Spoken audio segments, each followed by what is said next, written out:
Chapter 1. Naruto walked out of the academy muttering under his breath about stupid clones.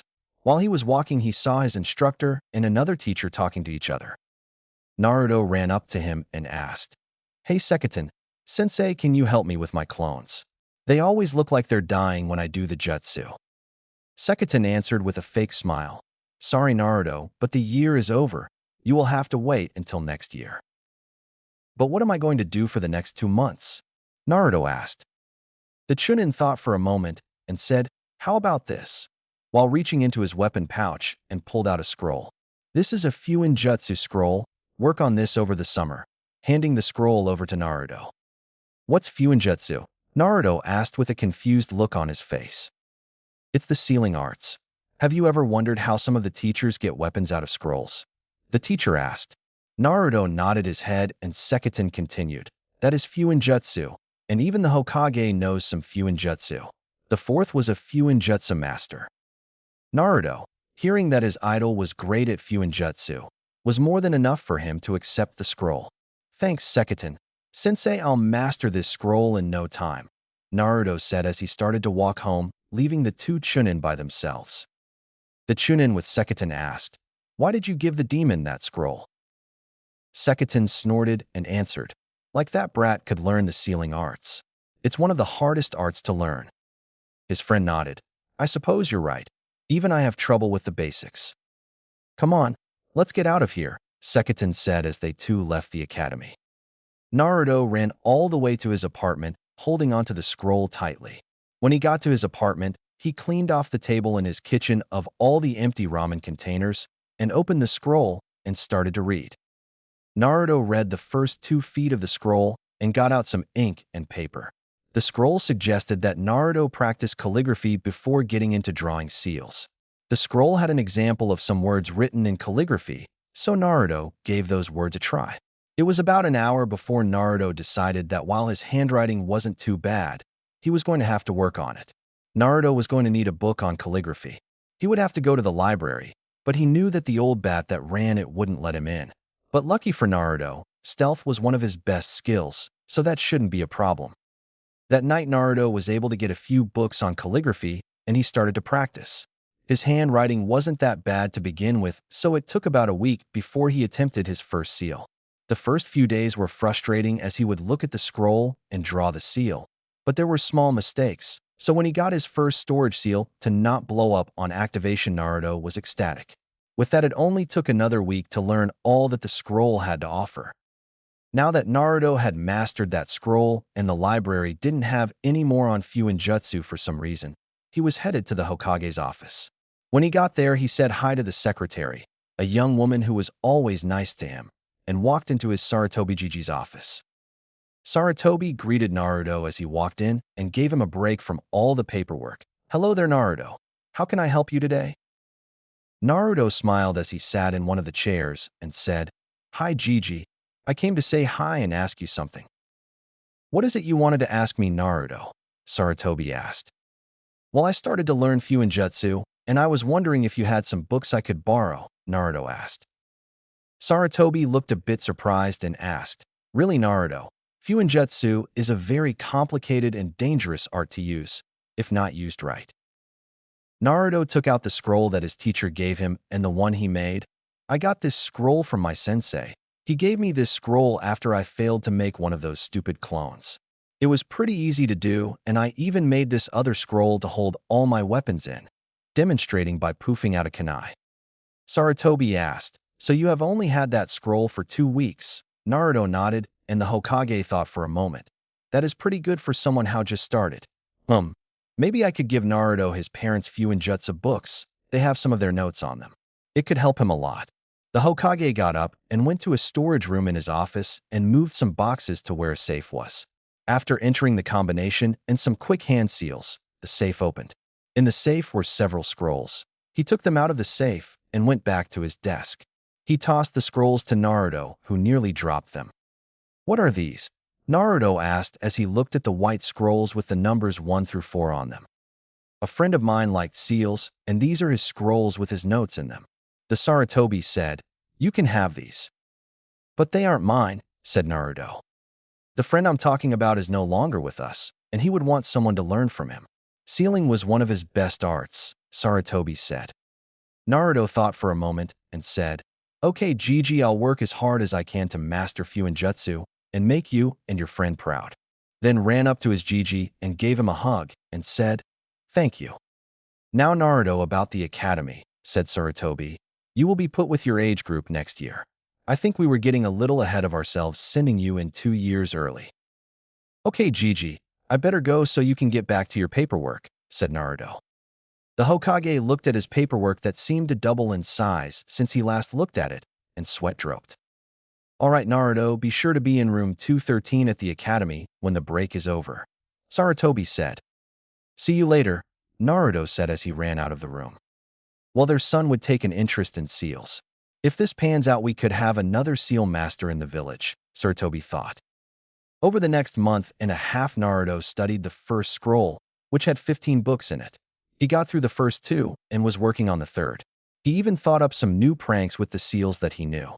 He went to class early on his first day to put what he had learned to use. Naruto got in, and there wasn't anyone there yet, so he got to work. He got done with only a few minutes to spare, so he sat down in the back of the class and waited for the show. The class began to fill up, and as the bell was about to ring, Naruto's new teacher came in. He had brown hair, tan skin, and a scar over his nose. My name is Iruka Yumino. I'm introducing myself because we have a new student with us today, Iruka said, and everyone looked at Naruto. Why don't you introduce yourself? Naruto smiled at getting all this attention and said, Hi, my name is Naruto Uzumaki. I like ramen, Fuinjutsu, and pranking. I don't dislike many things, and my dream is to be Hokage. Naruto said the last part with excitement. Iruka frowned a little at the pranking part, but smiled at what Naruto's dream was and said, That's a good dream, Naruto, and you have a lot of work if you want to reach it, and please don't pull any pranks in class. The grin across Naruto's face wasn't a good sign. I can't promise that, Iruka-sensei, Naruto said. Iruka sighed and went to pick up some papers on his desk, unknowingly triggering the seal that was under it. The next thing he knew was that all but his head, which was blocked by the papers he was picking up, was covered in orange paint. There was an outline of him on the blackboard. At this point, most of the class was snickering, and Naruto and Kita nearly fell out of their chairs. To say the least, Naruto spent his first detention after school. It had been 3 months since Naruto started in his new class. He quickly made friends with Choji and Shikamaru, but for Naruto, class was as boring as ever. If you sat behind him, you could see that most of the time he had his textbook open. There was a Fuinjutsu scroll in it that he was reading. This caught the attention of Sasuke's twin sister Sasasha. What about Fuinjutsu had him so interested? And there were the pranks he was pulling. The paint launcher was just the first. He had transported a bucket of eggs onto their other teacher's, Mizuki, head. He had also been able to cover Iruka in feathers that were sealed to not come off until the chakra in the seal ended or Naruto canceled the seal. Within a half hour of that, one Iruka caved with letting Naruto off of punishment to stop the snickering. Sasasha wondered what about seals had him so interested, other than the pranks that he was pulling. She thought that Fuinjutsu was just for sealing items and making bombs, but apparently that isn't all it could do. And today she was going to find out more about their new classmate and his interest in Fuinjutsu. Sasasha noted that the last few days Naruto had been going to the training grounds after class, and she was going to find out why. That day after school, she followed Naruto to the training grounds. It wasn't like anyone was home waiting for her at home, and her brother was too busy in his own world to notice that she wasn't there. When Sasasha got to the training ground, she saw Naruto checking over 2 sealing tags that were about twice as big as the standard explosive tag. He set them up on 2 trees in the training area, and she hopped into a tree wondering what they were going to do. Naruto touched the tags for a moment. They glowed blue for a moment, and he stepped back. He unsealed a windmill shuriken and threw it between the seals. The moment that the shuriken got in between the seals, they shot out blue tendrils and caught the shuriken. Naruto was about to jump for joy when the seals overloaded and blew up. Sasasha was so engrossed in the jutsu that when it exploded, it surprised her and she fell out of the tree that she was in. After she hit the ground, she groaned and slowly got up. Naruto saw her and said, "Who's there?" Sasasha came into the field where Naruto could see her clearly. and said, "Hey Naruto." "Saizasha, what are you doing here?" Naruto said, recognizing her from class. "I was wondering why you found seals so interesting, so I decided to come and see what you could do with them," Saizasha answered. Naruto looked at her confused and said, "Why didn't you just ask? It wouldn't be that hard to tell you why I like seals." "Okay, why do you like seals?" Saizasha asked. "Well, at first it was to kill time over the summer after the academy last year, but when I started to learn, I found out all that a seal could do," Naruto answered. "I mean, if you are advanced enough and know the right sealing formula, you can do jutsu without hand seals." Naruto finished excitedly. Saizasha thought of the advantages that could give her and the fact that Naruto didn't use hand seal for his pranks. That would be a great advantage in a fight, Saizasha thought. Maybe he could teach me something on seals. "Naruto, could you teach me about seals?" Saizasha asked. Naruto was stunned for a moment. He never thought she would say that. He thought that she would just nod and walk away. She normally only talked to Hinata and Hanabi, the Hyuga twins, and these conversations were normally brief, never lasting too long. Naruto didn't know that they were the only people she could have a decent conversation with. All the other girls were fangirls of the last Uchiha. Even the Yamanaka heir Ino was a fangirl, and that disgusted Saizasha. Naruto answered about 30 seconds later and said, "Sure." He was happy to have a new friend and someone to bounce ideas off of. Naruto pulled out the first scroll he got and tossed it to Saizasha. She caught it, and Naruto started to explain to her the basics. X. Over the next month, Saizasha got to know Naruto after school, and he would help her with the basics of Fuinjutsu. Most of the month was spent in the Uchiha library writing seals and getting better handwriting. Naruto looked through the library and was amazed at all the books, but disappointed when the Fuinjutsu portion was so small. Over the next month, there were times when Saizasha would get frustrated with Naruto for his stupidity, but after getting to know him, she realized her mistake. It wasn't that Naruto was stupid, it was that he was ignorant from basically raising himself. Therefore, she decided to help out with that. When he had those moments of ignorance, she would help explain things to him and let him use the Uchiha library. They got along well and would spar once in a while when Saizasha got frustrated with seals. She was even able to help him a bit in his taijutsu. She also introduced Naruto to Hinata and Hanabi. Naruto was happy to have some new friends and help them learn seals too. Even though Naruto was confused as to why Hinata got all red and fainted all the time. Saizasha, on the other hand, found it hilarious and teased the poor girl when they were alone. Saizasha decided to keep Naruto ignorant of her feelings so she could have more fun. Naruto was able to explain to different levels of Fuinjutsu users. They were all at the beginner level in seals, which is just be able to understand basic formulas. The next level is an expert. They can deconstruct basic and intermediate level seals and can start to make some more challenging seals. The next level is a journeyman who in the old days would travel from place to place studying seals to broaden their knowledge. But now there are lots of sealing books, so traveling isn't always necessary. Then there are seal masters who can deconstruct all kinds of seals and have at least 5 seals of their own making. So now that they were training together, they made a schedule for what they would do throughout the week. So it came to studying seals Monday, Wednesday, and Friday. They spar on Tuesday and Thursday, and they study whatever they want on Saturday with Sunday off. This was the routine for the next 6 months. In those 6 months, they all got quite a bit stronger. Naruto was almost done with the 10th book in the first scroll, and his taijutsu got better, finding that the hard fist style was a good fit, even if he bastardized it a little. He also got into elemental jutsu when he saw Saizasha's fire style, great fireball jutsu. He hadn't learned any, but is reading some of the different kinds. Saizasha was getting better at seals, but not even close to Naruto's level. She could use basic chakra seals to lock doors and scrolls, trap seals, and pretty good explosive seals. They were more advanced than the ones sold in most ninja stores, so she thought she was doing pretty well. Her taijutsu was getting better too, but what do you expect fighting 3 opponents at once? She learned 2 or 3 new fire jutsu, but was working more on her seals. Hinata and Hanabi were at about the same place in seals, with the exception that Hinata was also working on healing seals. They both got better at the Hyuga fighting style. Hanabi was still better at the fighting style. With Hinata having the better chakra control and working with her friends, especially Naruto, her confidence went up a little. They both were able to turn on and off their Byakugan without hand seals by the end of the 6 months. X. It was a Friday after school, and everyone but Naruto was at one of the more forested training grounds, as they had just found the tree-waking chakra control exercise. Hinata was already at the top of the tree, and Hanabi and Saizasha were making steady progress. Hinata sat on one of the taller branches looking down, asked, "I wonder where Naruto-kun is." "Probably working on that seal that we saw last night," Hanabi answered. "He was working on it pretty intently last night." "I hope it isn't anything dangerous," Hinata said. Saizasha snorted. "Like we could do anything to stop him." Hanabi nodded at that.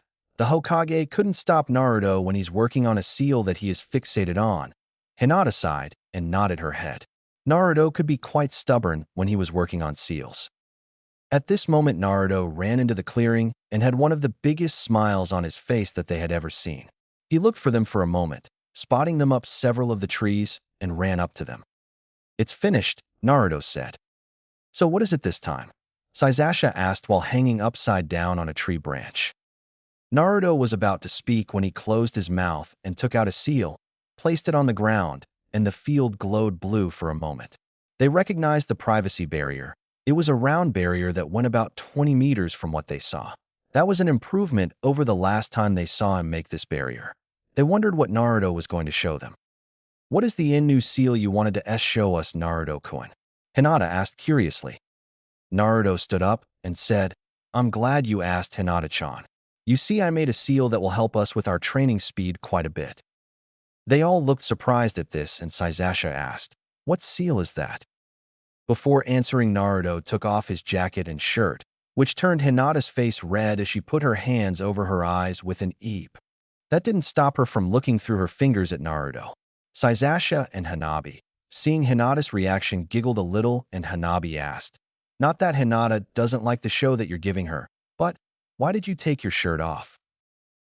Naruto looked confused at the first part, but answered, "Because the seal is on my chest." Saizasha looked amused at Naruto's confusion and the fact that he still hadn't figured out that Hinata has a crush on him. Saizasha said, "You still don't get girls, Naruto. Anyway, what is the seal?" Naruto looked between the girls, trying to figure out what the girls were talking about for a moment before shrugging and putting his hands into the ram seal and channeling chakra through his body. The effect was immediate as a seal appeared on his heart and stomach. The first one over this heart had a round center and a 2 in it. Then a round that was a bigger circle that had interlocking circles in between the 2 circles, and on the other side of that circle was a web-like design that went out 2 rows. He had another one on his stomach that looked like a sun that had a swirl in the middle that had 8 lines going out from that swirl. Naruto answered while pointing at his heart, "This is the chakra absorption and resistance seals. The resistance seal will make us stronger and faster. The chakra absorption will take some of our chakra while we improve our control, and it will give us more back when we increase our control or get low. The other one I'm still trying to figure out. All I know for sure is that it isn't hurting me, has a lot of security, and is containing something huge." "Interesting. So you're going to give us the chakra absorption and resistance seals to all of us?" Saizasha asked. "Yeah," Naruto said with a smile. "It will take about an hour to put on the seal, and we'll be good to go." "What do you two think?" Saizasha asked. "Do you girls want the seal?" Hinata wouldn't turn down a gift from Naruto and said, "I think it's a good idea if it will make us stronger." Hanabi nodded her head and said, "I think it's a good idea as well, but how did you put the seal on your chest by yourself?" Naruto looked a little tired when she asked that and said, "It wasn't easy, writing the seal from the reflection in a mirror, but I got it done." "So Naruto, how do we get started?" Saizasha asked, knowing this seal would be complicated. Naruto blushed a little and said, "Well, I'm going to need you to take off your shirts first." "Tatak, take off my shirt." Hinata stuttered with a shocked look and a huge blush on her face. "Yo, you can't be serious." Naruto sighed. "I won't lie to you guys. In order for me to give you these seals, I have to write them as close to your heart as possible. It uses your heart as a center point for the resistance seal to spread from, and the chakra absorption seal needs to be over one of the 8 inner gates to absorb the chakra from. So over the heart is the best place to put this seal. Naruto finished with a blush on his face. So putting it on our hearts will make the seal the most effective, right? It's not just you wanting to see us with our tops off, Hanabi said. Naruto nodded his head, and Hanabi, having no problem with this, started to take off her shirt. Hinata, shocked at her sister's action, said, "Ha, Hanabi, what are you doing?" Hanabi, not surprised at her sister's action, had not fully taken off her shirt, said, "Naruto said it was the only place to put it, and I see no lies in his eyes." Hinata considered her sister's point and said, "I don't think he would lie about this just to see us nude, but still," blushing harder at the last part. Naruto was about to step in to stop a fight before it started when Sasasha put a hand on his shoulder. She said, "Turn around for a moment, Naruto. Let me talk to Hinata for a moment," and walked over to Hinata when Naruto had turned away from them. Sasasha walked behind Hinata and whispered in her ear, "There's nothing to be embarrassed about, Hinata. It's just friends helping each other out." "WWH, what if Naruto doesn't like what he sees?" Hinata whispered as she fidgeted in Sasasha's grasp. Sasasha had seen what Hinata looked like under her jacket and thought, "Then he's either gay or beyond help in the intelligence department," she said. "You have nothing to worry about, Hinata. You're beautiful, and in a few years Naruto won't be able to keep his hands off you." With a smile that grew, the redder Hinata's face got. With Naruto turned around, Sasasha got in front of Hinata and unzipped her jacket. Hanabi, figuring out what Sasasha was doing, got behind Hinata and pulled the jacket off. Hinata was frozen in shock that her sister and Sasasha were striping her in front of Naruto. Hinata had a body that most 15-year-olds would be jealous of, with a mid-high B cup at the age of 12. After that, her shirt and chainmail were off too, leaving her in only her bra. With that done, Sasasha and Hanabi took off their tops, leaving them in their bras also, which soon fell off too. Sasasha was at a large A cup and quite proud of that, and Hanabi was just under her sister with a solid B cup. Sasasha got behind a still shocked Hinata and popped her bra off. "Get ready, Hinata," Sasasha said as Hinata put her hands to cover herself as Sasasha called Naruto to turn around. When he did, his jaw nearly hit the ground as he got a good look at them. Hinata was covering herself with her arm, but he could still see a lot more than he usually does. Sasasha was beside Hinata with her hands behind her back, and Hanabi just had one hand on her hip waiting to continue.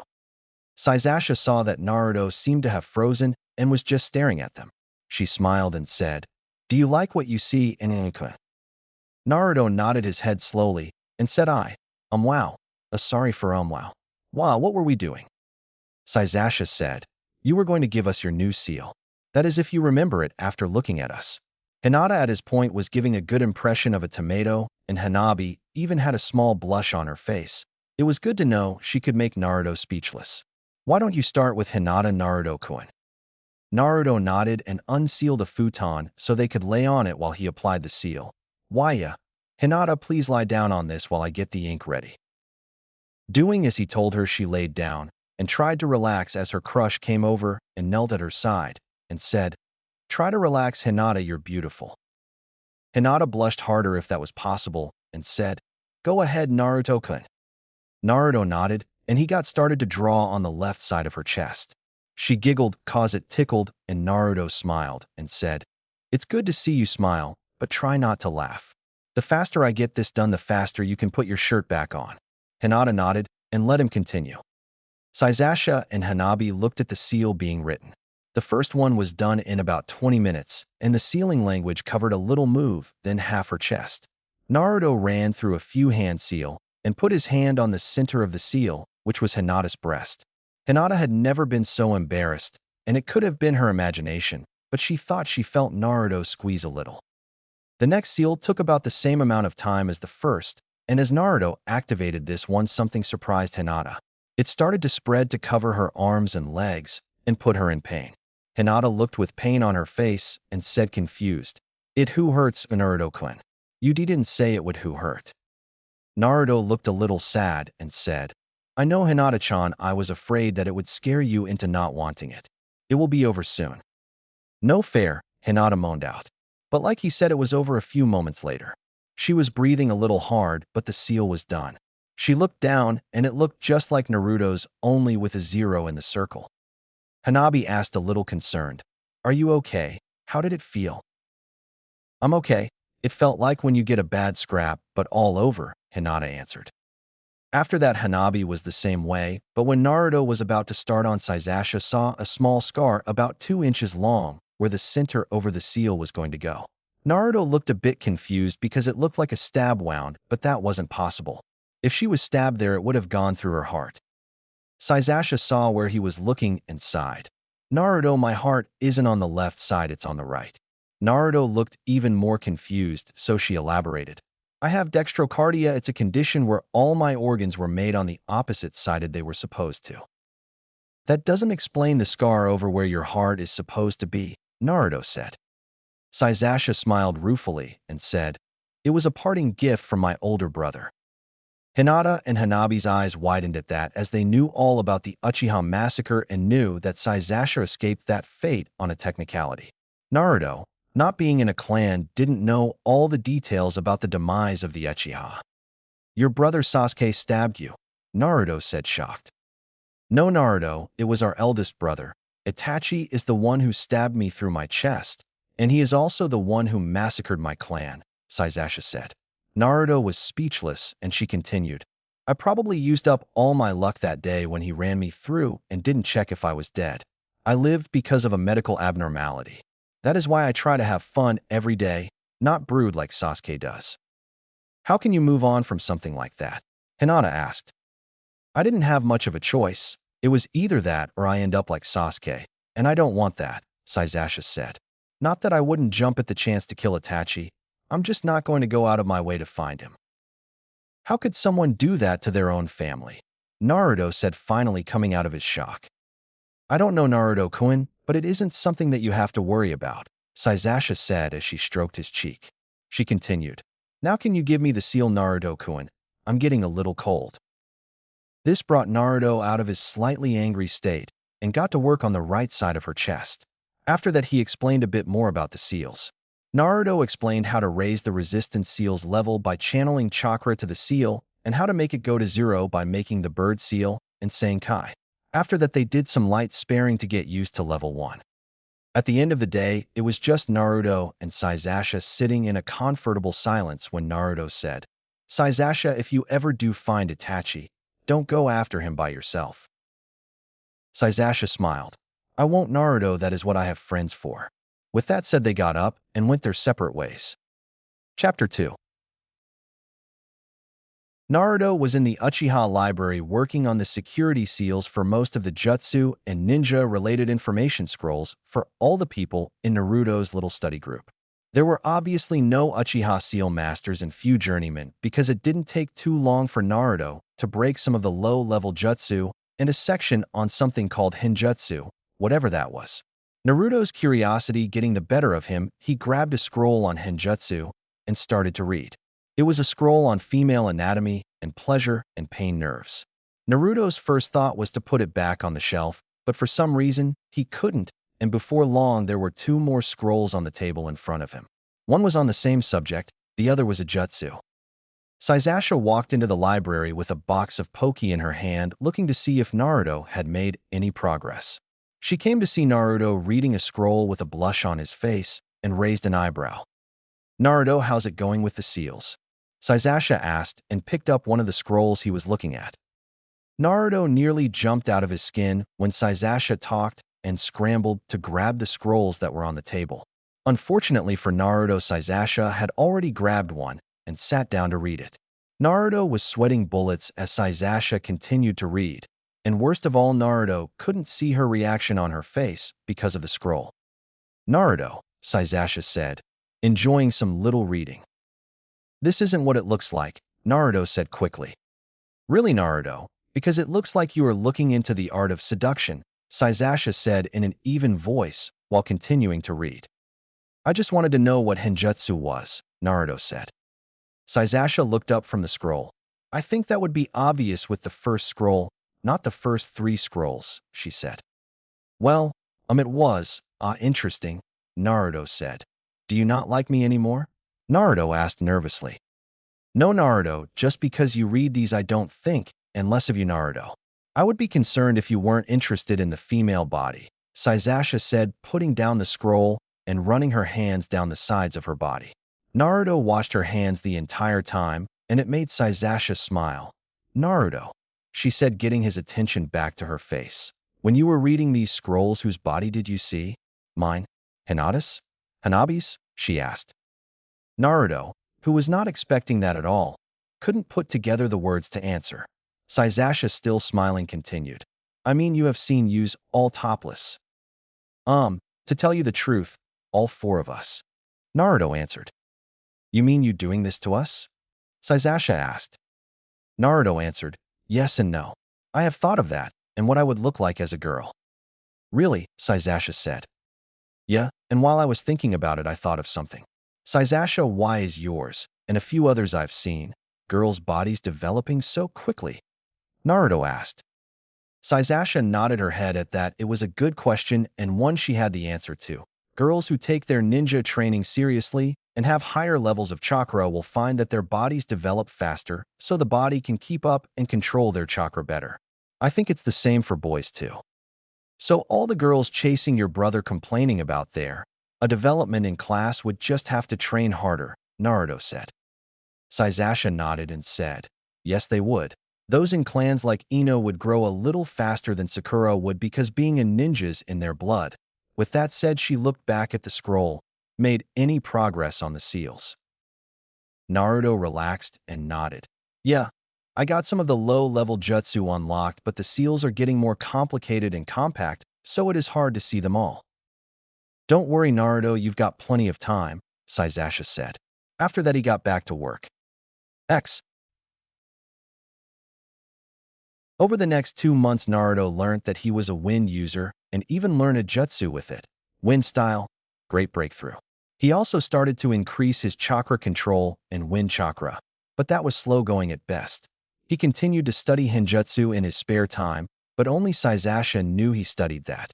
Sasasha would even help him a few times, but Naruto had only given her a few messages after long spars. He was getting good at those, and you know what they say, practice makes perfect. Sasasha knew where Naruto was at now. Hinata would be putty in his hands. He was getting better every time she got a message, and she was getting to know what to look for if someone was trying to seduce her. She is the last female of her clan. The school year was over and summer just started, and Naruto and his friends were training in an empty training field. Naruto had a leaf in his hands and was trying to split it. Sasasha was doing the fire chakra exercise, which was to burn a leaf to ash in just 1 second. Hinata and Hanabi were working on the Hyuga fighting style, but it was apparent who was better at it. Hanabi was at home with the rigid and quick strike style of the Hyuga clan, but Hinata, on the other hand, was having problems getting her body to stay rigid. It disabled one of her best advantages. Hinata was much more naturally flexible, and the Hyuga style just didn't use that. Naruto was getting frustrated with the wind control exercise. He could only cut the leaf about halfway, and he had been working on this for a little over 2 months. It didn't help that Sasasha was closer to completing her exercise, but it still took about 10 seconds to burn the leaf. So he decided to finish a seal he had been working on for a little while. The new seal Naruto was working on was a chakra sensor seal that would display any chakra within a 200-meter area. He had gotten that part to work, and the people in the training area were displayed on a 2 feet by 2 feet page of scroll. It worked great, but Naruto was trying to expand the seal's range. It took about an hour, but he finally got the seal to expand its range to that of 2 kilometers. When it worked, Naruto was ecstatic and started to look at some of the new chakra signals. They were in the training ground area, so there weren't many more, but he did see 3 new signals. At least he thought there were 3 because one kept going in and out. At first he thought there was something wrong with his seal, or they were at the edge of the seal's range. But he soon figured that wasn't it because there was one of the chakras that was even farther away than the flickering one. Naruto called everyone over and asked what they thought. The seal is working fine, but this one person keeps going in and out. Hinata answered, could it be that the person is hurt? Naruto thought for a moment and said, it could be. Let's go check it out, Hanabi said. They all nodded and headed off. They headed to the next training ground and looked for the 3 people on the radar.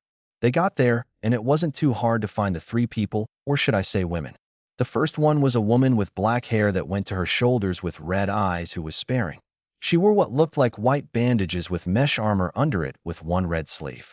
The person she was sparing with was a girl whom was their age with brown hair that went to mid-back with a bard going down the left side of her face. She was wearing a simple purple kimono that had wraps around the middle with mesh armor under it. The last one wasn't wearing much at all with a mesh underarmor with an orange skirt and a tan trench coat. She had purple hair and a spiky ponytail with shaggy hair and light brown eyes. Naruto and everyone were in a tree looking at the two spar. Naruto looked at his map and saw that the girl's signal was the one that was coming in and out, and Naruto still couldn't figure out why. Naruto was scratching his head and said, "She doesn't look hurt." "Then what could it be?" said Sasasha. "Hinata, Hanabi, could you check what her chakra looks like?" They did, and they were confused at what they were seeing. The girl's chakra was mostly white with small patches that were the normal blue.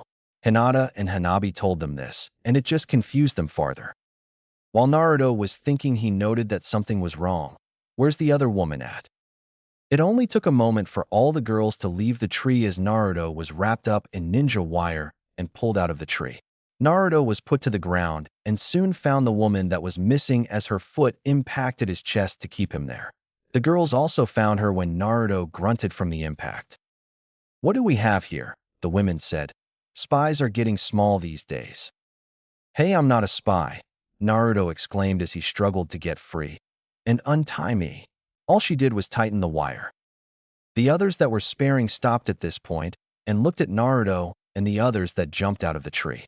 "No, I don't think I will." "Now, why were you watching us?" the women asked. "Why should I?" Naruto asked. "Because I'm second in command at torture and interrogation in the village," she said. "We have ways of making you talk." Naruto looked a little scared for a moment, but stuck to his guns. "I'm not telling you nothing." A smile spread across her face, and she said, "Well then, let's get started," as she pulled out an elongated kunai. "No, don't hurt him," Hinata exclaimed fearfully. The other women sighed and said, "Stop scaring the kids, Anko." The women looked at Hinata and asked, "What are you kids doing here?" Hinata looked at the women and then at Naruto, who was still struggling at the ever-tightening wire, who was looking at her, and sighed defeated. Hinata answered, "Naruto-kun was testing a new seal he was making. It was a chakra sensor seal, and he got a strange reading, so we came here to find out what it was." The newly named Anko said, "Who was it coming from?" thinking for a moment that it may be from the seal on her neck. "It was coming from her," Hinata said, pointing at the girl who was currently behind the other women. "Me," the girl said as everyone looked at her. "Now that you know why we're here, untie me," Naruto yelled. Anko picked up Naruto and hugged him with his back to her, and said, "No, I think I'll keep you," as she licked the side of his face. Naruto didn't know how to feel about this situation he was in and looked to the others for help. The woman looked a bit tired and said, "Put the boy down, Anko, he's too young for you." "Oh, Kurenai, always ruining my fun," Anko said as the wires came off Naruto and he scrambled over to his friends. Kurenai got everyone's attention and asked, "So what was wrong with the seal?" Naruto frowned at her calling his seal wrong and said, "Nothing's wrong with my seal, something's wrong with her." Sasasha and Hanabi face-palmed at that as Hinata tried to explain what was wrong with what he just said. Anko and Kurenai looked angry at that, and the girl looked distraught at something being wrong with her. "Naruto, sometimes you can really shove that foot in your mouth, can't you?" Sasasha said. Naruto looked at Sasasha while pointing at them and said, "They said there was something wrong with my seal." Hanabi stepped in and said, "Naruto, that's not the point. I know calling one of your seals wrong is a sin in your book, but you just said that there's something wrong with her, and that's rude. Pointing's rude too. Put your hand down." Naruto just looked confused at this point, and Kurenai said, "Okay, what do you mean that there's something wrong with her, and why can't you get a seal wrong? And for that matter, how did you know we were there? And don't tell me it was from a chakra sensor seal. Their range is about 200 meters, and I would have sensed you if you were that close," Anko said. Naruto answered, "It was a chakra sensor seal, and when I got the basic one to work, I was able to extend its range to 2 kilometers. And for your information, once I got the basics down, I have never gotten a seal I've made wrong. Hanabi continued where he left off. The other reason we think it's her, and not the seal, is that her chakra is mostly white with spots of blue. Stop calling me her. My name is Yakumo of the Kurama clan. The newly named Yakumo exclaimed. And what is wrong with white chakra? Most chakra is a light blue color with a few exceptions like Naruto's chakra is a dark blue color, but that is because he has so much of it, Hanabi said. Your chakra is white with small patches of blue that pop up every now and again. Can you use jutsu? Saizasha asked. I can only use jinjutsu and basic chakra exercises, Yakumo answered. This got Anko and Kurenai thinking. It sounded like Yakumo was missing part of her chakra, and if, as they were saying, her chakra was white, and she could use jinjutsu, that she had spiritual energy, but very little physical energy. That meant that she could use jinjutsu and even some taijutsu, but that would be hard without physical energy, and ninjutsu could be forever out of her reach. This left Kurenai a bit sad at the fact that her student could never learn and master some of the ninja arts.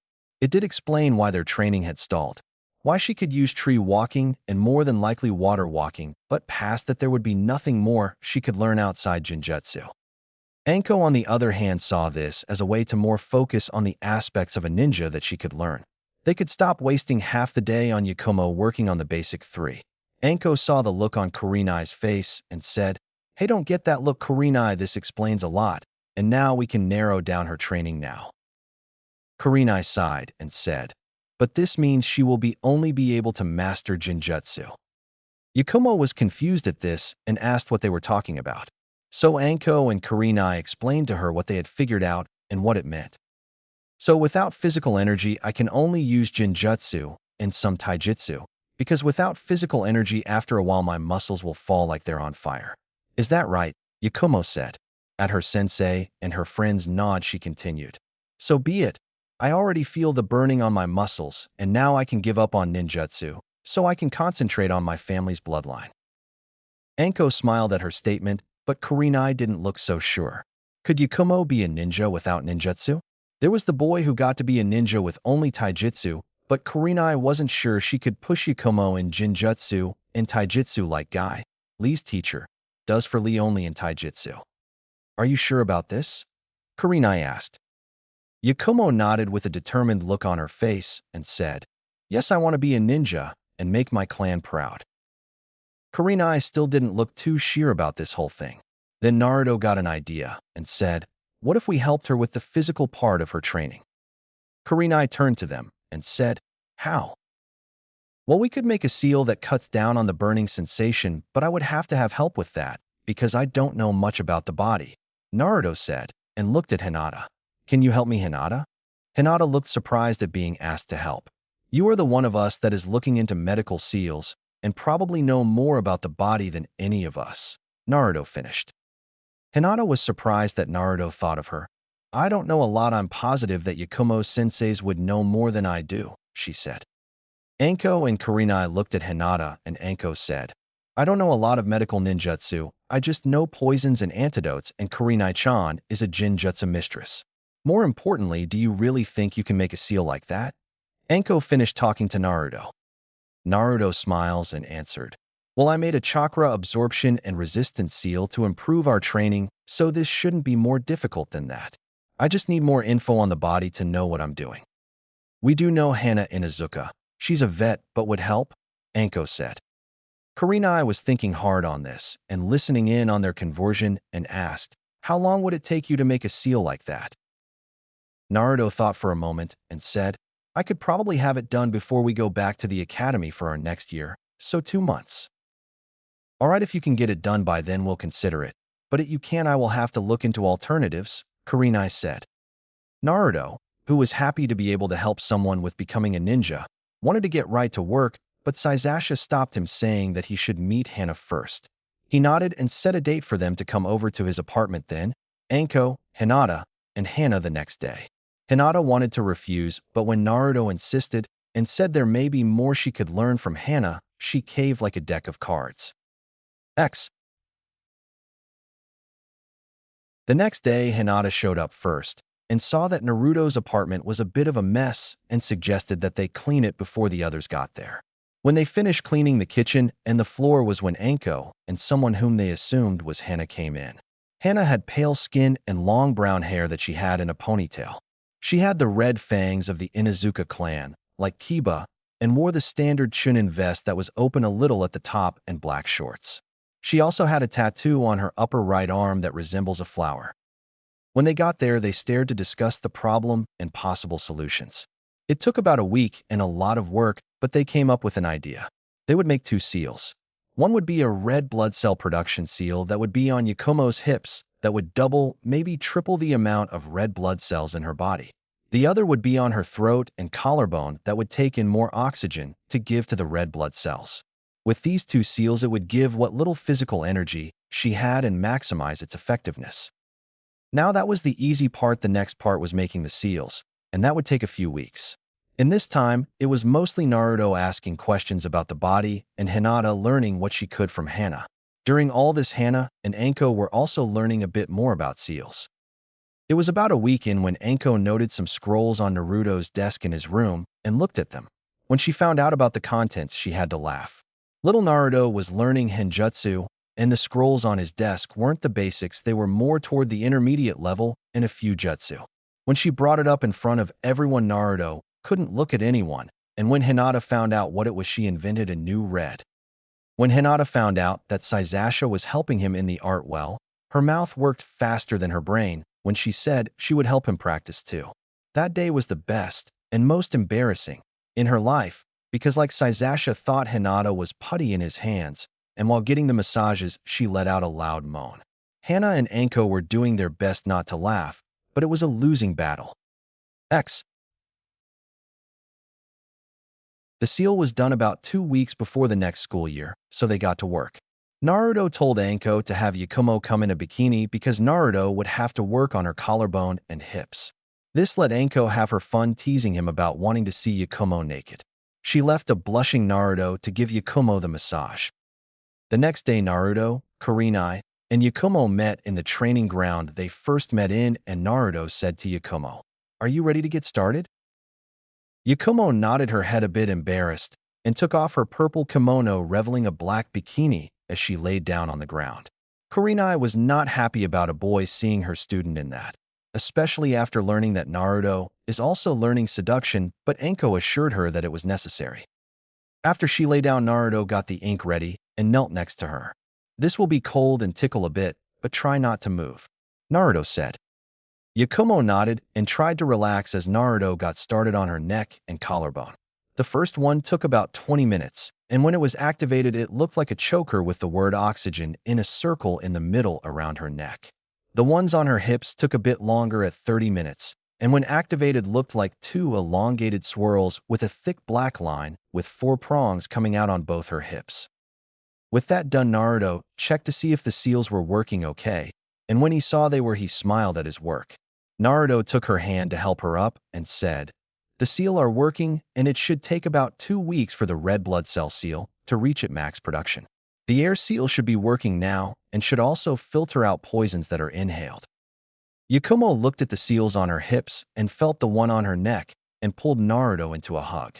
"Thank you for helping me to achieve my dream, Naruto-kun," she said in the hug. Naruto hugged back and said, "I'm glad I could help." With this, Naruto made a new friend and a new training partner. Chapter 3. When Naruto was cleaning his desk one day, he saw that he had a lot of seals around his apartment from all the practice he does. He relished now that when he learned the seal divide jutsu, that turns one large seal into multiple seals, he had to have dozens of explosive, trap, and security seals all over his desk. When he brought it up during a training session, Sasasha said maybe he should sell them to a weapon shop, as they also seal the basic seals and could probably sell his extra seals. The next morning, Naruto put on the black silk slack shirt and pants that Hinata had gotten his for his birthday with an orange tie. He went shop to shop trying to sell his seals, but he was having no luck in selling them, and some of the time getting in the door. He now was going into a shop called the Steel Claw. When he walked in, he saw a young woman wearing a leaf headband with brown hair that was tied in buns on her head. She had on a pink Chinese-style shirt with dark green pants that. The clothes were a bit tight and showed off her small B-cup breast, shapely hips, and long legs. She looked up from the magazine she was reading and said with a smile, "Hi, I'm Tintin. How may I help you?" "Hi, my name is Naruto, and I was wondering if I could talk to the owner," Naruto asked. "Sure, let me go get him," Tintin said as she moved to the back of the store, where Naruto saw where the forge was. Tintin came back with a bear of a man that had short brown hair and a brown shirt and a black apron. The man said, "How may I help you?" "Hi, my name is Naruto, and I've been studying seal for a while, and I was wondering if you would be interested in the seals I've made," Naruto said, putting on his best salesman smile. Tintin about rolled her eyes at Naruto because there was no way a boy this young could know much on seals. He only looked about 13 or 14. She had been studying her last year at the academy when she looked into the art. I mean, if you have as big an interest in weapons as she does, there is only so much room in your closet to put them. The man, on the other hand, knew not to judge a book by its cover. He did get some people to come in and try to seal him something about once a week. Sometimes people can surprise you. On the other hand, that was only 1 out of 10 that came into his shop. "So let's see what you have, boy," the man said. Naruto didn't like being called boy, but let it go because he was trying to make money, and Hanabi said that he should work on his attitude a little, not to be rude to people. Naruto got out a scroll and get it on the counter with a poof of smoke. There was 3 stacks of seals and a stack of metal ring and clamps. Naruto pointed to the first 2 stacks of seals and said, "These are explosive and flash seals," then pointing at the last stack, "And these are a sealing trap I call chakra threading." The man looked at the stacks and was a little surprised. The boy had at least 100 of each of the seals. As the man looked at the seals, that both the flash and the explosive seal had a timed and proximity triggers. He then passed the seal to his employee and looked at the trap seal. He had a decent grasp on Fuinjutsu and was impressed that a boy was advanced enough to make these.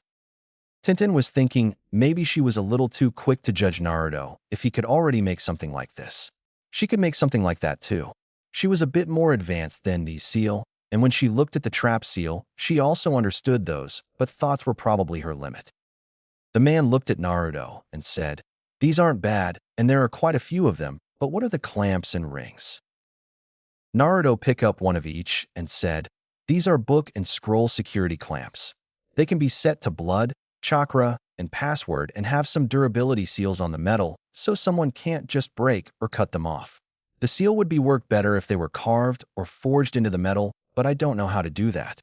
I know that they can take being thrown in a fire with a scroll, and both the clamp and the book or seal would be fine."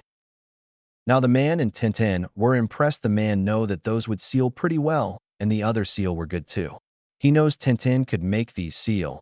Her knowledge in seal is part of the reason he hired her, and all the other seals would be quick sellers. "Tell me, boy, how many of these could you make in a day?" the man asked. "I could make hundreds if I put my mind to it," Naruto said. Tintin was shocked at this and asked how. "I asked the seal divide jutsu. It lakes one big seal and splits them into smaller seals," Naruto answered. The man went behind his desk and pulled out some ink and a big sheet of paper and said, "Show me." Naruto shrugged his shoulders and got to work. Tintin and her boss were surprised at how fluid Naruto could write seal, and how his brush never seemed to run out of ink mid-stroke. When he was done, they saw that it was a new type of seal. From what they could tell, it was a combination between storage and an explosive seal.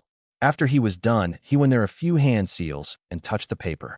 The end result was 20 seal, about half the size of a normal seal. Then Naruto took out a few cases full of Senbon needles and put about 20 in each seal. With that done, he took out a kunai and cut up the seals. Tintin and her boss looked at the new seal and saw that it was a trap seal that purpled weapons in a given direction. "Well, Naruto-san, I'm impressed that someone your age besides Tintin can make seal this good, so I'll make you a deal. I will buy some seals from you, and I will even teach you to forge if you want," the man said. "How many?" Naruto asked. The man thought for a moment and said, "How about 500 a month of each of the seals we saw today? And if you chose to learn to forge, I will want about 200 of each the book and scroll security sealing clamps." Naruto was shocked at the number. That would be 2,000 paper seals a month. He knew he could do it if he worked on it a day or 2 full days a month, but that was a lot of seals. How much? Naruto asked. If he was going to make that many seal, he wanted to get paid. Man took out a piece of paper and wrote down some quick numbers. He figured he could make 1,000 yen on each trap seal and 3,500 on the clamps. So his total profit would be about 3.5 million yen. I will give you 400,000 yen for the paper seals and 600,000 for the book and scroll security clamps. I will also teach you to forge the rings and clamps, the man said. Naruto's jaw about hit the floor at the number. With that kind of money coming in every month and learning to forge, he could buy just about anything he wanted. Naruto put out his hand and said, "You have yourself a deal." The man smiled and shook Naruto's hand as he knew this was the beginning of a very profitable friendship. While over the summer as Naruto was helping Yakumo on her seal, he started to learn some wind jutsu, because by the middle of summer, he had been able to split his leaf. He learned wind-style gale palm, wind senbon, and he was working on making a wind clone. He still couldn't do a basic clone. Hinata and Hanabi decided to learn what their elements were. Hinata had water and Hanabi had earth. They started to learn their elemental control exercise for their elements. Hinata had to lift a 6-inch ball of water out of a pond, and Hanabi had to turn a leaf to dust. They were all practicing with their element in one of the Uchiha training grounds with a small lake in it. They were all working with their elements. Sasasha was finishing her control exercise and she nearly had it, and was going to work on some jutsu next. Hinata was making the water ripple, but no water was coming up. Hanabi had made about the same amount of progress with her leaf, only drying it a little. Hanabi looked up from her leaf and said, "There's a storm coming. I think we should get out of here." Sasasha nodded and said, "We should head home," looking at the storm clouds rolling their way. "It looks like a pretty bad storm." Naruto was going throw hand seals for what must have been the 50th time, and the wind picked up next to him. It started to turn into a Naruto shape. It had the arms and legs and most of the chest before it exploded into a gust of wind. Naruto caught his breath and said, "I want to get this jutsu down before going home." "All right, don't stay out here too long, or you might catch a cold," Sasasha said. Hanabi turned to her sister and said, "Are you coming, One-chan?" Hinata shook her head and said, "I want to practice a little more before going home. I'll be home in a little while." "Okay, One-chan, don't stay out too long," Hanabi said as she headed home. Sasasha saw this as an opportunity to tease Hinata a bit. She walked up behind Hinata and whispered in her ear, "Work hard on this, and maybe you can ask Naruto to work hard on you." Sasasha finished with a smile. Hinata turned red and went back to work with a little more determination now. Sasasha then said bye and went home to her brooding brother. It wasn't 15 minutes later when Naruto was getting frustrated with the clone. He could get the body to form, but the head wouldn't, and a headless would stay a moment before it exploded. In Naruto's frustration, he put in way too much chakra, and a mini tornado touched down next to him. When the tornado vanished, in its place was a girl in her late teens with white hair that went down to her shoulders and electric blue eyes. She was wearing a blue-gray kimono with what looked like storm clouds on it. She looked at herself a little and what was around her and smiled. The commotion got Hinata's attention and saw the girl and looked from her to Naruto, wondering if he had an explanation. Naruto looked confused at the girl and asked, "How are you? Because you defiantly aren't my clone." "So this is the mortal plane," the girl said as she continued to look around and at herself, totally ignoring Naruto's question. Naruto took out a kunai, and Hinata got into the Hyuga stance and asked again, "Who are you?" The girl looked at them with a big smile and said, "Hello, I'm Erasure. Who are you?" Naruto answered, "I'm Naruto. What are you, and why did you appear where my clone was going to?" "I'm a storm spirit, and it's always so boring as a spirit.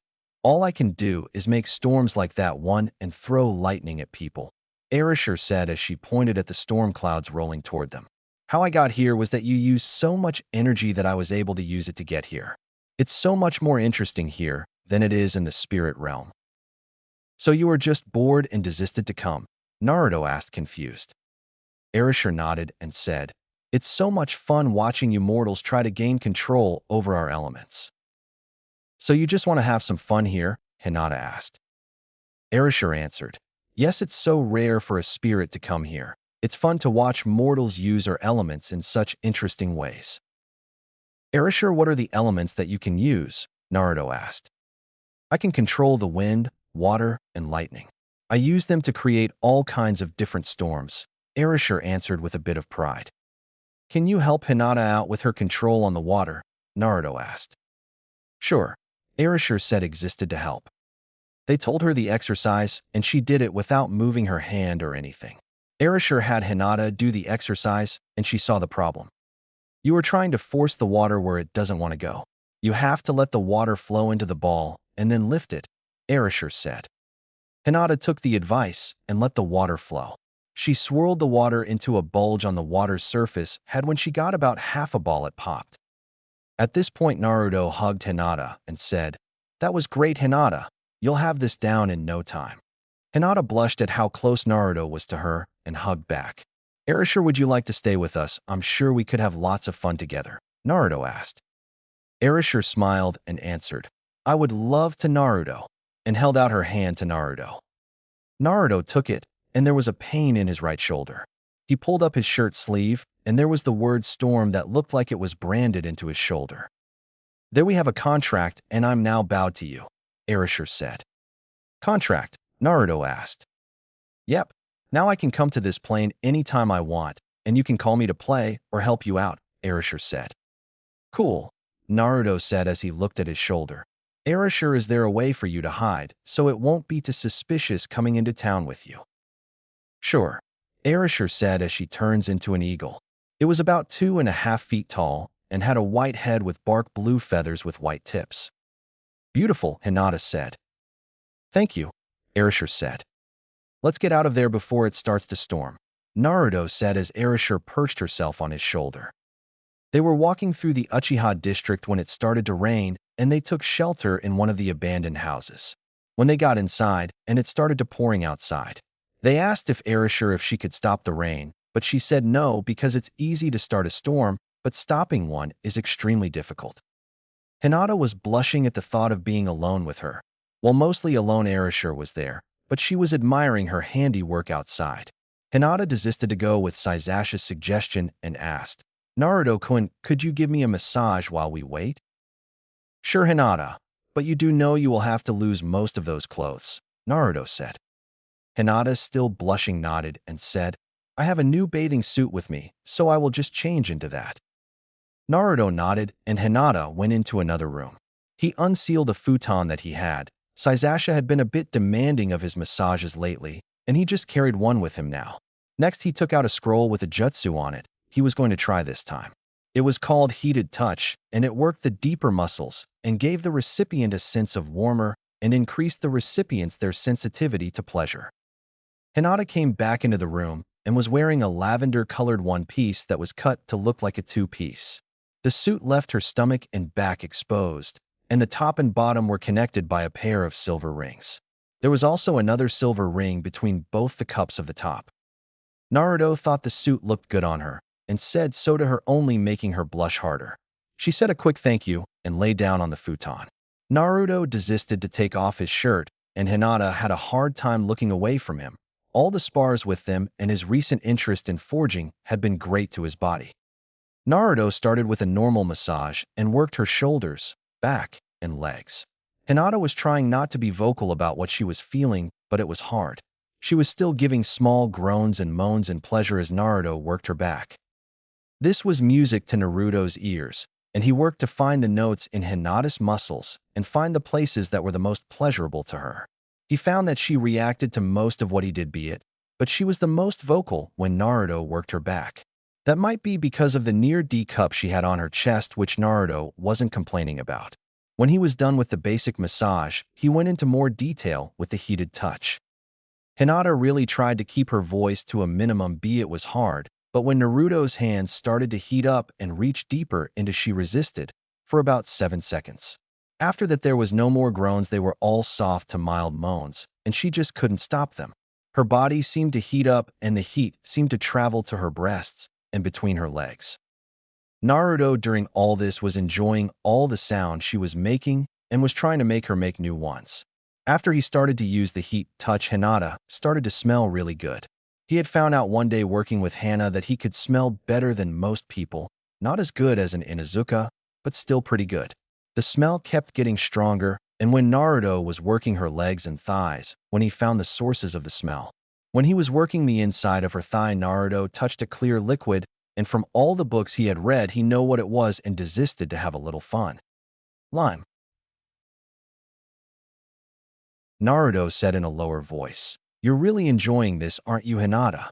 Hinata hummed, as an answer to distracted to notes the change in his voice. Naruto smiled and continued. How about I make you feel even better? Hinata's legs were a little apart, and Naruto used his hand and started to rub in between her legs. Hinata, not expecting this at all, let out a loud moan. Hinata froze and asked in a shaky voice, What are you doing, Naruto-kun?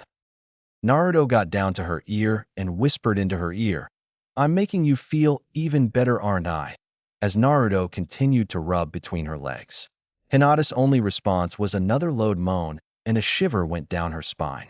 Naruto gently turned her over and got a good look at her. She was breathing a bit hard, and her nipples were hard. She had sweat forming on her body, and a dark spot between her legs. Hinata was blushing hard when she saw Naruto looking at her with a bit of hunger in his eyes. She knew she couldn't say no to him. She nodded her head a little, but Naruto wanted something else. Beautiful, may I continue? Naruto said. It only took a moment for Hinata to get what he wanted. He wanted her to say it. In a breathless voice, she said, yes. Naruto didn't need any more incentive and moved to knead Hinata's breast, and his other hand goes to the top of her suit. Hinata was moaning and had a grip on the futon. Naruto's hand pulled down one side of the swimsuit, and he started to suck on the breast he wasn't kneading. Naruto worked down the other side of her suit as Hinata got her arms out of the top of the suit. Naruto got right back to work, and Hinata let out a small scream as she was arching her back into his hand and mouth. Naruto continued to work the bathing suit down Hinata's hips, and he got his first look at Hinata naked, and he loved what he saw. Hinata tried to cover herself, but Naruto stopped her and said, You look absolutely stunning, Hinata. What do you want me to do? Hinata knew he wouldn't continue until he got an answer and said, More, Naruto-kun, more. Naruto smiled and said, I'm going to taste you, Hinata-chan. And he got right to work. Hinata shivered at Naruto's bluntness, and when he first licked her, she couldn't stop a mid-scream from coming from her throat. When he started to suck on her silt, she screamed loudly, and she might have pulled out some of Naruto's hair. She was riding wave after wave of pleasure at what Naruto was doing. As Naruto continued his assault on her pussy, she felt a coiling in her stomach, and she knew what was coming. She saw Naruto put his hand on her lower stomach and pushed a burst of heated touch directly into her womb. That was all it took for Hinata to have the biggest orgasm of her life as her came, with the loudest scream yet, on Naruto's tongue. Naruto loved the way she tasted as he licked it off her, prolonging her orgasm. When he was done, he got up and got a good look at her. He wished he had a camera right now. Sweat covered her body, legs spread, chest heaving to get the air back in her lungs, and she was shivering a little. She was biting her finger, which did nothing to stop her scream, and her eyes were glazed over. She looked absolutely beautiful in Naruto's eyes. Lime Index. Naruto took her finger out of her mouth, and Hinata's eyes came back into forces as she looked at Naruto. There was no blush on her face for once, still riding her sexual high, as she wrapped her arms around his neck. I love you, Hinata said in a clear and loving voice and pulled Naruto down for a kiss. Naruto was stunned at her words, but slowly melted into the kiss, which was quickly becoming more heated. Hinata got to know what she tasted like, and Naruto got to taste Hinata's tonsils. They finally blocked the kiss so they could breathe, and Naruto looked into Hinata's eyes and saw nothing but love and lust. Did you mean that, Hinata-chan? Naruto asked. Yes, Naruto-kun. I've had a crush on you for a long time, and when we started to train together, it slowly turned to love. I never told you because I didn't want to be rejected, Hinata answered. She smiled and ran her fingers through Naruto's hair. And to think, all you had to do to get me to say it was to make it so I couldn't think straight. Hinata-chan, I can't tell you I love you too, Naruto said, which made Hinata look sad. He continued, I can't because I don't know what love is, Hinata. Maybe you can show me, Hinata-chan. Naruto finished putting a hand on Hinata's cheek. Hinata smiled at that last part and said, I'll try my best, and brought Naruto in for another kiss. I think we should stop now if you don't want to go farther because I'm hard as a rock right now, Naruto said. Hinata couldn't help it and looked down at his pants and saw that he indeed was. She blushed and nodded her head. They got up and Hinata got into the other room to change. When she got into the other room, she couldn't help herself and turned on her Byakugan. Naruto was at full mast at 6.5 inches at the age of 13. Hinata knew he had a few more years to grow and that he was going to make her scream in the near future. Naruto walked up to Erishur and held out his arm, and she jumped on. He started to stroke her head and said, "Did you enjoy the show, Erishur?" "Oh yes, it was interesting to see a mortal mating ritual up close," Erishur said. Naruto looked embarrassed and said, "Well, we didn't mate, that was just foreplay." "You were just playing? Can you play with me like that?" Erishur asked. Naruto, still blushing at the question, and said, "Well, if you want, I would have to ask Hinata first because I'm pretty sure we're boyfriend and girlfriend now." Hinata came out at the boyfriend comment and blushed but asked, "What did you have to ask me, Naruto-kun?" Naruto turned to her and said, "Erishur saw what we did and asked if I could play with her like that." Hinata turned red at the question and that she forgot that Erishur was there. She answered, "I don't mind if you play with her or the others, just don't go any further than we have." Naruto smiled and said, "Okay, Hinata-chan," as he held out his hand, which Hinata took and pulled her to him and spun her around and put her back to his chest. He put her in a one-arm hug and whispered in her ear, "And maybe you can help me practice more." Hinata shivered at the comment and reached up to run a hand through his hair and said, "I'd love to." Naruto looked outside at the weather. It had stopped raining momentarily, so they desisted to run home now before it started again. When they got to Hinata's compound first, and said a quick goodbye and a kiss on the cheek. But they were seen by someone, and that someone went back into the compound after they saw. Hinata was on cloud 9 on her way to her room. She had told Naruto her feelings, and he accepted them. When she got to her room, she desisted. She needed a bath to get rid of the smell of sex off her. When she was getting her stuff, she didn't notice his door open and closes quietly. The person got behind her and said, "Did you enjoy your time with Naruto-kun One-chan?" Hinata jumped and turned around to face Hanabi. "And from what I smell, you enjoyed it a lot." Hinata blushed at already being found out and tried to play it off. "Yes, I did enjoy it, but what smell are you taking about? Don't give me that I've walked in on you in the thongs of passion on yourself. I know what it smells like, and that good night kiss Naruto gave you at the door makes it pretty easy to know something happened," Hanabi said. Hinata knew she had been caught and said they would talk in the bath. When they both had their bathrobes, they went to the hot springs that were in the compound. They set up a privacy seal and took off their robes and got into the water. Hanabi asked what happened, and Hinata told her all of it from the storm spirit to the good night kiss at the door. Hanabi was happy that her sister got her feelings out to Naruto, and that her sister didn't stop Naruto from giving them those killer massages. Maybe she will go for what Hinata got next time. Hinata asked if anything interesting happened at home. Hanabi said it was the same with the elders pushing her to best Hinata in their monthly spars, and it was really getting on her nerves. Maybe she could do something to get back at them. Chapter 4. It was reaching the end of the summer, and Naruto thought about what he had accomplished in this short summer break. He had helped a clan heiress on her way to becoming a ninja. Hanabi said having a clan heiress owe you a favor was a great thing. Naruto was just happy to have a new friend. He had learned some forging, enough to make his ring and clamps. Naruto went with the metal pressing option to make them. That was when you took a hammer with the seal carved into it, and you hammer out the seal onto the rings and clamps. Tintin had been a great help with the making of the rings and clamps. He had to pay her, of course, but it was a small price to pay for Naruto. He was still making enough money to get whatever a 13-year-old boy could ever want, and then some. Tintin turned out to be a great friend for Naruto to make. She was an orphan also and had nothing against him, and also started to learn seals from Naruto. She had just graduated from the academy and had been top kunoichi. She was on a team with some people whom she called eccentric. He was not one to judge, but one day, when he came to pick her up from her team to help him with forging, it was an interesting day. Tintin's teacher was a guy named Guy, and he was an interesting person. He had a bowl-cut hair with the biggest bushy eyebrows that Naruto had ever seen. He could swear they were moving on their own. He wore a green one-piece training jumpsuit with orange leg warmers.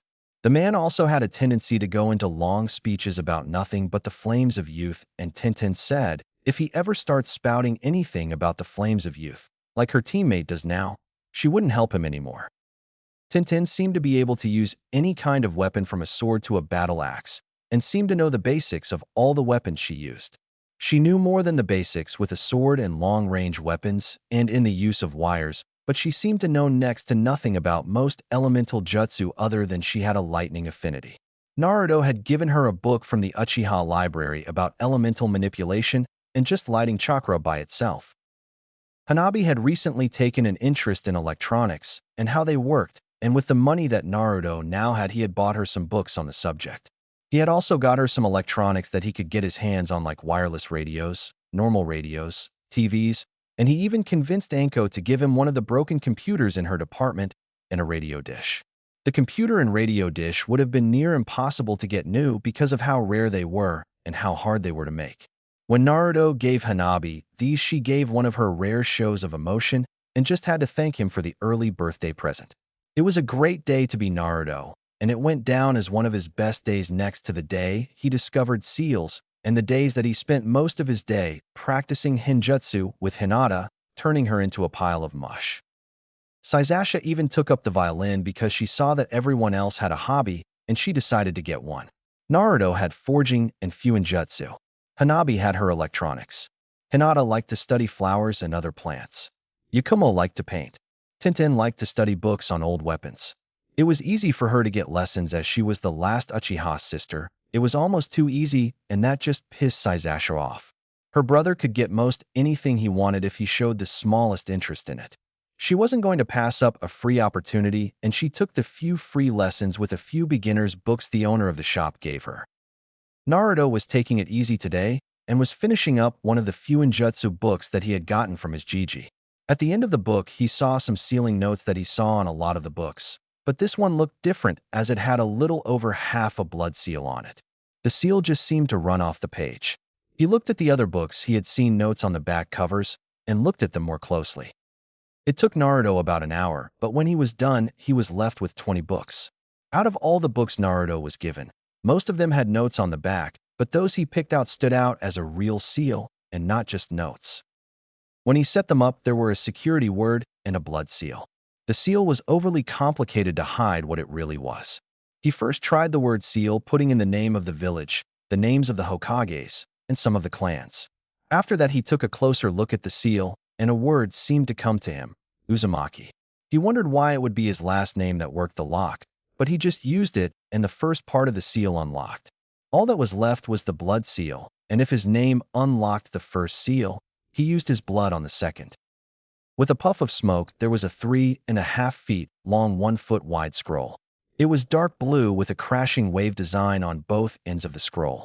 There was a note on the front of the scroll on a red swirl emblem, keeping the scroll shut. He took the note that turned out to be a letter and read it.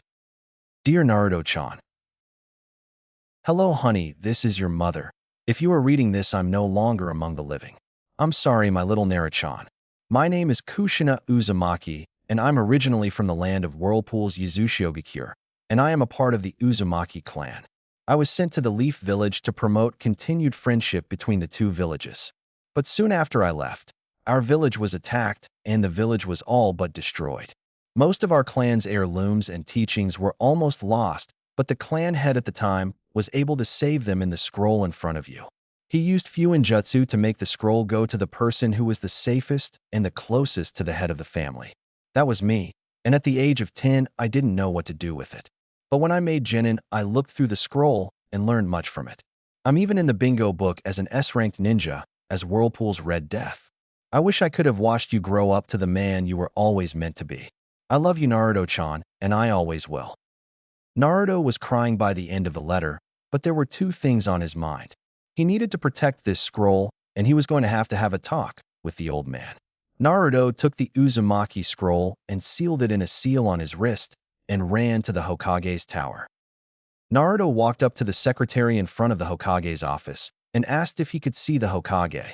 This concerned her a bit because Naruto always called the Hokage Gigi when he came by and said that the Hokage was free and let him in. Naruto went to the chair in front of his desk and said, Hokage, we need to talk. This also surprised Sarutobi a great deal, as when he looked at Naruto, he didn't have his normal smile on his face. Sarutobi said, "Hello Naruto, how is the Fuinjutsu study going?" "Good, I'm into the second set of books, and am almost done with them, but that isn't why I'm here. In those books there was a word and blood seal, and I want to know if you know the name Kushina Uzumaki." Naruto asked. The Hokage sighed at the question.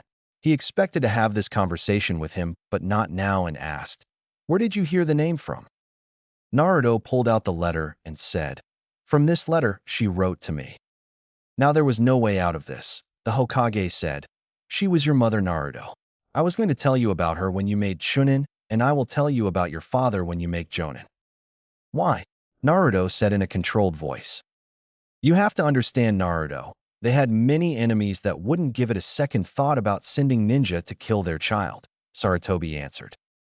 Naruto was angry and exclaimed, "I don't care, old man. All I ever wanted to know is if they loved me. You could have at least told me that. All that you ever told me was that you didn't know who they were." Sarutobi sighed again, expecting this, and said, "I couldn't risk you asking me more questions about them. They had enemies in this village too. It would only take one misstep on my part to give them all the information they needed to figure out who your parents were. And that is something I couldn't let happen." Naruto was silent for a moment and went through the breathing exercises that the girls taught him so he wouldn't lose it, and asked, "Did they leave me anything?" "There were a few things, but you have to be a ninja for some of them. I can give you some books, scrolls, and your mother's sword. You already have your mother's Fuinjutsu books," Sarutobi said. He got up and went to the same safe. He went to get the first set of scrolls he got. When he came back, he had about 10 scrolls and handed them to Naruto. Naruto looked at the scrolls as the Hokage put them in front of him. There were some on forging and some metal to work with. There were a lot of spare weapons. Then he got to his mother's sword and took it out of its scroll. It was beautiful. It had a dark blue sheath with silver accents and a red hilt. Another scroll came out with the sword, and it was a Kenjutsu style. He pulled out the sword a bit and saw that it too was a dark blue color, and it was polished to a beautiful shine. "It's beautiful," Naruto said in a soft voice. "That it is. Was there anything else you wanted, Naruto?" Sarutobi asked. "Yes. Do you have a bingo book with her in it?" Naruto asked. Sarutobi thought for a moment and went to one of the bookshelves in his office, looked through it quickly, and picked one out and handed it to Naruto. "It is separated by village and in alphabetical order," Sarutobi said. Naruto nodded and left the Hokage's office. X. When Naruto got home, he called Erashur and told her to tell the girls that he wouldn't be coming to train today because he had a lot to think about. So Naruto started going through the scrolls he got from the Hokage and the Uzumaki scroll to see what was inside them. He went through the forging scrolls and found that had some techniques to make seals into metal, and one of them was the ways he was making his, but there were others. In one of the others, there was a small library, and Naruto didn't have enough shelves to put them all, so put getting more on his to-do list. There were a few scrolls with all the spare weapons Naruto would need for a few years, and he put that one over to the side to look at them all later. Then he got to the Uzumaki scroll and started going through that. There was everything from history to ninjutsu. Naruto couldn't get the grin off his face when he got to the Fuinjutsu section. It was huge. He thought he should start with history to get to know more about his clan and where they were from. He found out that this clan was from a village called Yizushobikure, which was in the land of the whirling tides. They were a relatively peaceful people that lived on a series of islands that were protected by natural whirlpools and away from the mainland during the Warring Clans era. He also found out that the Uzumaki clan helped in the creation of the Hidden Leaf Village. They acted as the neutral ground that the Senju clan and the Uchiha clan used to meet and negotiate the creation of the new village. Over many meetings they came to an agreement, and when the Senju and the Uchiha came to this agreement, many other clans, not wanting to fight the two clans at once, quickly joined. With many other clans joining them, the Leaf Village quickly grew, and the other clans, fearing what this new village could do, quickly made their own villages to try to match the Leaf Village's strength. As a show of friendship and alliance, the Leaf added the Uzumaki swirl to the back of their flak jackets. He also found out that he had a bloodline. It was a body-based bloodline that gave him much larger reserves of chakra increased stamina, and an accelerated healing rate. An Uzumaki could even lose a hand, leg, or arm, and if he were to survive the event, the part of the body could grow back in a few days. He also learned that an Uzumaki could use their blood to heal others if he were to put enough chakra into it. The next thing he found out was that an Uzumaki's mind was wired to read Fuinjutsu, as if it was a book, which seemed to be a bit of a double-edged sword. They were known throughout the world as the best in the world, as it was said that one Uzumaki seal master was worth 5 of any other. When Naruto read this, he knew he had a long way to go. But being known throughout the world as the best sealers got them some enemies, and one day during the Second Shinobi War, Yuzushogakyure was nearly wiped off the map. He got to a section of the scroll that had crafting and forging materials. If Naruto was reading the scroll right, there was at least 4 whole dragon hides with the bones. There was also a sea serpent that was 60 feet long with the bones. It even had a large quantity of chakra metal, and all of this could be melted down into weapons. If Naruto desired to sell any of this, which he wasn't, he would make tens of millions of yen, and he would be set for the rest of his life. Naruto must have been at it for hours, as when he looked out the window the sun was already setting. He was thinking about what he had learned for about 10 minutes before someone knocked at the door. He got up to answer it and opened the door to Hinata, Hanabi, Saizasha, and Tintin standing at his front door. "Hello, Naruto-kun, you didn't come to training today, which is really odd for you. So we decided to come over and see what was wrong," Saizasha said. Naruto looked at all the girls and saw that they weren't going to be going anywhere until they got an explanation and invited them in. They saw a lot of books on his dining room table, most of them open, on all sorts of different subjects. The girls had a seat at the table and Naruto laid up against one of the walls in the kitchen. Naruto sighed and said, "Nothing's wrong. I just got some information that is taking a little while to accept." Hinata asked, curious, "What did you find out about?" Naruto sighed again and knew he had to get this off his chest, and he knew that his apartment was secure from the outside. He wouldn't practice Hinjutsu in his apartment if it wasn't, because that would lead to a lot of questions he really didn't want to have to answer. He wanted to talk to the Hyuga head about why his daughters were nude on his bed. He said, "I found out who my mother was." The news surprised everyone in his apartment, especially Tintin, because as an orphan it was a dream come true to know who your parents are. Tintin asked, "Who was she?" "Her name was Kushina Uzumaki. She was a jonin from this village," Naruto said. It only took a moment and Tintin was nearly on top of him with stars in her eyes and said, "Your mom was Whirlpool's Red Death?" She surprised the hell out of Naruto because she must have shunshined in front of him. Naruto said, Yes, I think that was her name in the bingo book I got from the old man." "Wow, Tintin, talk about a fangirl moment," Saizasha said with a smirk. Tintin turned and pointed a finger at Saizasha and said, "This is not a fangirl moment. Kushina Uzumaki is one of only 4 kunoichi that have ever been given an S rank in the bingo book." All the other girls were surprised at that, and Tintin continued, "She is one of my heroes, and she is one of the few people that can match one of the Sannin in a fight. Her skill with a sword was said to be better than that of the 7 swordsmen of the mist, and paired with her skill with water jutsu being just below that of the second Hokage, she was nearly untouchable on the battlefield." Is that true, Naruto-kun?" Hinata said. Naruto sighed as he rubbed the back of his head and said, "Yes, from what I learned today, that's all true.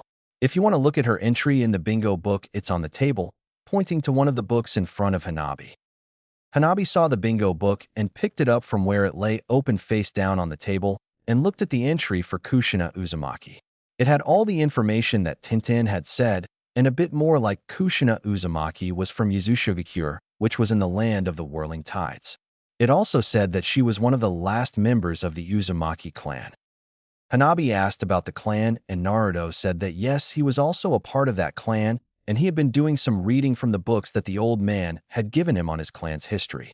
He wasn't going to tell them about the clan scroll that he got, but told them about the scrolls that he got from the old man, including his mother's sword and the kenjutsu that came with it. When he mentioned the sword and the kenjutsu style, Tintin was almost vibrating with excitement and asked to see it. Naruto thought there was no way Tintin could be this turned on by the sight of the blue blade, and Tintin was almost drooling at the sight of it. She asked to hold it, But Naruto said no, and Tintin understood that the sword was going to be very important to him. She was able to look at the Kenjutsu style, though. She asked if she could learn the style, and Naruto thought for a moment. He knew that the scroll that the old man had given him was mostly the basics, and the rest of the style was in the Uzumaki clan scroll. So he said yes, but he wasn't going to be paying her for her help at the forge anymore. She took that as a small price to pay and agreed. They talked more of the history of his clan, but Sazasha and Hanabi were only listening with half an ear as they thought about what they had learned. Naruto was the last male heir known to a clan that used to rule a country, and he may have to act as a clan head in the future. They had already been working with Naruto to help keep his cool, but they may have to do a lot more than that if he was going to be head of a clan. After the girls got all these questions out, it had already been a few hours and was starting to get dark outside. They could see that Naruto was more relaxed now that he had gotten all that out. He was still a bit on edge, and Sazasha decided to help Naruto relax. Looking at the Hyuga twins, Sazasha said, "You better get going, Hinata, Hanabi." Hinata looked a bit unsure. She also saw that Naruto was still on edge. "Don't worry about Naruto-kun. I'm going to stay the night with him tonight, and I'm sure Tintin wouldn't mind staying," Sazasha finished. Hinata and Hanabi looked at Sazasha for once with the same expression, trying to figure out what Sazasha was up to. They knew that they couldn't stay tonight with Naruto because they would have half the clan looking for them before they could even get to sleep. It was one of the things that Hinata wasn't able to do. Tintin blushed a little at the idea of staying with Naruto. She knew that he practiced Henjutsu, and she had even taken a course on the subject when she found out he did and learned more on the subject. Her team didn't know that she had taken the course, but she knew that her teacher probably does, but didn't say anything about it. She was grateful for that. She had never really practiced the subject with Naruto, but she knew that it was only a matter of time. "Don't worry, Hinata-chan, I'm not going to steal your boyfriend. I'm just going to keep him company tonight with Tintin, if she wants to," Sazasha said. Tintin looked at Hinata and said, "I'll stay if it is all right with Hinata-chan." Hinata thought for a moment and said it was okay and walked up to Naruto and gave him a deep kiss, saying goodnight. Hanabi said goodnight and left with her sister. This left Naruto, Tintin, and Sazasha in Naruto's apartment. 3 hormonal teenage ninja going through puberty that have studied Henjutsu. What could possibly go wrong? Tintin and Sazasha made dinner while Naruto read more about his clan. Then they went to bed. Naruto got down to his boxers, which were black with little bowls of ramen on them. Tintin and Sazasha giggled at that. Sazasha striped down to a black bra and a black thong, and Tintin went to the same state of undress only with a white bra and thong. Naruto got a good look at them both and liked what he saw. Sazasha had an athletic build with a B-cup with a slim waist and hips that were just the right size for her body.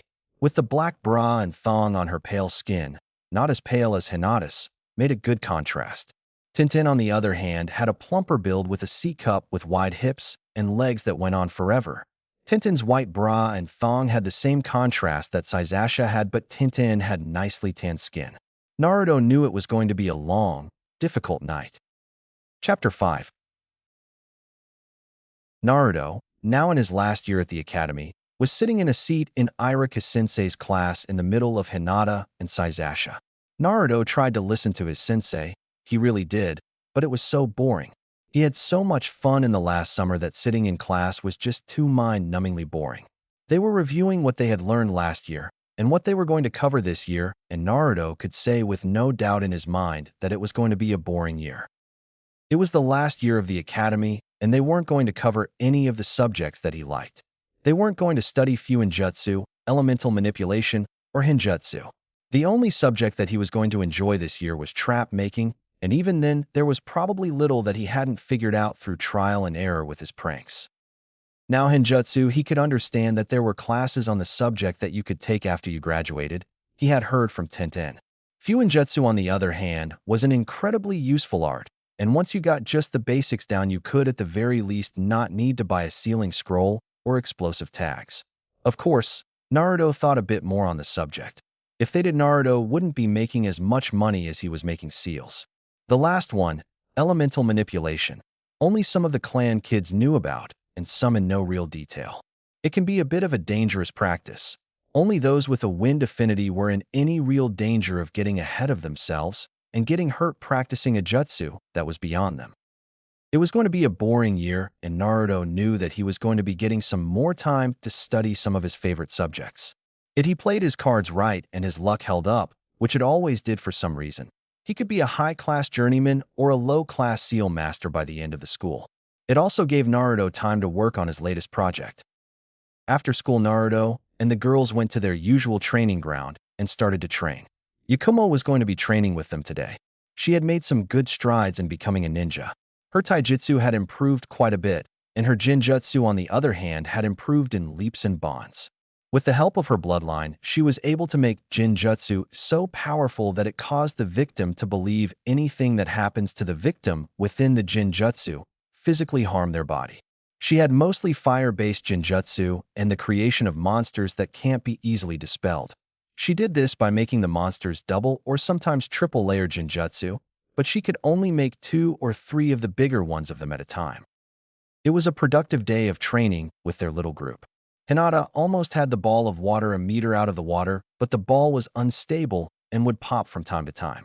Hinata was also working with Anko on learning the Hibi fighting style when it became apparent to Hinata that the Hyuga style was too rigid for her body. The Hibi style focused more on flexibility and solid strikes to vital areas. She was also looking at the Phantomu style, which was a purely defensive and evasion style. The Phantomu was one that Yakumo found and was practicing as it went great with Jinjutsu and her weaker-than-average body.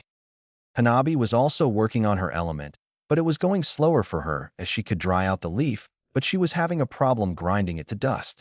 Her taijutsu had improved quite a bit, and she was the best in their group at taijutsu. The Hyuga style just fit her body. Hanabi wasn't as flexible as Hinata. Sometimes she wonders if her sister is double or triple jointed, but she did have some, and she worked into the style when she could. Saizasha worked on the Kenjutsu style that the Uchiha used. It was a mix of a few styles and focuses on quick and accurate strikes through an opponent's defenses. She was making good progress with some pointers from Anko. She got the info from Yugao Yuzuki. Tintin wasn't there today, out on a few missions with her team, so that left Naruto and Yakumo to work together. They were doing mainly physical exercises, push-up, sit-ups, running, and sparring. They were sparing no. Naruto used a bastardized version of the strong fist. He used it in a loose stance where he was able to adapt to changes in the opponent's fighting, be it with taijutsu, ninjutsu, kenjutsu, and in the case of Yakumo, jinjutsu.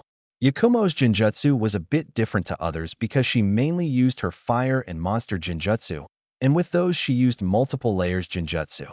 They can physically hurt Naruto, and he isn't that good with jinjutsu.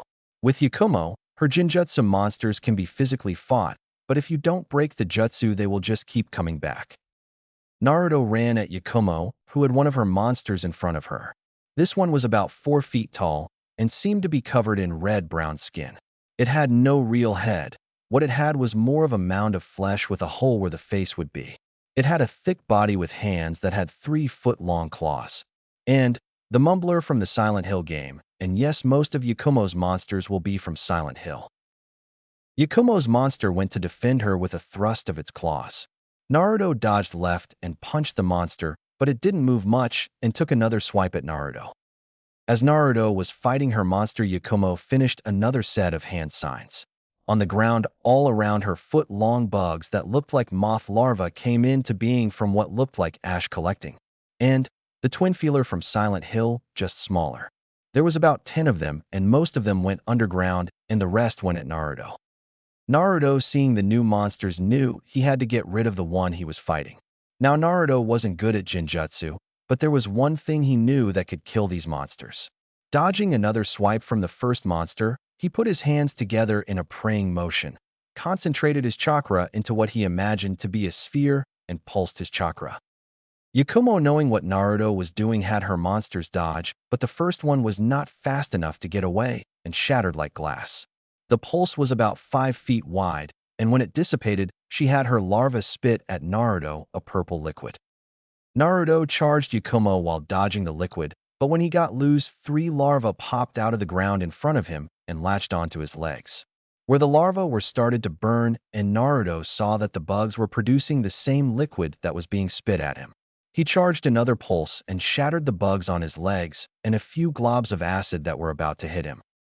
Yakumo was finishing another set of hand signs, and she used one of her fire jinjutsu will-o-wisp.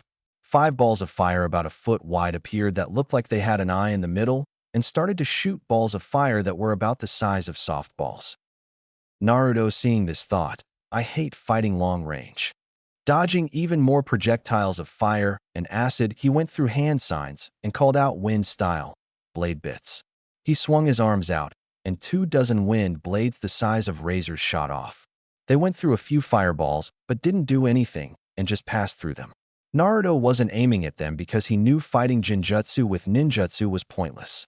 He was aiming at Yakumo. Yakumo, seeing the blades coming, weaved her way through them and only came out with a few shallow cuts. She ran to one of her wisps and held it in her hand. Naruto, seeing this, wondered what she was doing. She had never done that before. Yakumo concentrated on the wisp, and it began to change. The fire began to wrap around her hand and forearm. When she was done, her hands and forearm were covered in orange fire. She opened her hands, and there was an eye on each palm. She pointed her palm at Naruto and started to shoot fire at him herself. Naruto, seeing this, knew he had a bit of a problem.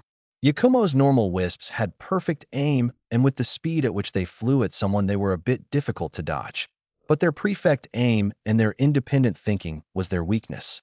They shot where you were not where you were going to be. The wisps weren't smart. All they knew is shot the target, but if you were fast enough, they would never hit you, just keep you on your toes. The difference is now is Yakumo can think and will aim where Naruto is going to be when he dodges the other fireballs and acid. Naruto knew that he had to get rid of the bugs and the wisps. So he went to the bugs first. They were small, but they were slow. It only took Naruto a moment to get to the bugs and shatter them. He took out a few seals and said Fuinjutsu style, Hado 10, Hyukaku, sphere shells. And, yes, I made this one up. The seals burned, and 24 purple balls of energy appeared. They began to fire 2 or 3 at a time at Yakumo to keep her from taking too many shots at Naruto. By the time they had all fired, Naruto had taken down 2 of the wisps, but the other 2 were in Yakumo's hands. She didn't want to lose them like the others, and she had one more thing to try. Naruto and Yakumo stared at each other, and Naruto said, Your Jinjutsu is getting better. Yakumo smiled and said, Yes, they are. My bloodline helps out a lot, but it comes with some side effects. Naruto looked a little confused and said, What side effects? Yakumo smiled and said, You are about to find out. With that said, she concentrated on the 2 remaining wisps, and they began to flow up her arms. The fire became more defined than they were before.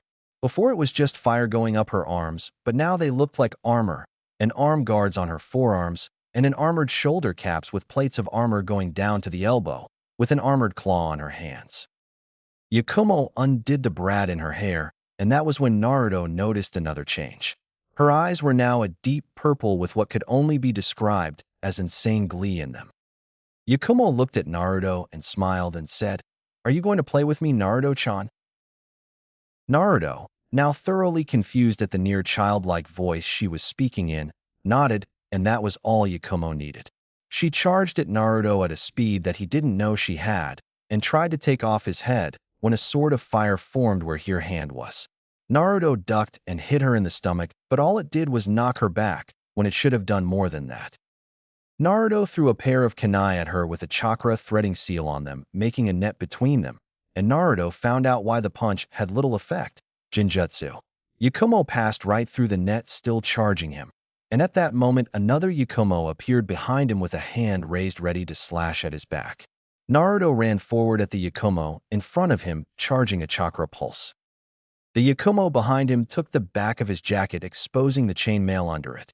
The Yakumo in front of him made no attempt to dodge and fired a thin stream of fire at him. Naruto's chakra pulsed and passed through the Yakumo, and nothing happened. He barely dodged the steam of fire and leaped back and looked at the 2 Yakumos in front of him, now more confused than ever. Both of the Yakumos smiled at his confusion, and one of the Yakumos said, Confused, Naruto-chan. Naruto nodded as he took off his jacket. You see, Naruto-chan, one of us is a Jinjutsu, and one is not, the other Yakumo said. I got that far, Yakumo, but I got the Jinjutsu, Naruto said. They both smiled and said together, Are you sure, Naruto-chan? And there is something you should know. My name isn't Yakumo, it's Alessa. At that they charged again. Naruto, still confused, took off at them. One of them grew their claws to 3 times their original size, and the other was shooting steams of fire at him. The clawed one got in close and took a few swipes at him, while the other covered any openings that the clawed one made. This went on for a few moments until Naruto got tired of it, and when the clawed one made slash up and Naruto ducked low and hit her with all his might, knocking her back to the other one. Naruto took out a flash seal, closed his eyes and set it off, and after he looked to see which Yakumo was blinded after the flash. Naruto took the chance and took out a shuriken with a wire on it and threw it at one as he charged another pulse while running at the second Yakumo. The second pulse worked, and Naruto quickly ran at the other one before she could get free. After catching Yakumo, or was it Alessa, she struggled a little before giving up and said, "Well, Naruto-chan, what are going to be with me now? Are you going to have your way with me?" "Well, for one, no, I'm not going to have my way with you. And can you explain to me what the hell that was?" Naruto said, still confused. Yakumo smiled and said, "Well, Naruto-chan, my name is Alessa, and I'm the other Yakumo." At Naruto's even more confused face, she explained, "When someone from my clan uses our bloodline, we sometimes develop a second personality to help with the more complicated jinjutsu. So when Yakumo started to focus only on jinjutsu, I developed much quicker than normal. Not that I wasn't already on my way before, it would have just taken longer." "So this is the side effect she was taking about?" Naruto asked. Alessa nodded. "That's a weird effect." Alessa shrugged and said, "It may be weird, but hey, I'm not complaining." "How did you dodge my first pulse?" Naruto asked. "I got Sasashi's help and made a seal that is on my wrists. It's a chakra storage seal, and with it I was able to learn Kawarimi no Jutsu, and it was a piece of cake to change places with my Jinjutsu clone," Alessa said. Naruto was surprised and asked, "You can use jutsu now?" "No, Naruto-chan, I can't. Just using Kawarimi no Jutsu puts my body in pain. Not that pain is a bad thing. My body isn't used to normal chakra," Alessa said. Naruto thought about that for a moment and nodded and asked, "What do you mean that pain isn't a bad thing?" Alessa smiled and said, "Pain is a normal part of life. The burning muscle of a hard day's workout, the pain after a good spar, and the pain of being spanked." Alessa's smile got bigger as she saw the blush that was now on Naruto as he tried to say something, but Alessa answered before it could be asked, "Yes, Naruto, me and Yakumo like being in pain. You should come over to our house and see the stuff we have hidden under the floor in our closet." Naruto tried to get his blush under control and said, "Maybe later." Alessa looked happy when he said that and let Naruto untie her. It was a productive day of training, even with the fact that when Yakumo got back in control, she couldn't even look at Naruto, knowing the conversation that he and Alessa had. It didn't compare to the embarrassment that she felt when Naruto said that all she needed to do was ask after they were done training. X. A month into the new year at school for Naruto and the girls at the academy, and they were looking forward to their ninja careers. There was one more thing that Naruto wanted to do for the girls before they got into the ninja world. Naruto was done with his next seal, but he needed a little help putting it up. So one Friday after school, Naruto got Hanabi and headed to an unused training field and got to work. Naruto needed a good hard surface to ride on and a few other things for the seal to work. It took Hanabi a while, but she was able to get what Naruto needed done. At the end, they had a good hard surface to ride on with 12 pillars coming out of the ground. The pillars were about 6 feet tall and were in 2 circles, one smaller than the other. In the middle of it was a pedestal that was round and about 5 feet across.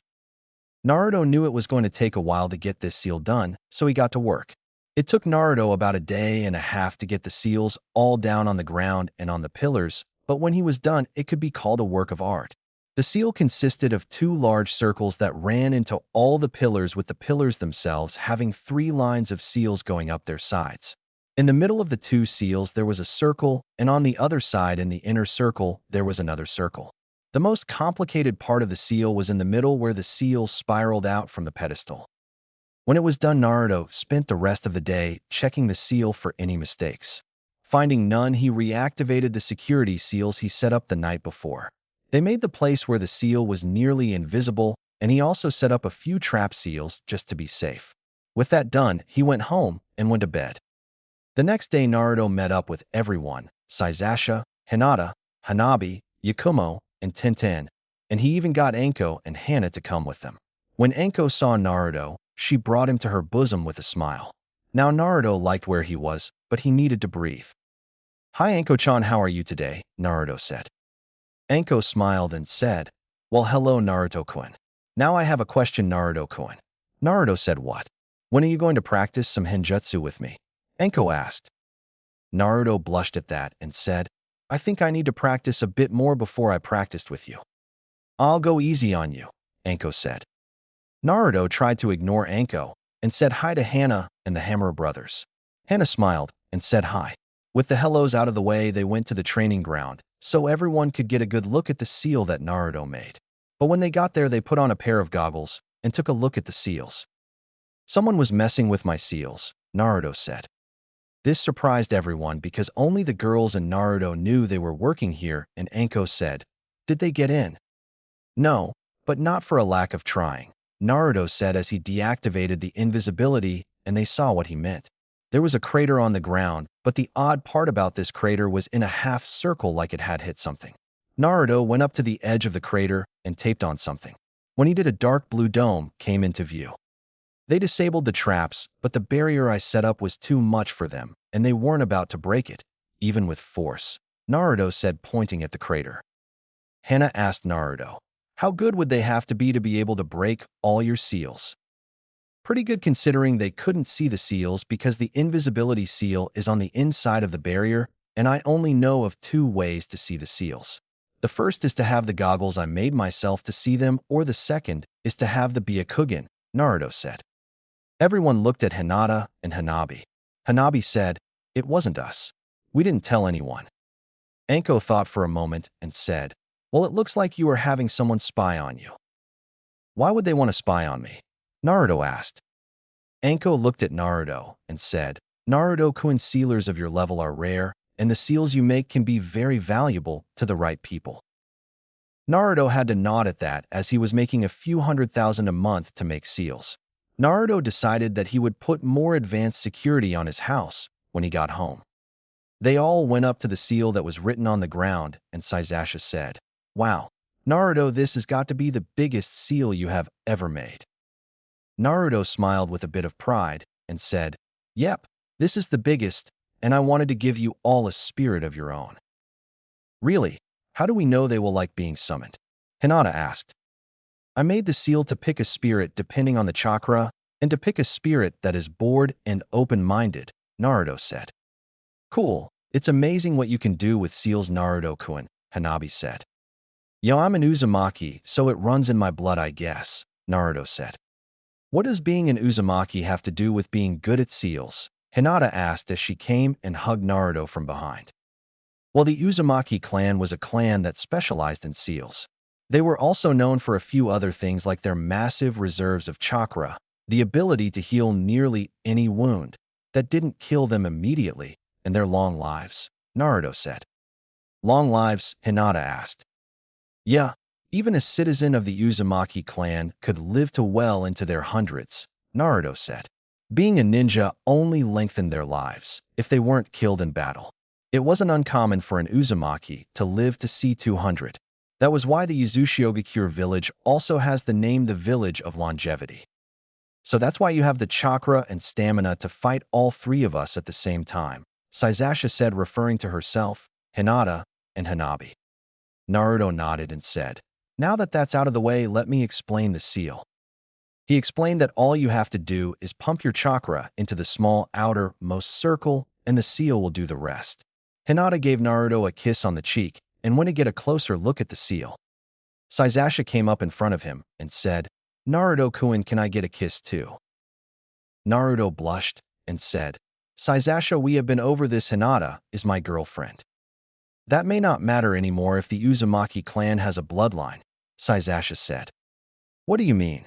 Naruto asked. "Well, you are the last male of a clan with a bloodline, Naruto-kun. The council in their infinite wisdom may put you under the Clan Restoration Act," Sasasha said with sarcasm evident in her voice at the end. "What?" Hinata asked now that the conversation had her full attention.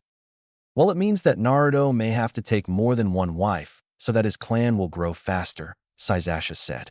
The reason I know this is that I am the last female of a clan and have looked into it. Naruto, still reeling at the fact that he may have more than one wife, asked, "What did you find out about yourself?" Well, if my brother, the last Uchiha, wasn't here, I would probably be used as breeding stock for my clan, Sazasha said. The council has probably already brought it up in one of their meetings. Anko snorted and said, "Oh, you're right about that. But the Hokage has put a stop to anyone trying to, as he put it, court you." Sazasha, looking resigned at that, said, "That's a nice way of putting it." "What would happen if they did court you?" Naruto said. "I would probably have to have a child by the age of 16, and they would use me till I was no longer useful and throw me away," Sazasha said. "That's not right," Naruto said. "No, it's not, but most of the council doesn't care about that. All they care about is getting my clan's money and power," Sazasha said. "That's one of the reasons Sakura is in our class. She is the daughter of the head of the Citizens' Council and has convinced her daughter that Sasuke is the best man in the world." Naruto thought about it for a moment and asked, "Does that mean that Ino is the same way?" Sazasha laughed at that and said, "No, she doesn't.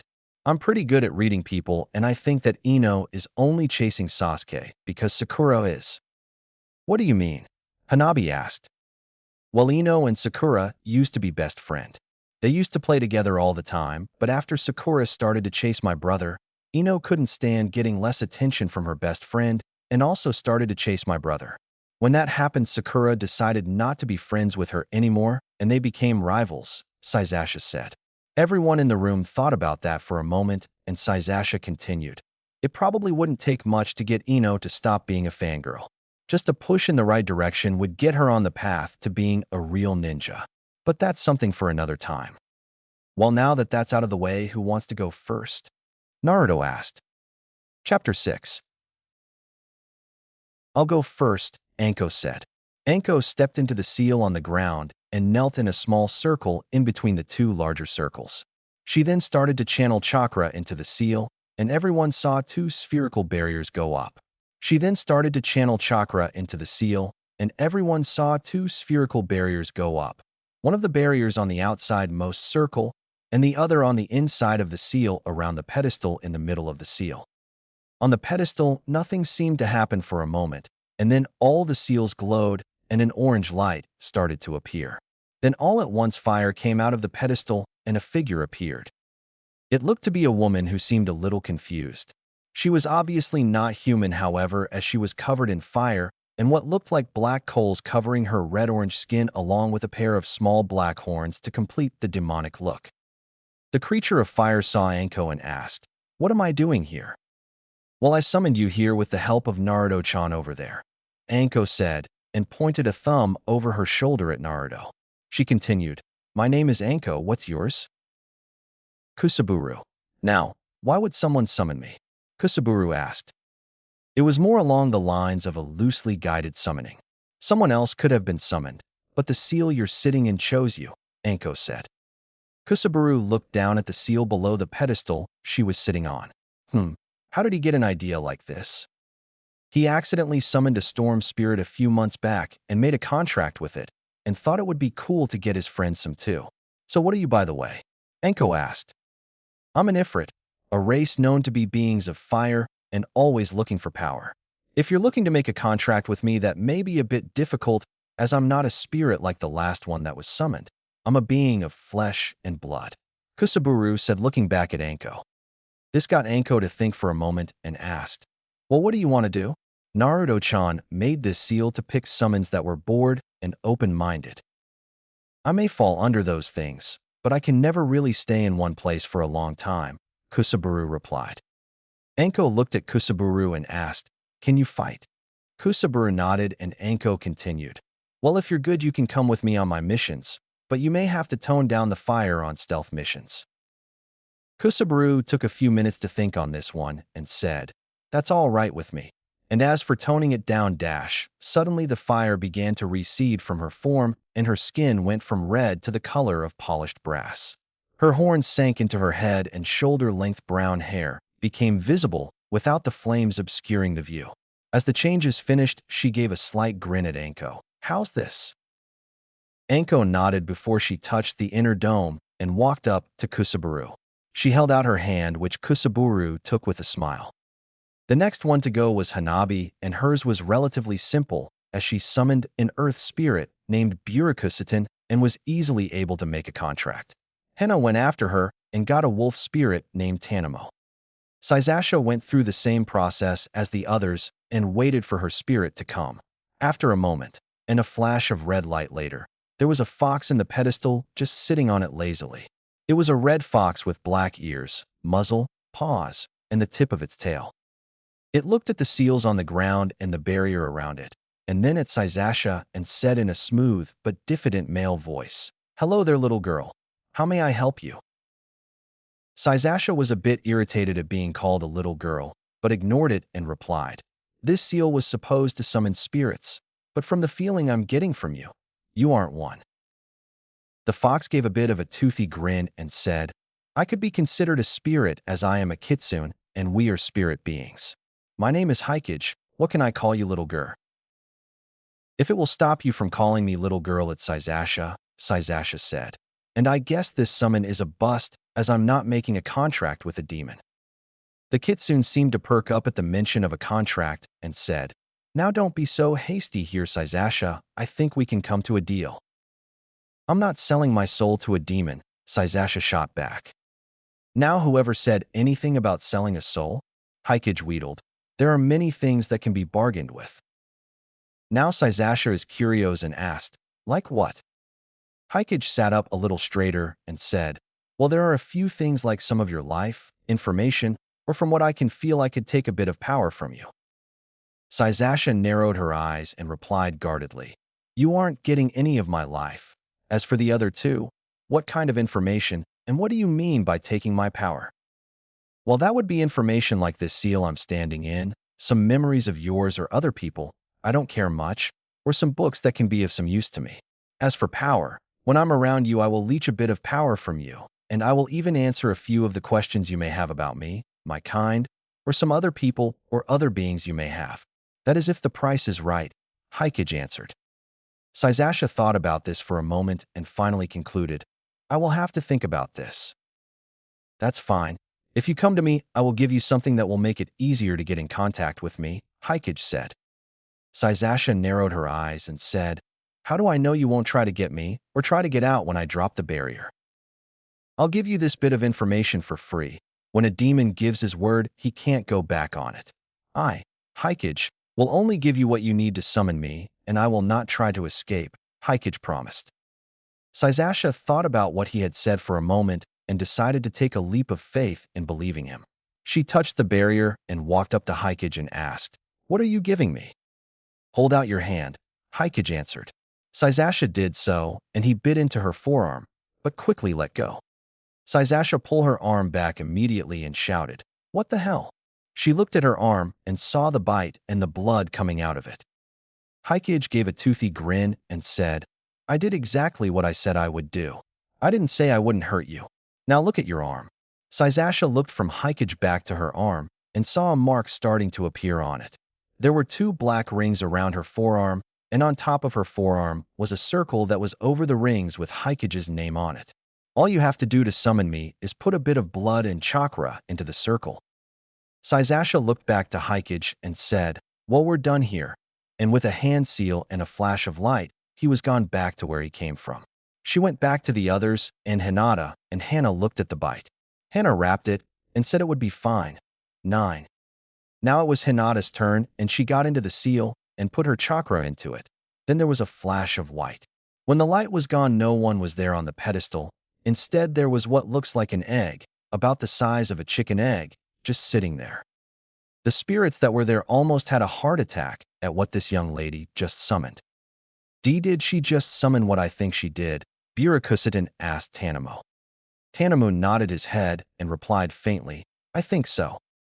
Naruto turned to the spirits and asked, "What did she summon?" Burakusitan looked at Naruto and said, "I think Hinata-san just summoned an angel egg." Everyone looked surprised at this, and Naruto asked, "What's an angel egg?" Tanamo answered, "It's something that helps a goddess control their abilities and use some of their more complex spells." Hinata's beautiful and all but a goddess. Naruto half asked, half stated, letting the sentence linger. The two spirits nodded and Naruto went on and finally asked, "What does this mean?" "It means that your friend there is innocent enough for an angel egg to pick her to bond with," Tanamu said. They all looked back at Hinata. On the inside of the barrier, Hinata couldn't hear the people and spirits on the outside of the seal. Hinata saw the egg on the pedestal and turned on her Byakugan to see if there was anything else in the seal. She almost immediately turned it off because of the bright light coming from the egg. She blinked the spots from her eyes and thought about what to do. The moment that her Byakugan was on, she did see that the egg was the only thing in the seal. Hinata touched the inside barrier to dissolve it, and she went up to the egg and picked it up. She held it in her hand and felt that it was warm to the touch. She looked at it closer and felt it move a little and saw it start to crack. Then the egg burst open and a light flew into Hinata's chest. Almost immediately, Hinata was on her hands and knees in pain, and the barrier around the seal broke. Naruto was at her side in a moment and tried to see what just happened. "What happened?" Naruto asked Byakugan and Tanamu when he couldn't find anything wrong. "The angel is bonding with her. It will be a bit of a painful process, but it will pass when the egg settles in," Byakugan answered. Naruto and everyone there looked back at Hinata and saw a bulge on her back, and Naruto ripped open the back of Hinata's shirt. They saw just above Hinata's bra skin going up in an unnatural way with the ball of light in the middle. Then there was a flash of light that everyone shielded their eyes from. Looking back at Hinata, they saw that she was no longer in pain, but was breathing a little heavy. But that wasn't what everyone was looking at. They were looking at what looked like a small person on Hinata's back. It was a girl that was the size of a small baby, but still looked like a full-grown woman. The little woman had long blonde hair and blue eyes, and for some reason only one white angel wing. The little woman looked at everyone with a smile and waved at them. She then saw that Hinata was in pain and looked a little sad and put a comforting hand on Hinata's shoulder. Naruto got a little closer and asked Hinata if she was okay. Hinata nodded and said, "Yes, give me a moment." "Okay, Hinata-chan, but just so you know, there is a little woman on your back," Naruto said. Hinata smiled at that and said, "Yes, I know, and I just got a lot of information at one time, and I need a moment to sort it out. Her name is Cool Mint, by the way." After a moment, Hinata gathered herself up with a deep breath and looked at the small angel on her back. Cool Mint gave Hinata a smile when she saw that she was okay, and Hinata smiled back. Hinata got up and looked at everyone and gave everyone a smile to show that she was okay. Hanabi asked, "So what did you learn?" "A lot, and it will take me a while to sort through all the information, but I got the basics on angels and goddesses. I just can't believe that I summoned a real angel," Hinata said. Naruto smiled and said while hugging her, "Why not? You're my little angel, Hinata-chan." Hinata blushed and didn't say anything, just snuggled into Naruto's chest. After moving Hinata out of the circle, they continued with the summoning. Tintin went after Hinata and got a thunder spirit named Sudaraiki. Things got interesting again at Yakumo's summoning. She went through the summoning process and a black and red light came through. When the light died down, there was a young woman there, sitting on the pedestal. The young woman had light brown skin, a pair of DD breasts, with shoulder-length white hair, and what looked like two small wings that were black near the top fading to red at the bottom. She had on a thin, dark red nightgown that was nearly see-through and left nothing to the imagination, with knee-high dark red stockings. The woman looked at Yakumo, who was blushing at what the woman was wearing, and said with a smile, "Hello, my name is Sadesna. How may I help you today?" Yakumo answered, Well, Sadesna, me and my friends were summoning spirits to help us train, but I don't think you can help me in those clothes." Sadesna looked at her clothes and waved her hand, and suddenly she was wearing a red kimono before she said, "What would you want help with?" Yakumo lost her blush and said, "Well, I would like help with my jinjutsu." Sadesna tilted her head and Yakumo explained, "The illusion arts." Sadesna smiled at that and said, "If it's illusions, then you came to the right succubus. The price isn't too high either." Yakumo thought that her being a succubus explained the nightgown she had on and asked, "What price and what can you do?" Sadesna answered. While all succubuses can perform illusions, it's how we hide our appearance and feed if we don't want to sleep with our chosen meal. We perform illusions mainly two ways. As she said that a tail that until this point hadn't been seen showed itself. We can use our tail, as she said that a spade at the end of her tail opened. All we have to do is put this on any part of the body and we can make our meals have wet dreams. Or the more powerful succubi can do the same thing and much more by just looking at someone. As for the price, all I want is for you to gather some food for me. Yakumo frowned at that and asked how. Sadesna answered, I will teach you how to collect it through performing sexual acts. She laughed at Yakumo, doing an excellent impression of a tomato. Don't be so shy, honey. I can see the lust coming off of you right now. You can see lust? Yakumo asked, still embarrassed. Oh yes. I can see the emotions you are giving off in waves, Sadesna said. She could see that Yakumo lusted after and had quite a bit of affection for a person, and that wasn't all. She could also see that the teen had trust in this person bordering on obedience. Sadesna looked at the people outside the barrier that she was in and saw the boy, young man that had the girl's attention, and from what she could see, he also had the attention of all the young women present. It wouldn't be too hard to teach you how to collect lust, and it will get you closer to that young man over there, Sadesna said, looking back at Yakumo. To Yakumo, it was a tempting offer, but she had one more question for Sadesna and asked, if I say yes, can you teach me to see emotions and cast illusions with only a look? Of course I can. It will cost you extra, but it can be done, Sadesna answered. Yakumo nodded her head and said, you have a deal. Sadesna smiled little larger, showing perfect white teeth, and said, then come here, young lady. Yakumo dissolved the inner barrier and walked forward to the succubus. Sadesna put a hand on Yakumo's chin and tilted her head up, and when their eyes met, Yakumo felt a rush of information. Sadesna moved her head forward to catch the distracted Yakumo in a deep kiss. Yakumo came to her senses a few moments later and all but leaped away. Why did you do that?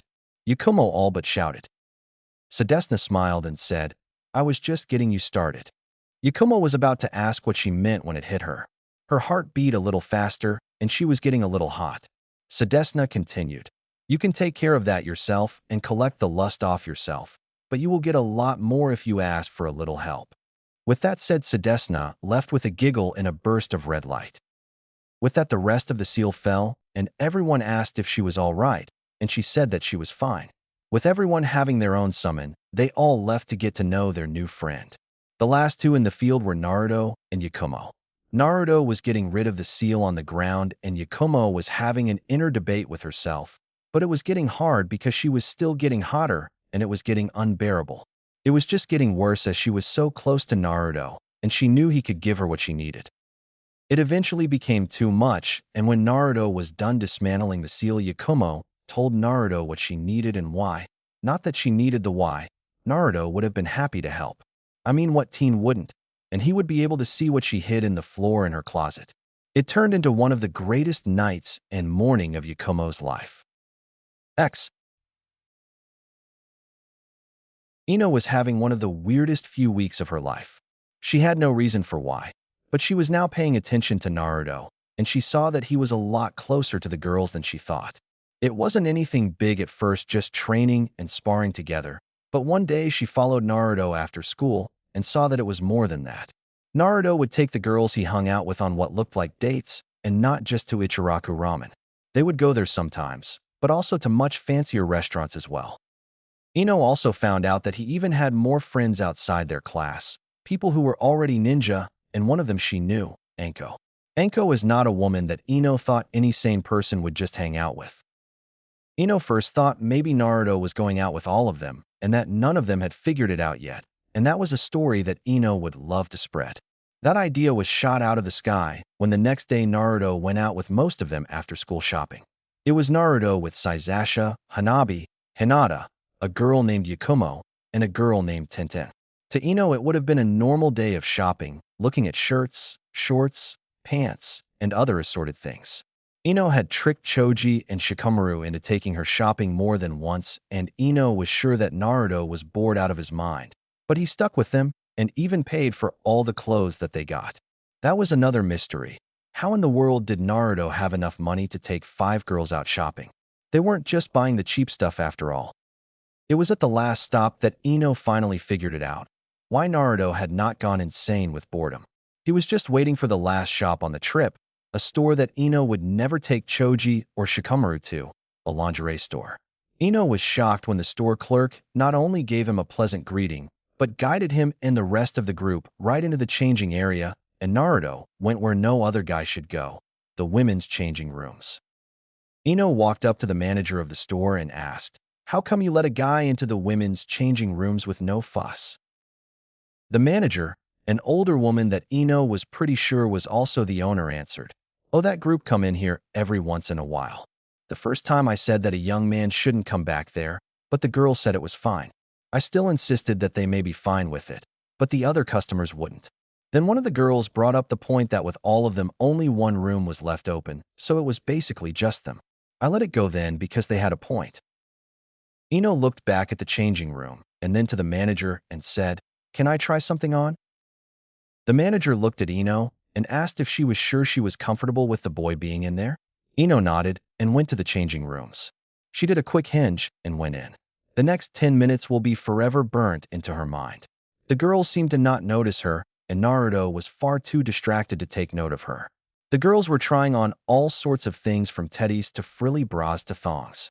Ino might as well have been taking notes as they were in their own world. Saizasha seemed to like the darker colors and was never seen in anything but a thong. Hanabi was going for the skimpy look and wore as little as possible while still being somewhat dressed, and she also liked the see-through teddy.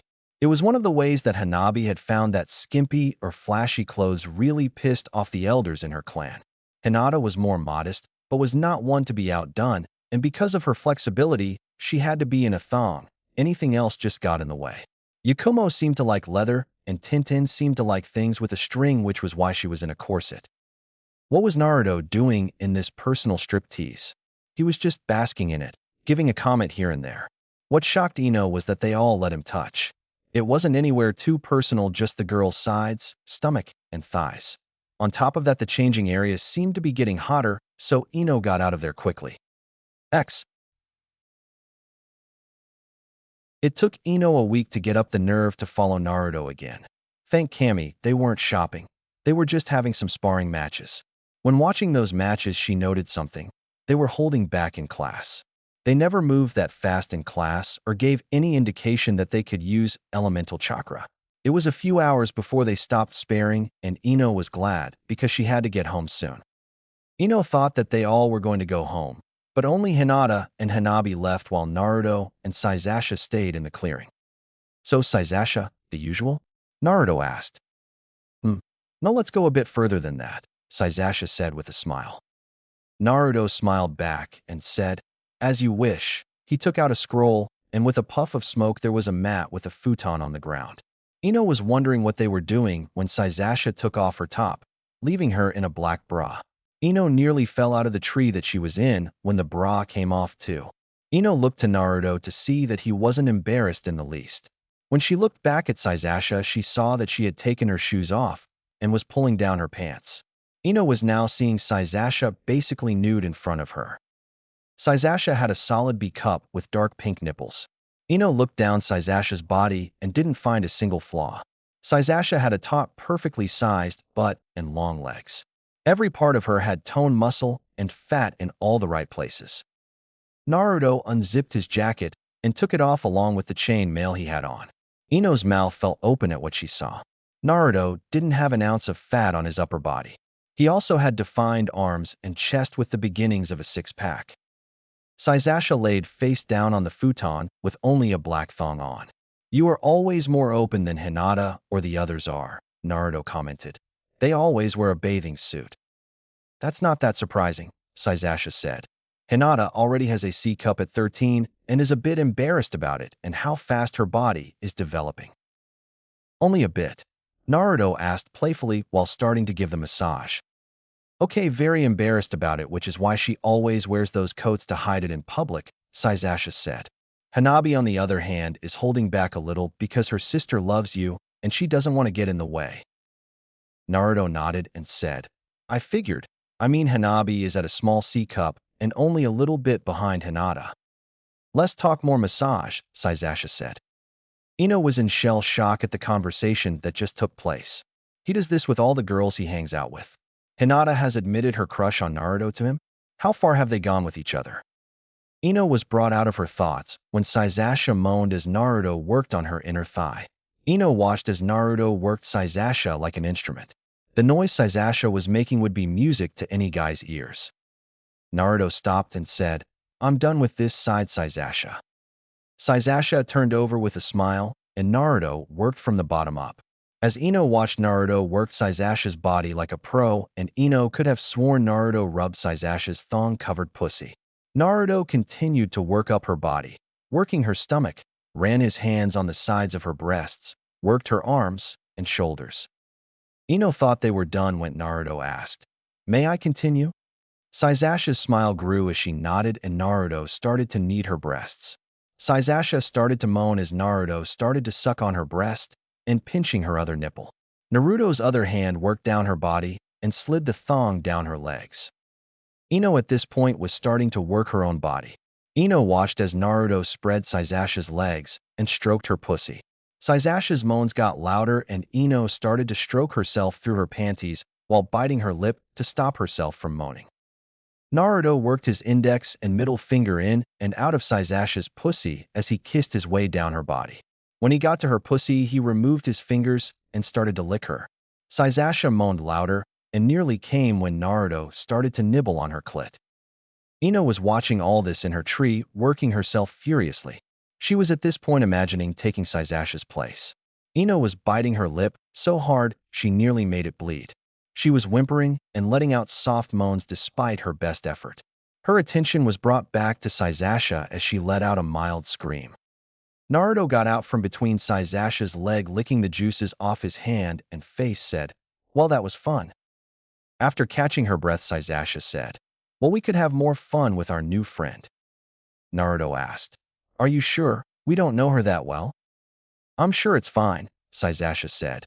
She seemed to be enjoying herself. Naruto shrugged, took out a kunai with a thread on it, and threw it into the tree. He pulled the string back to himself with Ino coming along. Saizasha looked at Ino and asked teasingly, My, Ino, did you enjoy the show?" Ino tried to deny that she was watching, but nothing came out. Naruto came over to her and picked up Ino's hand. Her fingers were covered in a clear liquid. "Yes, Ino, I think you did," Naruto said with a smile.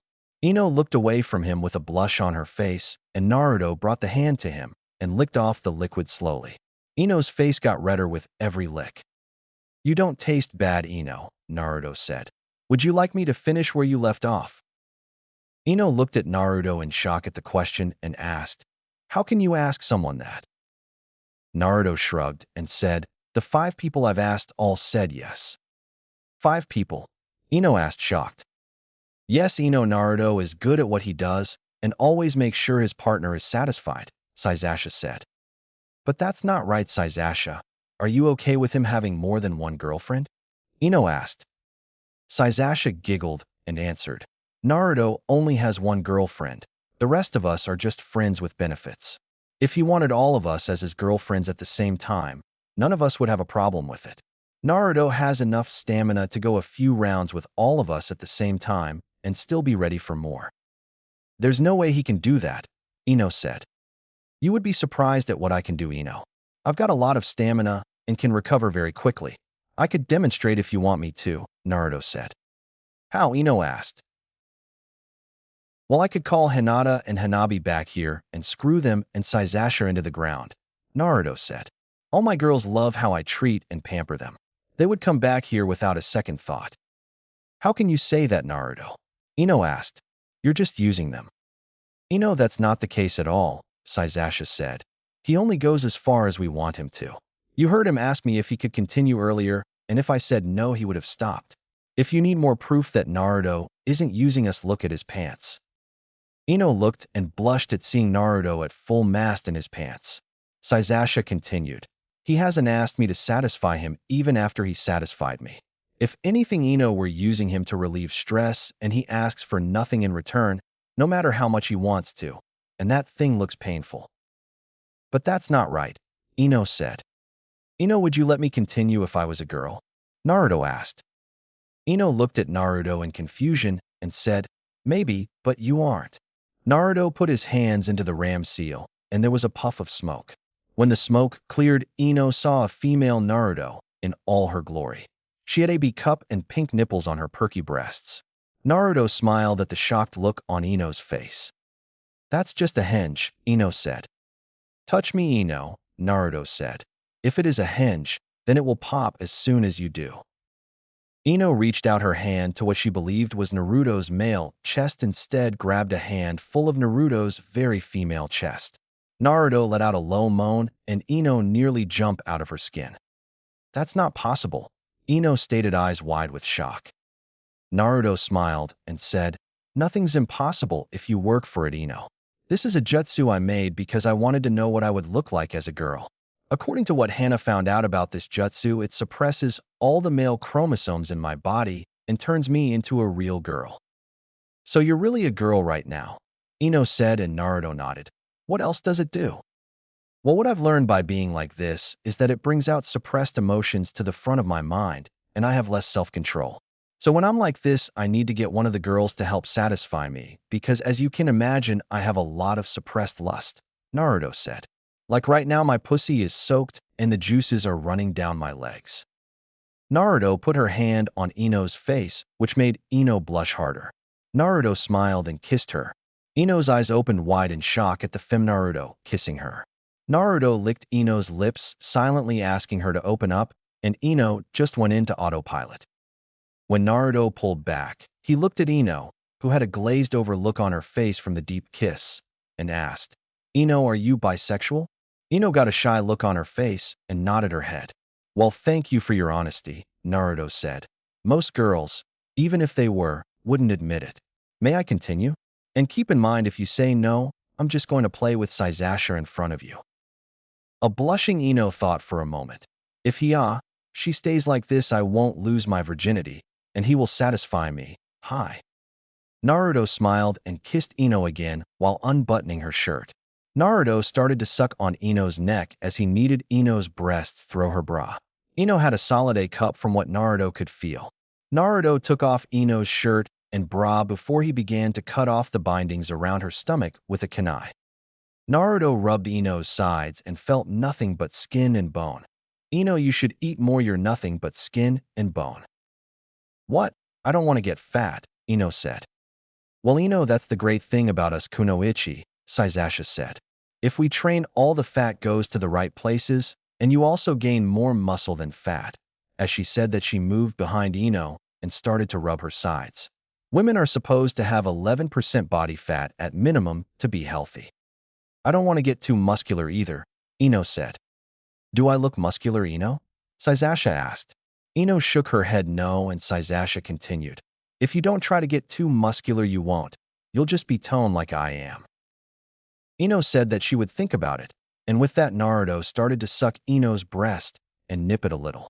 Ino gave a whimpered moan in response. Sasasha lifted Ino's skirt and started to rub her pussy through her wrappings and panties. Ino moaned louder and was getting wetter by the moment. It didn't take long before Ino moaned loudly as she came. My, Ino, I think you may have just ruined your panties, Sasasha said as she held up her hand to Ino's face and continued. Could you clean this up for me, Ino? Ino, still in her orgasmic high, began to lick and suck her juices off Sasasha's fingers. When Ino came down off her high, she couldn't blush harder at what she was doing. Did you enjoy that, Ino? Naruto asked. Ino nodded, still embarrassed about finding out what she tasted like. Well, Ino, we're just getting started. An hour later, they were all laying on the futon Naruto had laid out earlier. It was a little small, but Ino and Sasasha were nearly lying on top of Naruto, so it was fine. Ino's mind was just coming back into focus, and Sasasha had a very satisfied look on her face. Well, Ino, I hope that you think about training, and come find us if you need some help or just need to get out some stress, Naruto said. Sure, Naruto-kun, but I'm tired, so just lay where you are, Ino said as she snuggled into Naruto's right breast. Naruto giggled and ran his hand through her long hair, the ponytail undone a while ago, and along her back. Well, this is nice and all, but I think we should get dressed before some random ninja runs through the training ground, Saizasha said. She got up and stretched while grabbing her clothes. Ino stretched a little and said, I guess you're right. My dad is probably wondering where I am. Naruto got up from under Ino and gave her a kiss on the head. He put his underwear and pants back on, and with a puff of smoke he was male again, and they all finished getting dressed and headed home. When Ino got home, she saw her father in the living room relaxing after a council meeting. He looked up and hesitated a moment before he asked, What happened to your bindings, honey? He gave a slight nod to her bared stomach to show his meaning, reminding her that they had been cut off by Naruto earlier. I was training with some friends and they got ripped up, so I took them off, Ino said. Who? He asked, raising an eyebrow. Saizasha Uchiha and Naruto Uzumaki, and they pointed something out to me during training. Dad, don't I eat enough? Ino asked.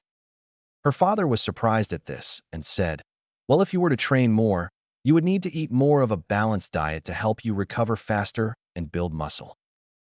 Well, I'm going to train more because Saizasha wore me out today without breaking a sweat, Ino said. Can you help me?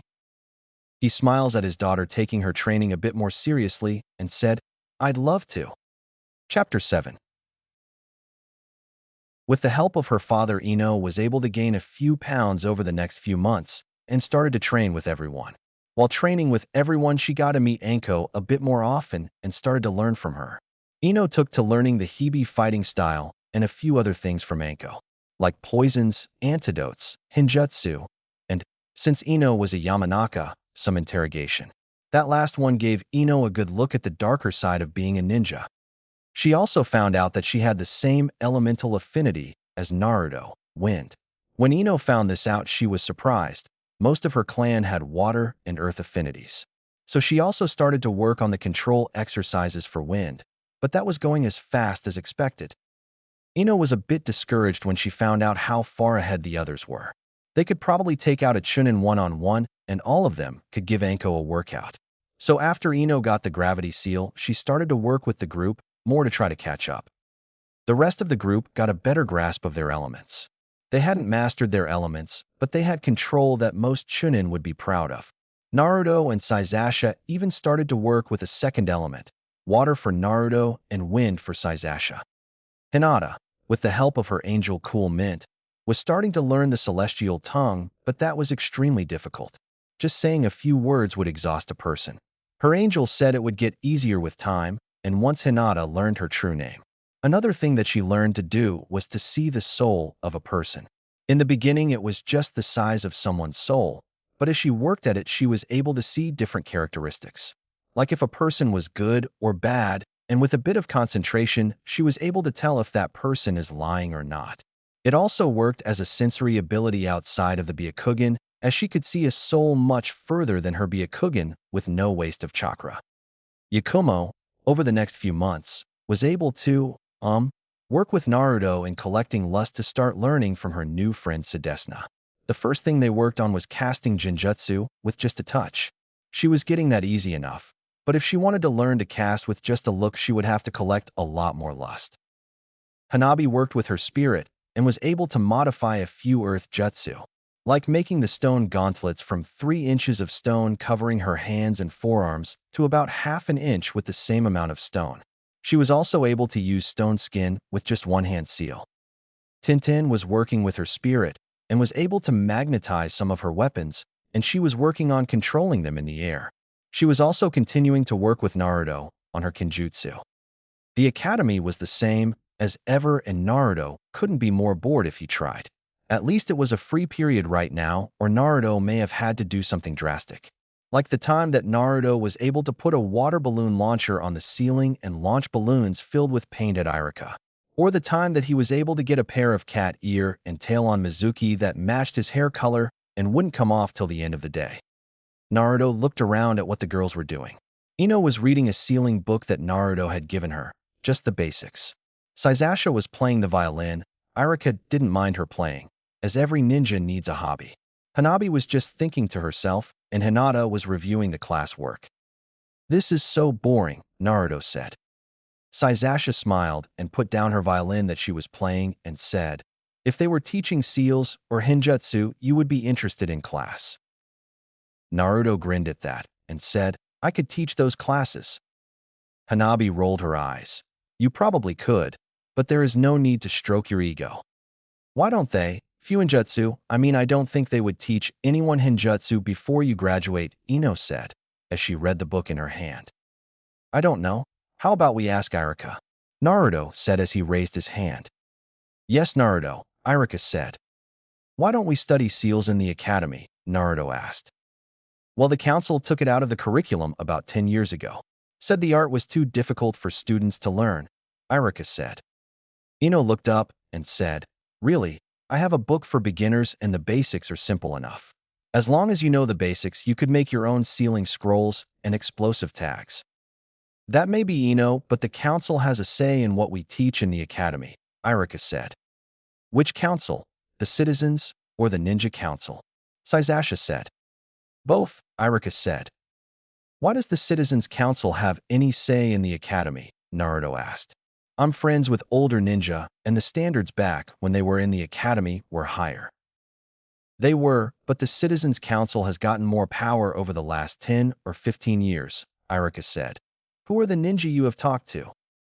Anko Mitarashi and Hana Inazuka, Naruto said. You know my sister? Kiba asked, surprised. Yeah, she's a great sparring partner, and the Harmura brothers seem to like me too, Naruto said. Who are the Harmura brothers? Sakura asked. My sister's partners like Akamaru and me, but she has 3 partners, Kiba said. Back onto what we were talking about. Why the academy doesn't teach at least the basics of all the ninja arts, Naruto asked. Other than seal, we do teach the other arts, Naruto, Irika said. Not really, Irika-sensei, you don't teach how to make or counter poisons, what elemental chakra is, medical ninjutsu, and I bet not even half of the students in this class even know what Hinjutsu is, Sasasha said.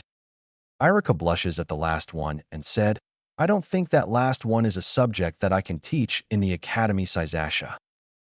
I'll give you that one, but the other ones could be taught, Sasasha said. What is Hinjutsu? Sakura asked. Hinjutsu is the art of seduction.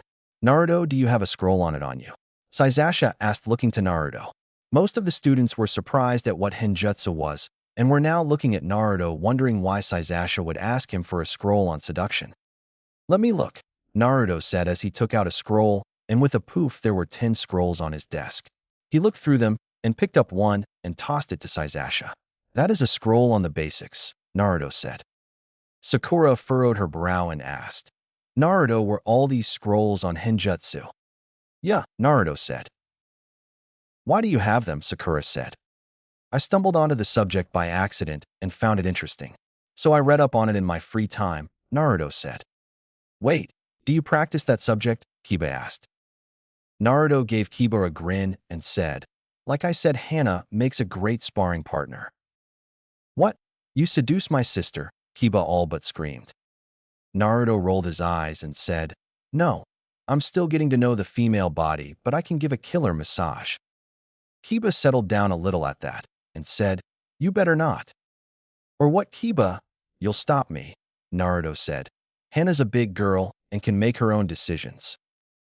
Kiba growled at Naruto, and Hanabi said, That, and you love the way she looks in a thong.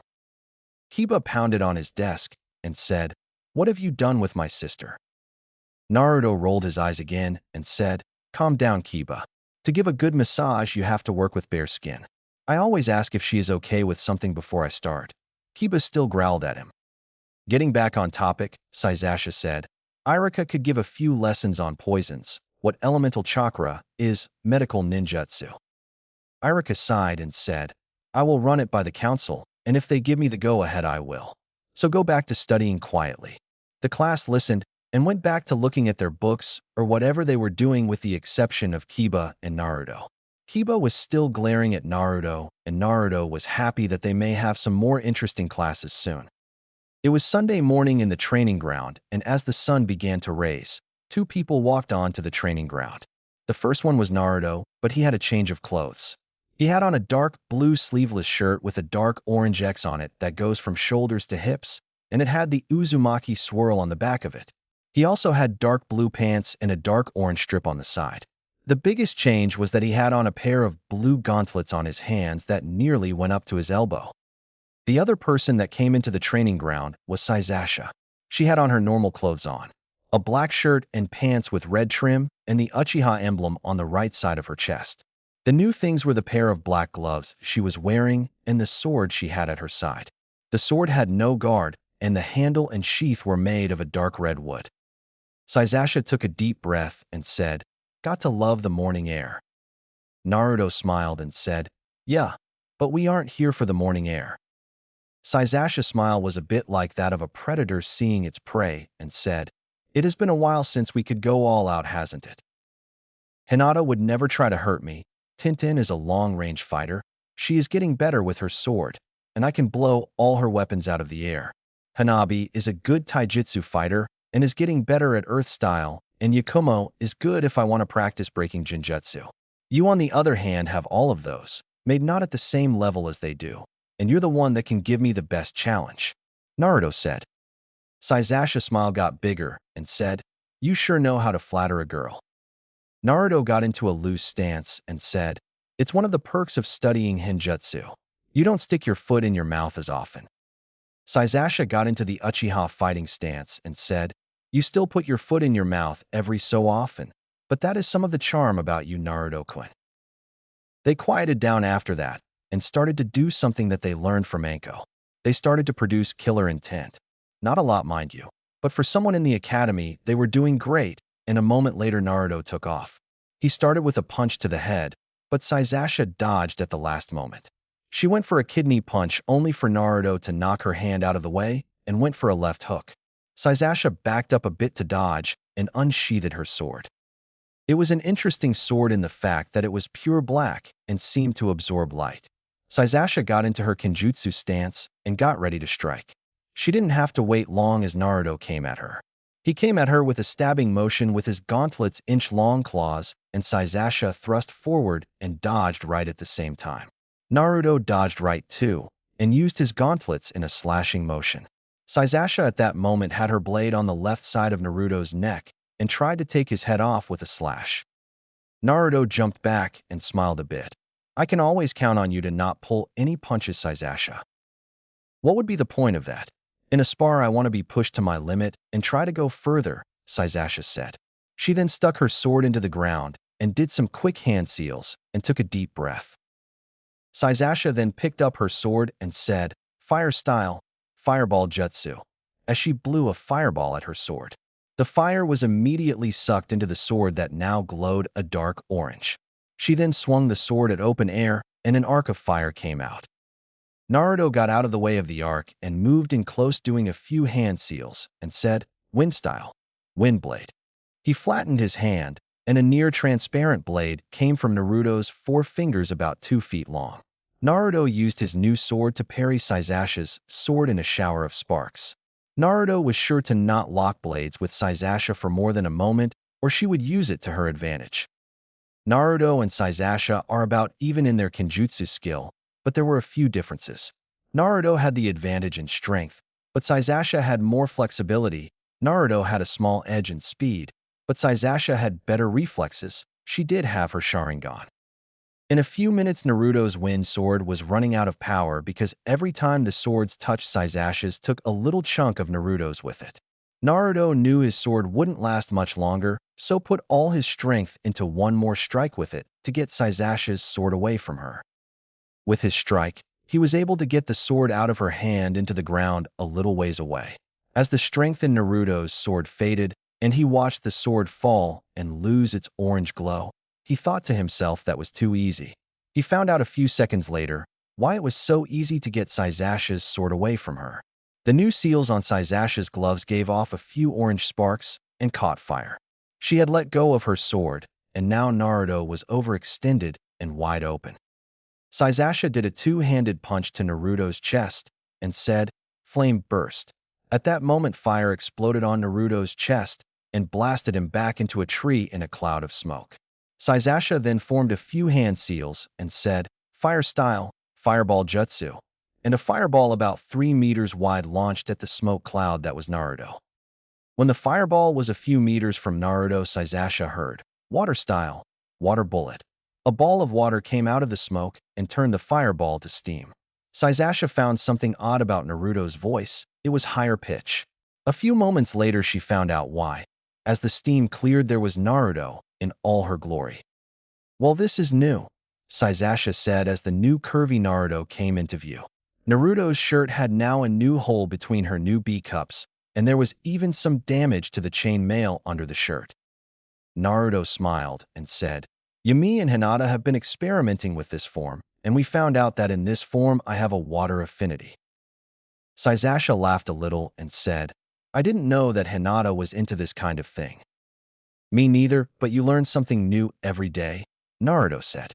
With that said, Naruto dashed at Sasasha. Sasasha was a bit surprised that Naruto was now faster and wasn't fighting like he usually did. Instead of using a loose form of the hard fight, Naruto was using the Hibi style with his newfound flexibility.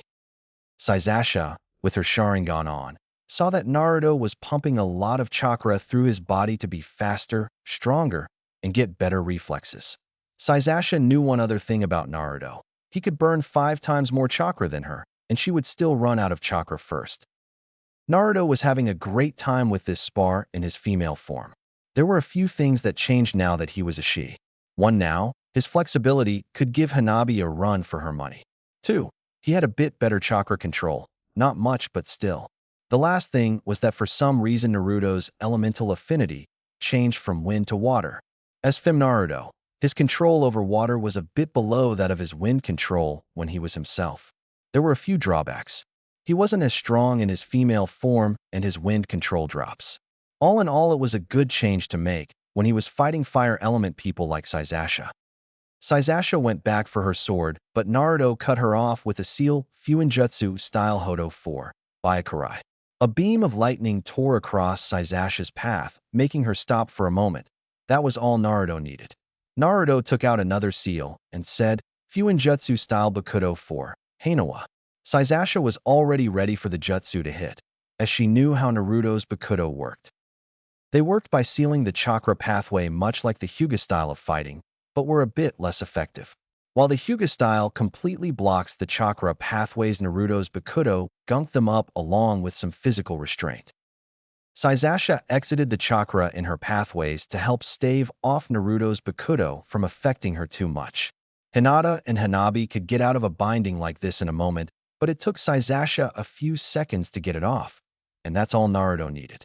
With one more seal Fuinjutsu style Hodo 31, Shikaho, Sasasha broke the bindings a moment too late and rocketed away, much like she had done to Naruto a minute earlier, by a foot-wide ball of red light.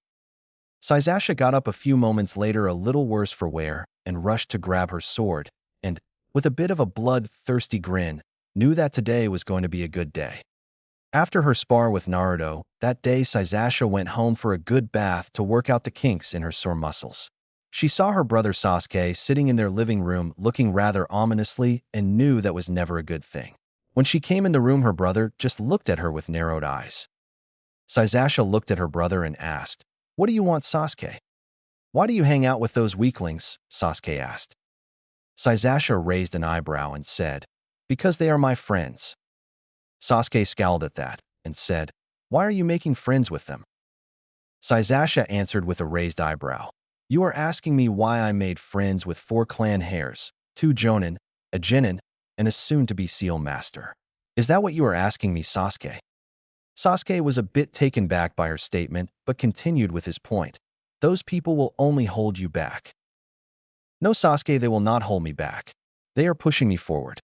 They are the best in our class," Sasasha said. "I'm the best of the class. I'm going to be Rookie of the Year when we graduate." Sasuke all but snarled at the thought of someone being stronger than him. Sasasha narrowed her eyes at his tone and walked toward. "No, Sasuke, you aren't the strongest in our class. You aren't even the strongest in this house." This just pissed Sasuke off. He knew he was stronger than his sister and was going to prove it, and he went to attack her, but as soon as his punch touched her, she dissolved into a black dust. Sasuke was only confused for a moment as Sasasha spoke into Sasuke's ear. "You couldn't even tell you were already in my Jinjutsu." Sasuke spun around to look at his sister and was shocked to see her with the Sharingan, and it was almost complete with 3 tomo in her right eye and 2 in the other. He lashed out again, only for her to catch his arm this time. You can achieve much greater results when you train with others and have them push you to your limits. Just to emphasize her point, she squeezed his wrist and brought the great last Uchiha to his knees. Sasasha then took a look of pity and said, "Is this really all you're capable of?" That only made Sasuke angrier, and he threw a kunai at Sasasha only for her to dissolve into dust too. Apparently that is all you are capable of, Sasuke. Sasuke looked to Sasasha to see that she hadn't even moved from the spot where she was standing at the beginning of their conversation. He had been under her Jinjutsu from the beginning of their conversation. Sasasha just left a stunned Sasuke in her wake as she left the room. Sasuke just stood there and glared at the spot she had been standing. Sasasha had not only got him in a Jinjutsu, but she had put him in one that had caused him real pain. Sasuke could still feel the grip and the phantom pain of Sasasha's illusion trying to crush his wrist. It only pissed him off more that his sister had gotten stronger than him, the last Uchiha right under his nose, and he couldn't see it. He would train harder and longer so he could prove that he was the strongest and to one day avenge his clan. Itachi had once said that he wasn't worth killing. Did that mean that Sasasha was worth killing early to make her not a threat? Did that mean Itachi saw Sasuke as never being able to match him? Sasuke didn't know, but the more he thought about it, the more it pissed him off. When Sasasha got to her room and knew the moment she walked in someone else was there, she touched the security seals she had in her room and turned them to their max and said, "Come out." In one of the dark corners of her room, a figure in a long black cloak and a blank white mask came, and that was all the features that Sasasha could make out. "Your report," the figure said in a monotone voice. Sasasha looked at him for a moment and said, "There isn't much new to report. Naruto can now fight in his female form, and it changes his elemental affinity to water. There are a few other changes, but that is the most important. There is still no way that Naruto will leave the village. He has too much to lose if he left. That hasn't changed." The figure just nodded and was about to leave when Sasasha said one last thing. "You may want to watch my brother a bit more, as I just showed him the difference in our strength a few moments ago, and he was not happy about it." The figure seemed to consider this new information for a moment, nodded, and left the room. Sasasha sneered after the figure left and looked a bit like her brother at that moment. She hated that man with a passion that few could even fathom. She had to report about Naruto, Hinata, Hanabi, Yakumo, Tintin, the new member of their group Ino, and even Anko. She hated having to do this, but she had no other choice. She would kill that man someday and finally have this weight off her shoulders. Tintin was getting in a little training of her own. Tintin had started to work with Anko a few weeks after meeting her, and they had a sort of student-teacher relationship. Anko was no slouch when it came to weapons. In Anko's mind, anything was a weapon. Be it a kunai or a dango stick, anything could be a weapon. Guy was a little weary of letting his student training with her, but it only took Anko a short chat with him to see that it may be a good idea to have his kunoichi train under another every once in a while. It only took Guy a few weeks to note that it was a good decision with some of the improvements that Tintin was making. Anko couldn't help Tintin much with her lightning affinity. Anko had a fire and earth affinity, but when it came to hand-to-hand combat, she was one of the best kunoichi in the village for the job. So the days that Tintin trained with Anko, it was mostly sparing matches with her or Kusaburo. Tintin was getting more familiar with many of her weapons, mostly her bow staff, axe, and especially her sword. She was also getting used to her new ability to magnate her kunai and shuriken. She could keep track of about 10 to 15 in the air while she's fighting. Any more than that takes too much concentration to keep them in the air and use her weapons. That brought Tintin to where she is now. After a few weeks of training with Anko, Anko thought Tintin was ready to be introduced to her favorite training ground, 44, the Forest of Death. In the beginning, Tintin hated this forest, but after a few weeks, she figured out why Anko brought her here. It was the perfect place to get combat experience outside of the bandit clearing missions that her team went on. Tintin was now fighting a swarm of giant spiders, which had to be the size of your average dog. In the beginning, it was harder for Tintin to kill the spiders. She had to use her axe, kanabo, or exploding kunai just to get through the spider's exoskeleton. Now, though, she could use her bow staff and sword to get through the spiders. Tintin was at the entrance of the spider's den, which was a grove of very dense trees with a tunnel web going from the ground to almost the canopy of the forest, covering an area of about a city block. She was currently smashing the spiders with her bow staff. One spider leaped at her from above, but Tintin saw it coming, and with a poof of smoke, she was now holding a sword and cut it in two. Another poof later and spin of her staff at the one that tried to take advantage of the distraction were knocked back into their tunnel web. Tintin leaped back, in a poof of smoke, there was a half-dozen canaille in the air. Tintin waved her hand forward, and the canaille took off at high speed, and all hit the head of the spiders she had just knocked back. A moment later, they all exploded, leaving half-dozen less spiders. After that, Tintin got back to work with her sword. Where Anko was standing, she could see that Tintin's skill with a sword had gone up quite a bit from when she had started to train Tintin. One of the reasons for that was that Tintin was facing an opponent that was trying to kill her. Maybe she should introduce Tintin to Hei Gecko or Yugao Yuzuki. They were the best kenjutsu users in the village. For now, though, she would just watch to see what she could have Tintin work on next. This wouldn't be the last time Tintin fought these spiders, but she had a plan today. One of the things Tintin had noted about the spiders is that their silk was extremely strong, and it gave Tintin an idea. What if she made her clothes out of that silk? It could probably stop lighter attacks like kunai, shuriken, and some glancing blows from weapons. She had even seen the silk survive some of her weaker elemental attacks. Today she was going to catch a few of the spiders and put one of the new seals she had made on them. Tintin saw her chance to a few spiders. She only needed 4 or 5, and she took it. She cut one last spider in half, and her sword poofed away, leaving a scroll in her hand. Tintin opened the scroll and threw it on the ground under a few spiders as she made the ram seal. The seal glowed for a moment, and then a strong wind picked up. The scroll started to suck in anything above it. One of the spiders was smart enough to leap away, but the others were sucked into the scroll. Tintin counted 6, more than she expected, get sucked into the scroll. She quickly leaped to pick up the scroll before the spiders swarmed the area again and leaped to where Anko was. Anko looked at her and asked, "What's with the scroll?" Tintin smiled and answered, "I want to see it. I could make some clothes out of the silk of these spiders." Anko nodded. It had been done before, and they were always high-quality clothes for ninja. The spiders don't take to kindly to someone taking their silk. Tintin nodded and said, "I figured as much, but I have a new seal that may help with that." "What kind of seal?" Anko asked, not liking that Tintin may be talking about a slave seal. Anko had something like that on her neck and didn't want a somewhat student of hers looking into seals like that. "It's an animal taming seal for unruly animals.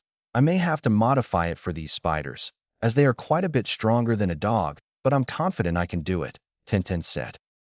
That was a bit better than what Anko thought what she was thinking about, but still it was a slippery slope to be on, and she said, "Be careful with seals like those. You may cause more harm than good."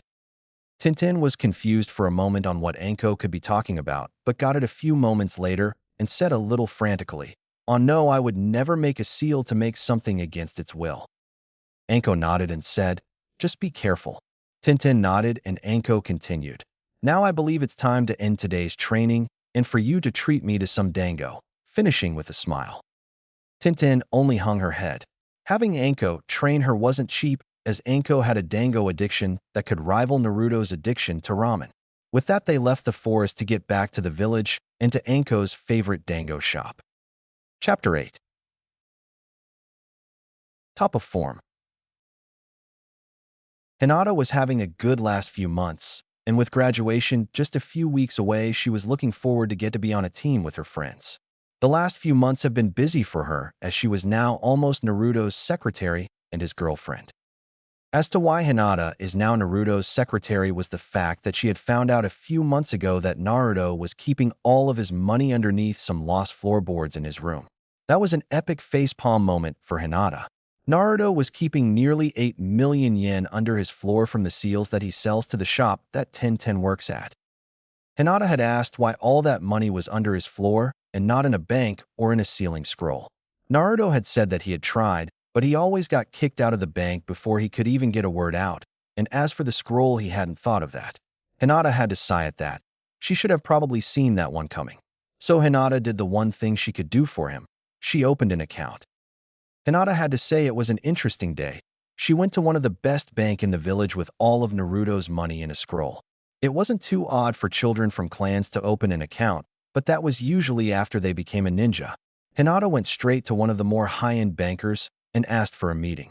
They granted her request, and after they saw the amount she was depositing, they were more than happy to open an account, but they had a few questions as to how she got this money.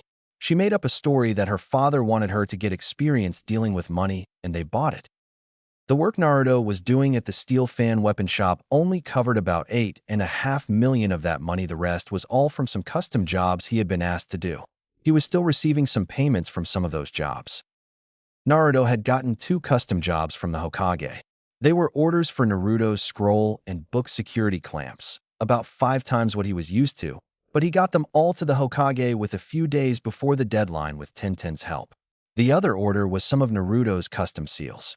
The main 2 were the barrier seal and the invisibility seal that Anko had put in a report as to why there would be a few new beings in the village and a new recruit for their village, Kusaburo, Anko's new friend.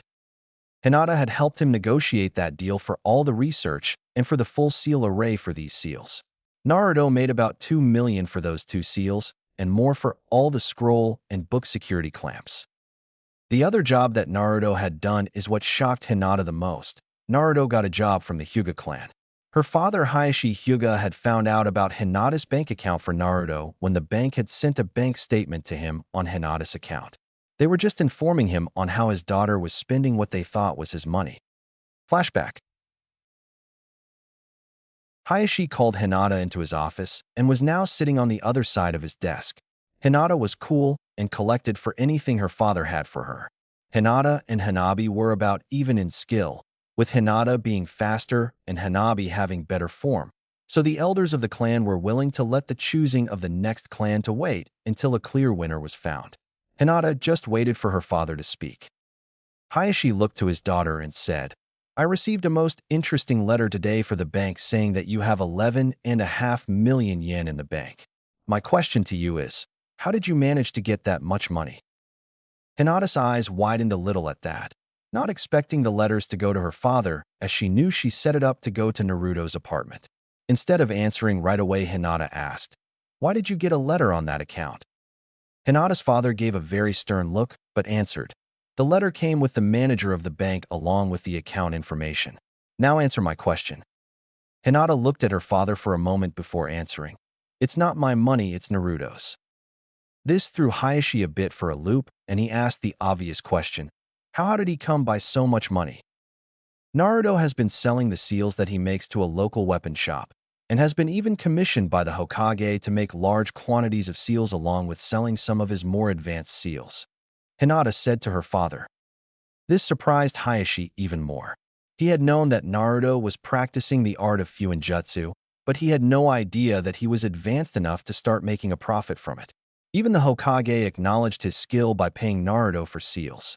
"How many seal is he selling?" Hayashi asked. Hinata thought for a moment and said, "He sells 2,000 paper seals and 400 book and scroll security clamps a month to the steel fan weapons shop. The demand for his seals is going up, so I wouldn't be surprised if those numbers go up. Naruto may sell the seal design of those that he sells now to the shop owner and start to sell the shop new seals. I have talked to Naruto about this, but he isn't sure if it is the right move for him to make. It's his decision to make, so I only give him my opinion." The Hokage wanted 2,000 of those book and scroll security clamps and the sale of 2 of his more advanced seals. Hayashi thought about this for a moment as he asked the next 2 questions he had. "Why is the account in your name, and what are these security clamps?" Hinata spoke as she took a scroll out of her pocket. "The bank wouldn't let Naruto in to make an account, so I made one for him, and me and Hanabi help Naruto if he ever has a problem or question about money. I've more or less become his account manager." The scroll that Hinata had just taken out had a steel ring around it, and Hayashi saw that there was sealing script pounded into the steel. This is a scroll security clamp that can be set to unlock to blood, chakra, or password, and have some durability seals on the metal so someone can't just break or cut them off. Naruto had improved them from the first ones that he made. Those could be thrown into a fire and be pulled out fine, but now they can withstand D and many C-class jutsu. Hayashi held out his hand for the scroll, and Hinata handed it to him. He looked at the round seal that was pounded into the metal. He knew a bit of seals and knew that what he was seeing was not the whole seal. If he had to guess, he would say the rest of the seal was on the inside of the metal ring, maybe put there when the metal was still red hot. The malleable metal would then be formed around the seal that was on a rod of some kind. He turned on his Byakugan just to confirm his suspicions and saw that he was right. "These are well made," Hayashi said, giving Naruto a small compliment, surprising his daughter again as she gave a nod. Hayashi thought for a few moments more and said, "I want you to bring Naruto to me for a meeting." A surprised Hinata tried to think of all the reasons as to why her father would want to meet Naruto, and considering what they were talking about, she had a strong feeling she knew why. "Fine, father. What should I say that this meeting is about?" "Tell him to bring his best seal's pitch," Hayashi answered. Bottom of form. X. Top of form. A few days later, Naruto walked into the Hyuga clan compound. It was a beautiful compound. It had white walls and a brown cosmetic-style roof with white lilies lining most of the outside of the compound. Naruto walked with Hinata into the largest building and sat in a room about the size of his entire apartment. Hinata told Naruto that he was going to be showing some of his seals to her father Hayashi and maybe selling some of them. So he got ready and pulled out a few scrolls and put them onto the coffee table that was in front of him. Naruto had a 2-feet-wide scroll with a few seals written on it taking up most of the coffee table. After a few minutes of getting ready, Hayashi walked into the room and sat down across from Naruto. "Hello, Hyuga-sama. Hinata told me that you were interested in some of my seals," Naruto said in a respectful tone. Saizasha, Hinata, and Hanabi's hard work with Naruto was showing. "I have a few questions for you before we talk about that," Hayashi said, and at Naruto's nod continued. "What level of sealer are you, Naruto?"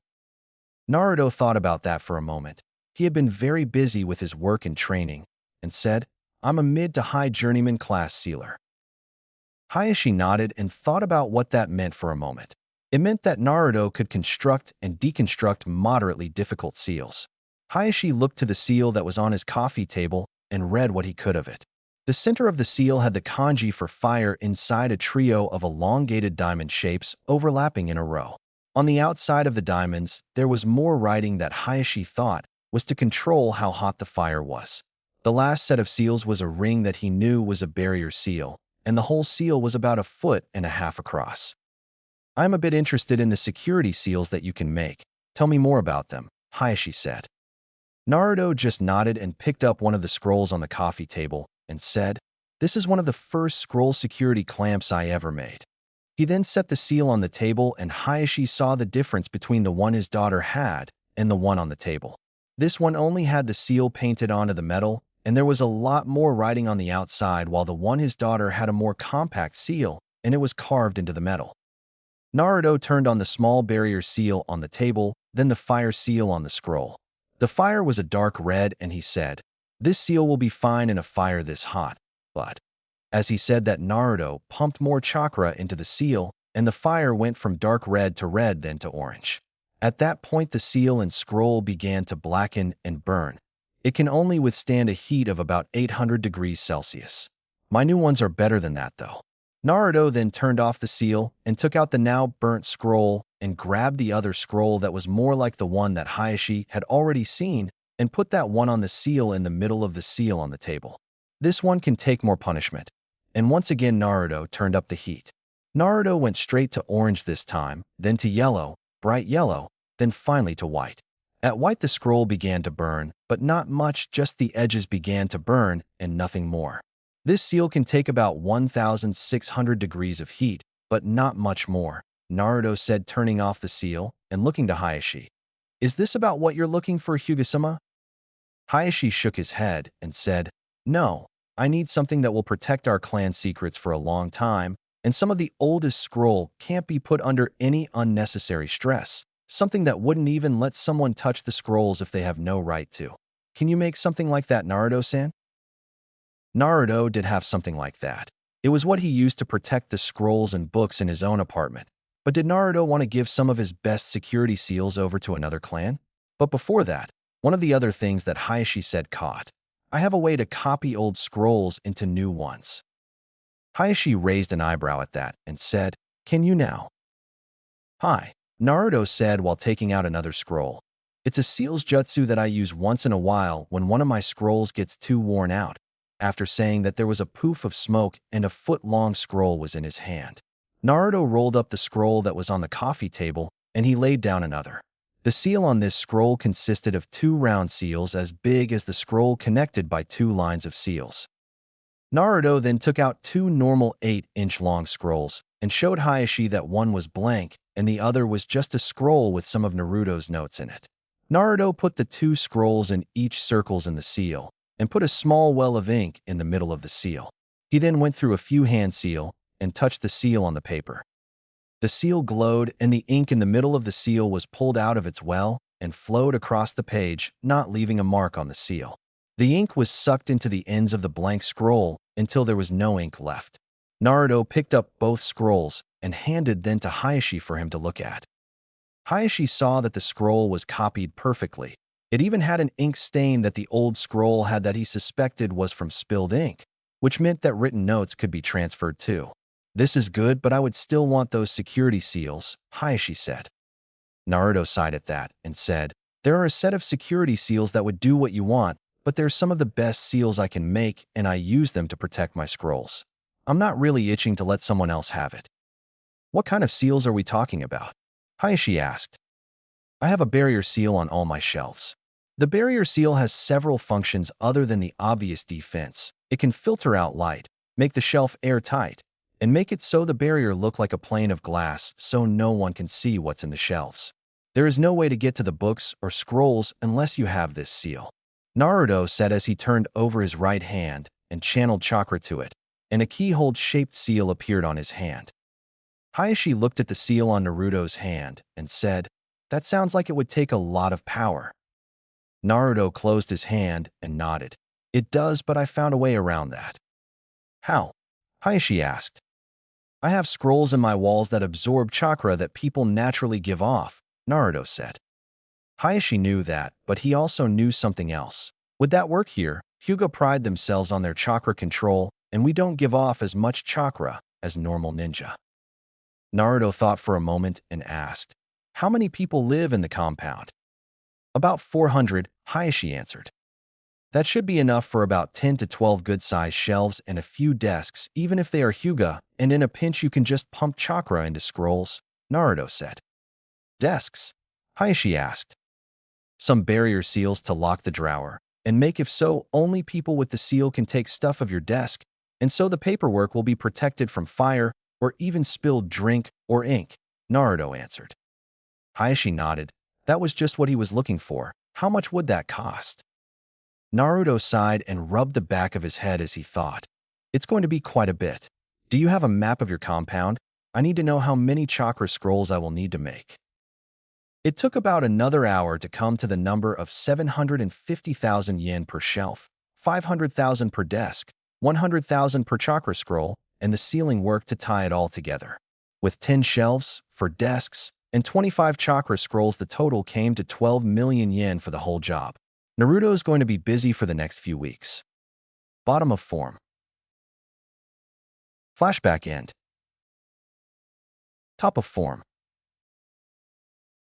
Naruto had a little over 21 million yen in his account after doing that job for the Hyuga clan, and now the other clans were looking at him with interest. He may have a lot of jobs in the near future and not enough of him to go around. Maybe he could learn some clone jutsu to help him.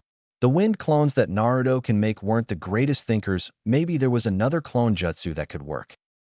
Naruto had a plan for all the money he now had. He was going to buy his apartment building. The apartment building wasn't a big one, it was 4 stories tall. It had 8 one-bedroom apartments on the top 2 floors, 6 two-bedrooms on the second floor, and 4 three-bedrooms on the ground floor. One of the ground floor rooms belonged to the old bat that owned the building. So here Hinata was walking to the Hokage Tower next to Naruto to help him convince the Hokage to let him buy his apartment building. They walked up to his office and asked the nice young secretary if they could see the Hokage. She said yes, and they went in. They saw the Hokage behind his usual mountain of paperwork. He was taking a break as he knew Naruto and Hinata were on their way. Naruto, Hinata, how may I help you today? Saratobi asked. Naruto and Hinata took a seat and Naruto said, I would like to buy my apartment building. Saratobi was a little surprised at the sudden statement and thought about this for a moment and asked, Do you have the money for that? After Naruto gets all the money from my clan for the job that he did, he should have 21 million yen, and some of the other clans have been over to my home to see if Naruto is as good as he says he is. So I wouldn't be surprised if some of the other clans asked Naruto to get some work done. Hinata answered. The Hokage had to nod at that. The seals that Naruto had put into the Hyuga clan were some of his most advanced, and Saratobi was thinking of having Naruto put some of them in his clan compound and into his office, even if the seals would protect his paperwork, not destroy it. Have you asked what she would sell it for? Not yet. Hinata thought it may look better if the Hokage asked and not two 15-year-olds. Naruto said. The Hokage had to nod at that and asked, Can you handle the responsibility of owning that apartment? We were going to make it a good price for fresh genin as it's close to the training fields. A few of my friends already said that they would move in when I buy my apartment building, Naruto said. Saratobi hummed at that and said, Putting business with friends doesn't always work. Hinata answered at that. We figured if they could handle the responsibilities of a ninja, they can handle the responsibility of rent. That is a good point, Saratobi thought to himself. They had already made a few good points, so he knew that Hinata and Naruto had at least thought about this decision. Saratobi, Naruto, and Hinata talked for about another half hour, and at the end of their little business meeting, Saratobi agreed with Naruto and Hinata. He would make the pitch to the owner of the apartment building. Naruto was having a great week. The deal for his apartment went through and was cheaper than he thought it would be. He used the rest of the money he thought was going into buying the apartment for a bit of remodeling. Seeing as there are few other tenants in the building, some of the other apartments had fallen to disrepair. With the remodeling, electrical, and plumbing inspection, Naruto didn't want any surprises when more tenants started coming. Tintin, Saizasha, and even Anko were some of his first new tenants. It was a good start. Not only that, but it was the last week of school at the academy and Naruto was looking forward to starting his life as a ninja. That's why for once Naruto isn't reading a ceiling book in class. Alright, class, graduation is just a week away, so let's make sure everyone has the basic 3 down, Irika said. Of course everyone but Naruto could do the basic 3, Bunshin no Jutsu, Hinge no Jutsu, and the Kawarimi no Jutsu. No matter what Naruto did, he couldn't pull a small enough amount of chakra to make the jutsu work for that match. Naruto doesn't even do the Hinge no Jutsu right. For Naruto, it isn't an illusion, he really transforms, not that anyone notices. It got to Naruto's turn. He did Hinge no Jutsu and the Kawarimi no Jutsu, but before he did, the clones said, Irika, you know I can't do the Bunshin no Jutsu. I'm sorry, Naruto, but you have to perform the jutsu to pass, Irika said. Then how did Rock Lee pass? Naruto asked. Irika was a little surprised by the question, but answered. Rock Lee was only able to pass because he was Chunin level in Taijutsu and had a recommendation from a Jonin. So all I need is to have a skill at Chunin level and a recommendation from a Jonin? Naruto asked. Irika nodded and Naruto continued. Great, I can do that. The Kurama clan owes me a favor. They got some Jonin right. I don't know about that, Naruto, Saizasha said. The Kurama clan is a bit of a dying clan there, putting most of their future on Yakumo, bringing them back to their former strength. Naruto frowned at that. How about the Hyuga clan? I just did a huge job for them. Our father would want something in return, Hanabi said. Or you could go with Anko. Naruto didn't like that he would have to give the Hyuga clan something after all the work he just did for them, even if they did pay him. Anko could work, but she's still a special Jonin, even if she is stronger than any 2 average Jonin. Irika interrupted them. That's not all you need, Naruto. You also need a skill at Chunin level. I don't need to worry about that, Naruto said. Irika looked confused. What do you mean? What do you think the big job I did for the Hyuga was? Naruto said as he turns back to Irika. I just reworked the Fuinjutsu security in the Hyuga library for 12 million yen. This made everyone in the classroom's jaw hit the floor, other than Naruto's little group. At this, Sasuke got angry and said, That's impossible. Naruto looked at Sasuke and said, I'm a journeyman class sealer and most jonin don't have my level of skill, but if you need proof of that, all we need to do is to go to the training fields outside. At that, Naruto looked to Iruka for an answer. Iruka sighed and nodded. I need you to show me anyway. Naruto smiled, and the whole class went out to the training fields and to the sparring circle. How are you going to show your skill to us, Naruto? Iruka asked. Naruto grinned and said, Sasasha, would you like to show off a little? Sure, Naruto, Sasasha answered as she walked into the sparring circle. Naruto then told everyone to move to Sasasha's side of the ring to get a good view of the seal he was going to use. With that, there was a poof of smoke on Naruto's arm, and a moment later, everyone saw that it was now armored. The armor was blue, and starting at his hand was a gauntlet with 2 or 3-inch claws with metal plates covering the rest of his arm except his shoulder. There was a metal cap on his shoulder and another metal plate.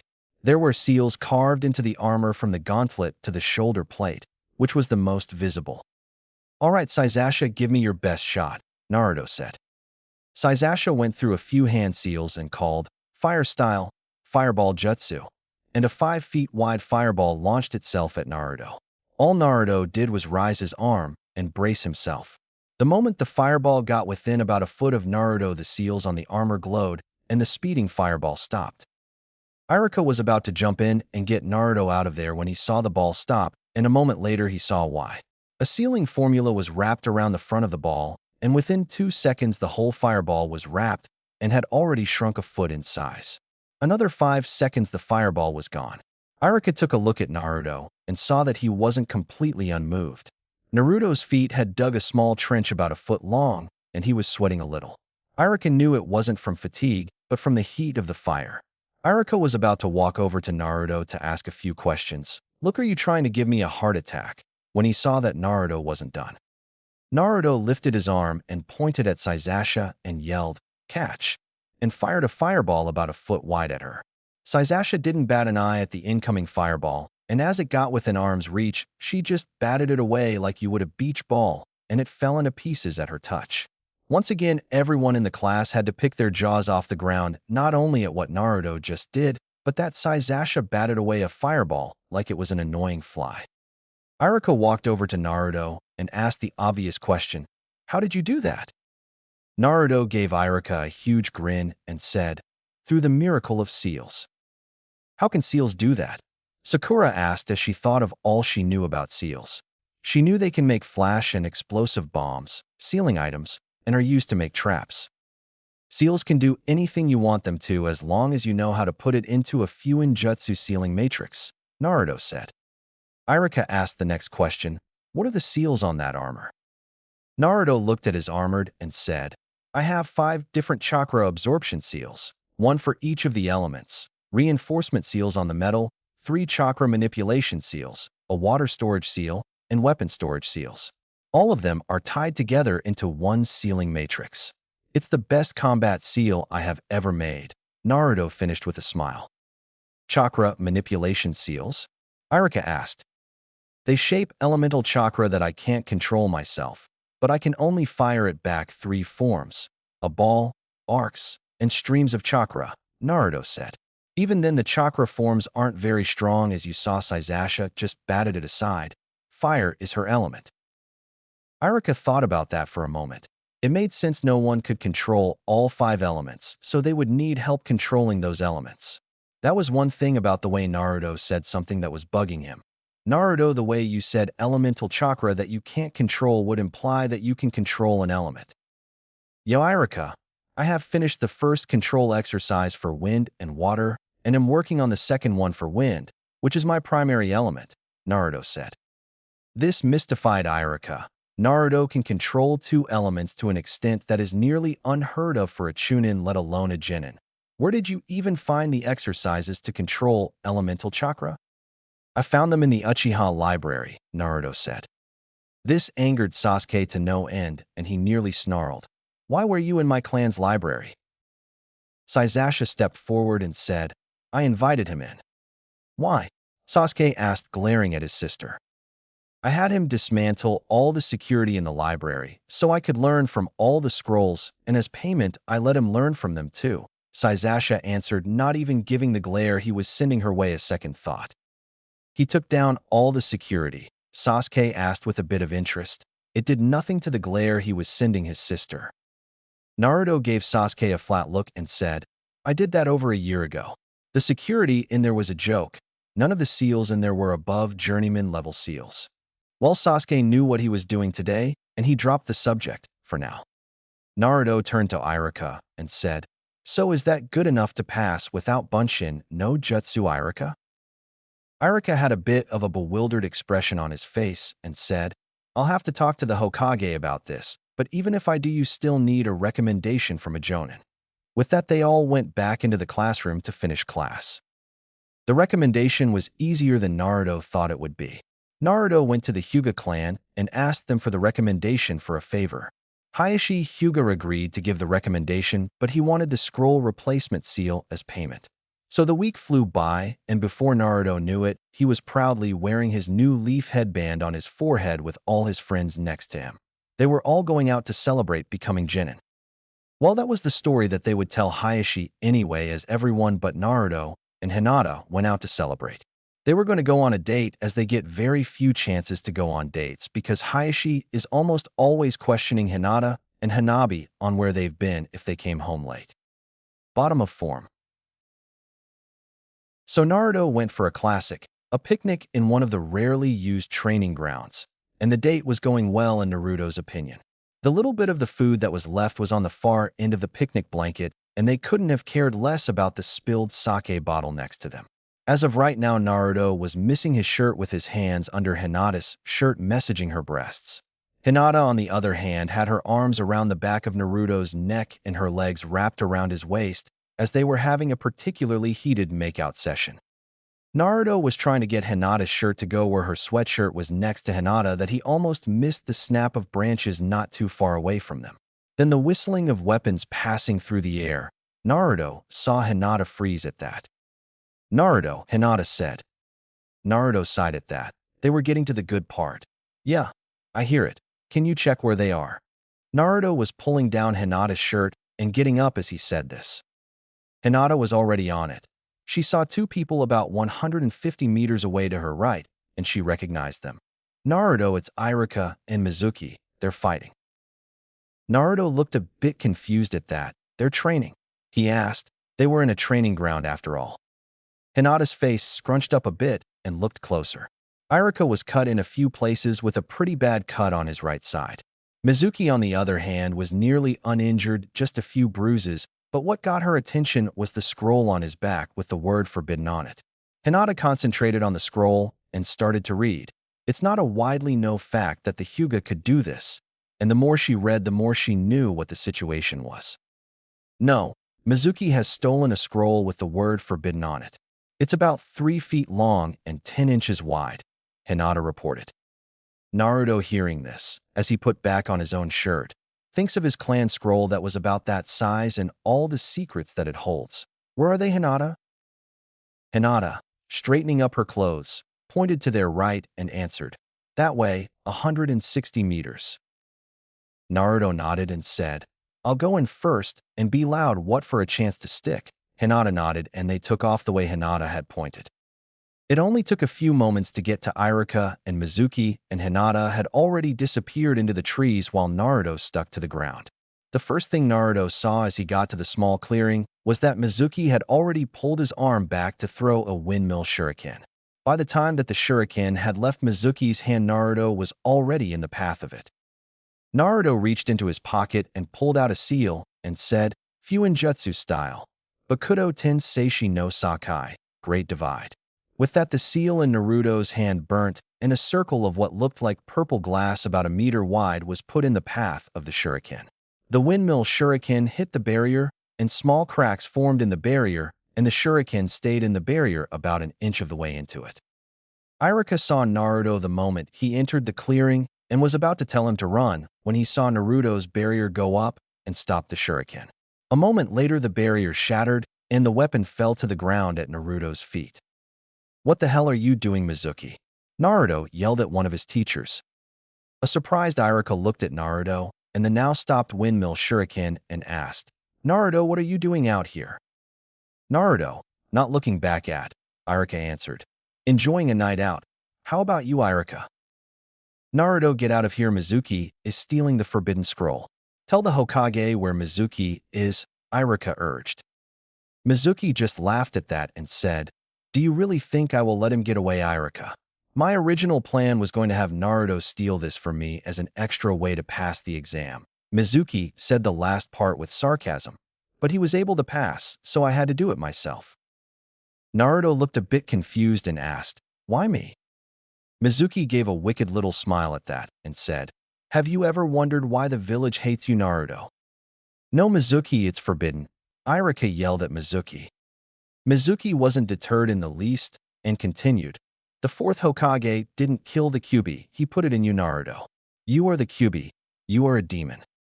Both Iruka and Mizuki looked to Naruto, who had his head down and was shaking. Iruka, quickly fearing the worst, said, Naruto, it's not true, you aren't a demon. You are. Iruka trailed off as he saw that Naruto wasn't upset at what was said. Naruto was laughing. Mizuki saw this the same time Iruka did, and it pissed him off. What are you laughing at? Mizuki screamed at Naruto. Naruto's laugh quieted down, and he said to the people in the clearing, I have been practicing Fuinjutsu for 2 years, and you don't think I wouldn't find the biggest and most complex seal I have ever seen and not look to see what it does. Yo, you know already, Naruto, Iruka asked, a bit shocked.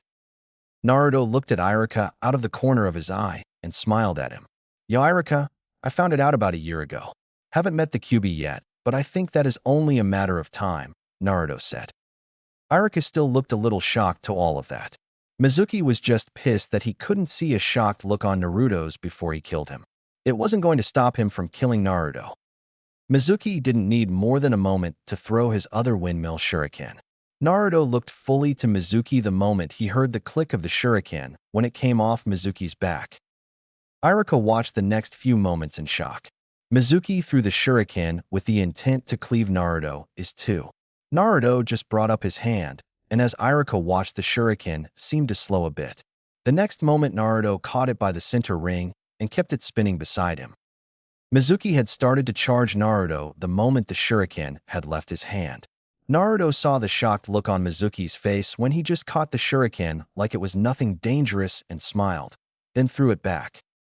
Iruka saw Naruto throw the shuriken, and in mid-flight on its way to Mizuki, it sped up. Mizuki wasn't expecting this chain of events, but he wasn't a chunin for no reason. He was able to get out of the way of the speeding weapon, mostly. Blood dripped to the grass from a gash on Mizuki's side about 8 inches long, just under his ribs. Mizuki stopped for a moment and put his hand to the gash, looking at it. He looked up to Naruto with a sneer, only to see him a foot away with his fist cocked back. A punch drove into Mizuki's face like Naruto was trying to hit the Hokage tower from where he stood. Mizuki hit the tree behind him with enough force to crack the bark. Mizuki looked up to see Naruto holding another seal, saying, Fuinjutsu style, Bakudo 15 hits Sujino Kugi, coffin nails. Then 8 yellow rods about 6 inches long flew at Mizuki. The rods struck into Mizuki's limbs, 2 in each, and he screamed as an electric shock went through his body, knocking him out. That may have lasted longer if you had taken me seriously, Naruto said to Mizuki's unconscious form, Hinata. Iruka was started when Hinata Hyuga dropped down from a tree right next to him. She started to go over his injuries the moment she was on the ground to see what she could do. Naruto, do you have any supplies with you? Hinata asked. Naruto just smiled and said, Don't I always? With a poof of smoke, he handed Hinata paper and ink. Iruka looked between Naruto and Hinata. What are you two doing way out here? We wanted to get some privacy for our date, Naruto answered with a smile. Iruka looked from Naruto to a blushing Hinata writing out a seal and asked, Date? Naruto just continued to smile, showing a lot of teeth, and answered, Yeah, and we were just getting to the good part. Good part? Iruka asked with a bit of curiosity in his voice. Why yes, Iruka, the part where Hinata was on her back while I played her like an instrument. She was making the loveliest of music, Naruto said as his smile became a bit lecherous. Irika looked a bit concerned at that and asked, Naruto, you weren't. Do I need to give you the talk? No, Irika, we haven't done the thing you're thinking of, but with me studying Hinjutsu and quite a few girls to try it out on, well, I know plenty of ways to make a woman feel good, Naruto said. As for giving me the talk, I don't think you can tell me anything I don't already know, unless you want to give me some tips, and maybe I can give you some too. Irika had to blush at that last bit and looked to Hinata, who was still working on the seal she was making with a blush you could roast marshmallows on. Irika decided to drop the subject for now, so Hinata could continue what she was doing without passing out. It only took a few more minutes for Hinata to make a few seals to help with the pain and to start to heal the cuts. With that done, Naruto deactivated the seal on Mizuki and tied him up, and they took him and the Forbidden Scroll to the Hokage Tower. The Spirits Among Us. Chapter 9. After the weekend, the newly minted genin were sitting in their class waiting for their teacher. It only took a few minutes for Irika to get to the last day of class for these students. I would like to congratulate everyone on passing and becoming genin of the village, Irika said with a smile which was reflected by nearly everyone in the room. Now that you are genin, you will be put into their man teams. With that said, Irika began naming teams. Team 7 Sasasha, Naruto, and Sasuke. You will be with Kakashi Hitaki, Irika said. Hinata was a little disappointed not being on Naruto's team, and Sasasha know being on a team with her brother was going to be a pain in the ass. Naruto know that he could work well with Sasasha, but with all that she had told him about her brother, this may not be fun. Sasuke wasn't happy to be on a team at all, and just gave his sister and Naruto a dirty look. Team 8 will be Hinata, Sakura, with Yakumo, an apprentice of Kurenai with Kurenai, Irika continued. Hinata was a little happy to be on a team with Yakumo and Kurenai. Sakura was sad to not be on the same team as Sasuke while wondering how the new girl was. Team 9 is still in circulation. Team 10 is Ino, Shikamaru, and Choji with Asuma Sarutobi, Irika continued.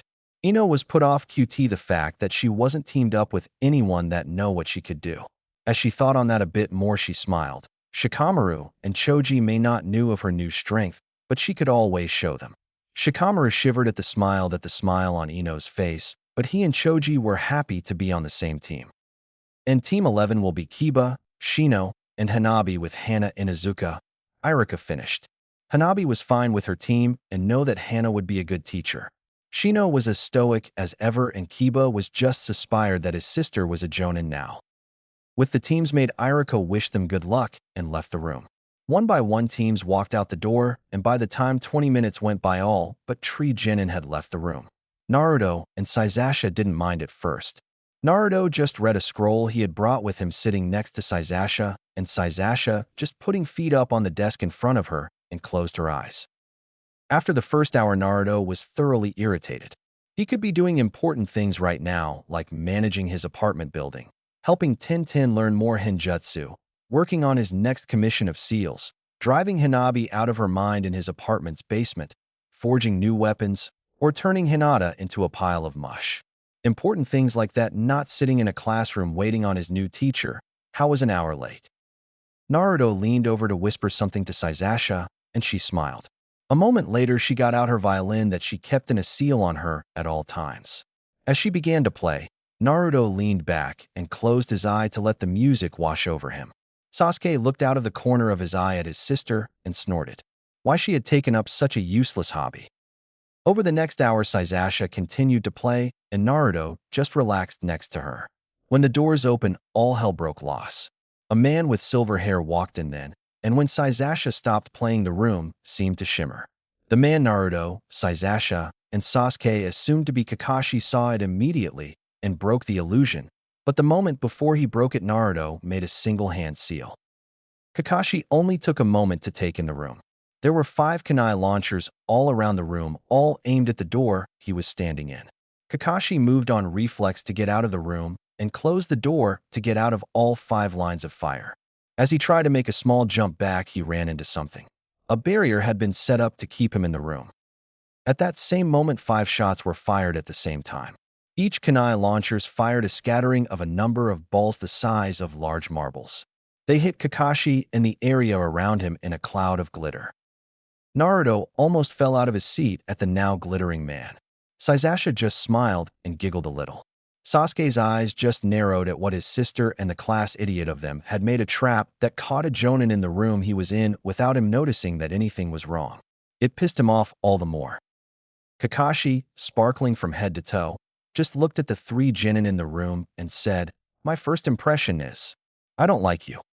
Naruto, getting his laugh under control, and pointed at Kakashi, "You don't like us, you're the 2 hours late, some of us have other things to do." Kakashi looked to Naruto and said questioning, "Oh." Naruto just snorted. "Yeah, I need to finish a job I have for the steel fan shop, go over the utilities with Hinata on my apartment building I own, and I have some meetings with some new tenants in the apartment." "You own an apartment building?" Kakashi asked. "You bought it a few months ago. I'm a good half-hour late now, but Hinata is probably taking care of it," Naruto said. Kakashi thought on that for a moment and shrugged. "Meet me on the roof." With that left in a swirl of leaves and glitter. Naruto and Sasasha got up together and walked out of the room with Sasuke a little behind them. They got to the roof a minute later to see their new teacher sparkling in the afternoon sun reading an orange book. "Okay, let's begin with some interdictions. Your likes, dislikes, hobbies, and dreams for the future," Kakashi said. "How about you go first, sensei?" Sasasha said. "Me? Well, my name is Hitaki Kakashi. As for my likes and dislikes," Kakashi said with a questioning tone at the end. "My dreams for the future, I have lots of hobbies," Kakashi finished with an eye smile. "Great, we learned his name," Sasasha thought with a snort. "Well, I guess I'll go next. My name is Sasasha Uchiha. I like to train and play the violin. I dislike a few things. My hobbies are playing the violin and reading. And as for my dream, I'll keep that to myself." Naruto went next. "My name is Naruto Uzumaki. I like Fuinjutsu, ramen, and training with my friends. I dislike the 3 minutes it takes to make ramen, and my dream is to be Hokage." Naruto finished with a big smile. Sasuke went last. "I don't like anything. I dislike too many things to list and don't have a dream but an ambition to bring my clan to its former glory and kill a certain person." Sasasha had to stop herself from rolling her eyes at that. I mean, really, what Uchiha doesn't want to see Itachi died. She was just not going to make that her only reason to live. Naruto had a good idea of how Sasuke was talking about, but really couldn't get why Sasuke was so focused on the killing part. Sasasha wasn't, so why was Sasuke? "Well, I have one well-adjusted Avenger, a teen with a big, and an Avenger not well-adjusted at all," Kakashi thought to himself. "Well, with introductions out of the way, let's begin our first team exercise." Naruto was more than happy to get started. "So what are we doing first?" "Survival training," Kakashi said. This just confused everyone and Naruto protested. "We already did survival training in the academe." "This training will be different as you're going to be against me," Kakashi said. Sasasha chimed in. "How is that going to be any different? I mean, you're strong, but it's still just training." "I'm glad you asked, because what makes this different is that out of the 30 graduates that passed, only about a third of them will become real genin," Kakashi said with an eye smile. Naruto, shocked at this, yelled, "Then what was the point of the test at the academe?" Kakashi just waved Naruto off and said, "Oh, that was just to select the students that had the potential to be genin. Tomorrow you will be tested on training filed 7. Bring all your ninja gear and don't eat breakfast or you'll throw up." Kakashi turned around and finished, "Be at training ground 7 at 8. And he left in a poof of smoke and glitter, leaving 3 thinking genin behind. Ino, Shikamaru, and Choji had just finished their meeting with their new sensei Asuma, and after he left, Ino asked for the rest of her team to stay for a minute. Ino looked to Shikamaru and Choji and said, "If we are going to be on a team together, you need to know what I can really do." Choji looked a little confused at that, but Shikamaru's eyes narrowed at that. Shikamaru may be lazy, but he wasn't stupid. He knows that Naruto and his little group were stronger than they were letting on at the academe. The demonstration a weak age, all be confirmed it. Shikamaru also know that Ino was now training with them and had been for about 6 or 7 months. So Ino could very well be stronger than them, as they haven't trained together in a while. "What do you mean?" Choji asked. "You're about to find out. I'm going all out from the get-go, so be ready," Ino answered. With that said, made the tiger seal and said, Release. Choji just held up his hands and said, "Wait, what's going on?" Shikamaru looked at Choji as he got on one knee, forming the rat seal. "The two of us are going to fight Ino. Take this seriously, Choji." Choji looked from Shikamaru to Ino. How was in a fighting stances that he hadn't seen Shias before, still confused, but did what Shikamaru said. As soon as Ino saw that they were both ready, she charged. They were only about 15 feet apart, but Ino was on top of them in no more than a second. Choji brought up an arm to block Ino's first strike, but her arm bent around the block. Ino struck at the center of Choji's chest. It hurt a hell of a lot more than he thought it would, but he powered through as he struck back. As he did, Shikamaru also struck with his shadow, and as they both struck, Ino bent left to dodge Choji's punch and Shikamaru's shadow on the ground as she threw a few more punches at Choji's extended arm. It went like that for a minute, Ino coming in for quick strikes and dancing out of the way of the shadows and punches. Then Shikamaru threw a trio of kunai and Ino forcing her to jump back. With that, Choji more quickly back to Shikamaru's side. She wasn't that good at taijutsu before, Choji said, not taking his eyes off Ino. Shikamaru just nodded and said, "She's not striking hard, she's striking at pressure point. She's also putting all the power of her punches on only one of her knuckles to make it hurt a lot more." Choji nodded at that last part as he saw that too. With that said, they saw Ino take out a pair of fans. They were white fans with dark purple ends that matched her clothes. There was also a vine-like design on them, with several purple flowers, also the color of her clothes. Ino raised one of her fans and brought it down, as if she was holding a sword, not a fan, and a near-invisible blade of wind came speeding out of the fan. Shikamaru and Choji broke apart to get out of the way of the blade. With that, Ino went after Choji again. Choji and Ino were back at close combat. This time Ino was using her fans to strike at him. Choji had to say that it was effective. The fans, when folded up, had a sharp point. So now he could take the strikes he had to dodge or knock them aside. Choji was doing the best he could, but Ino just seemed to get faster and faster with each passing minute. Shikamaru was supporting him the best he could. He had given up on using his shadow and knew that Choji was better than him in close combat, so he went with the next best option.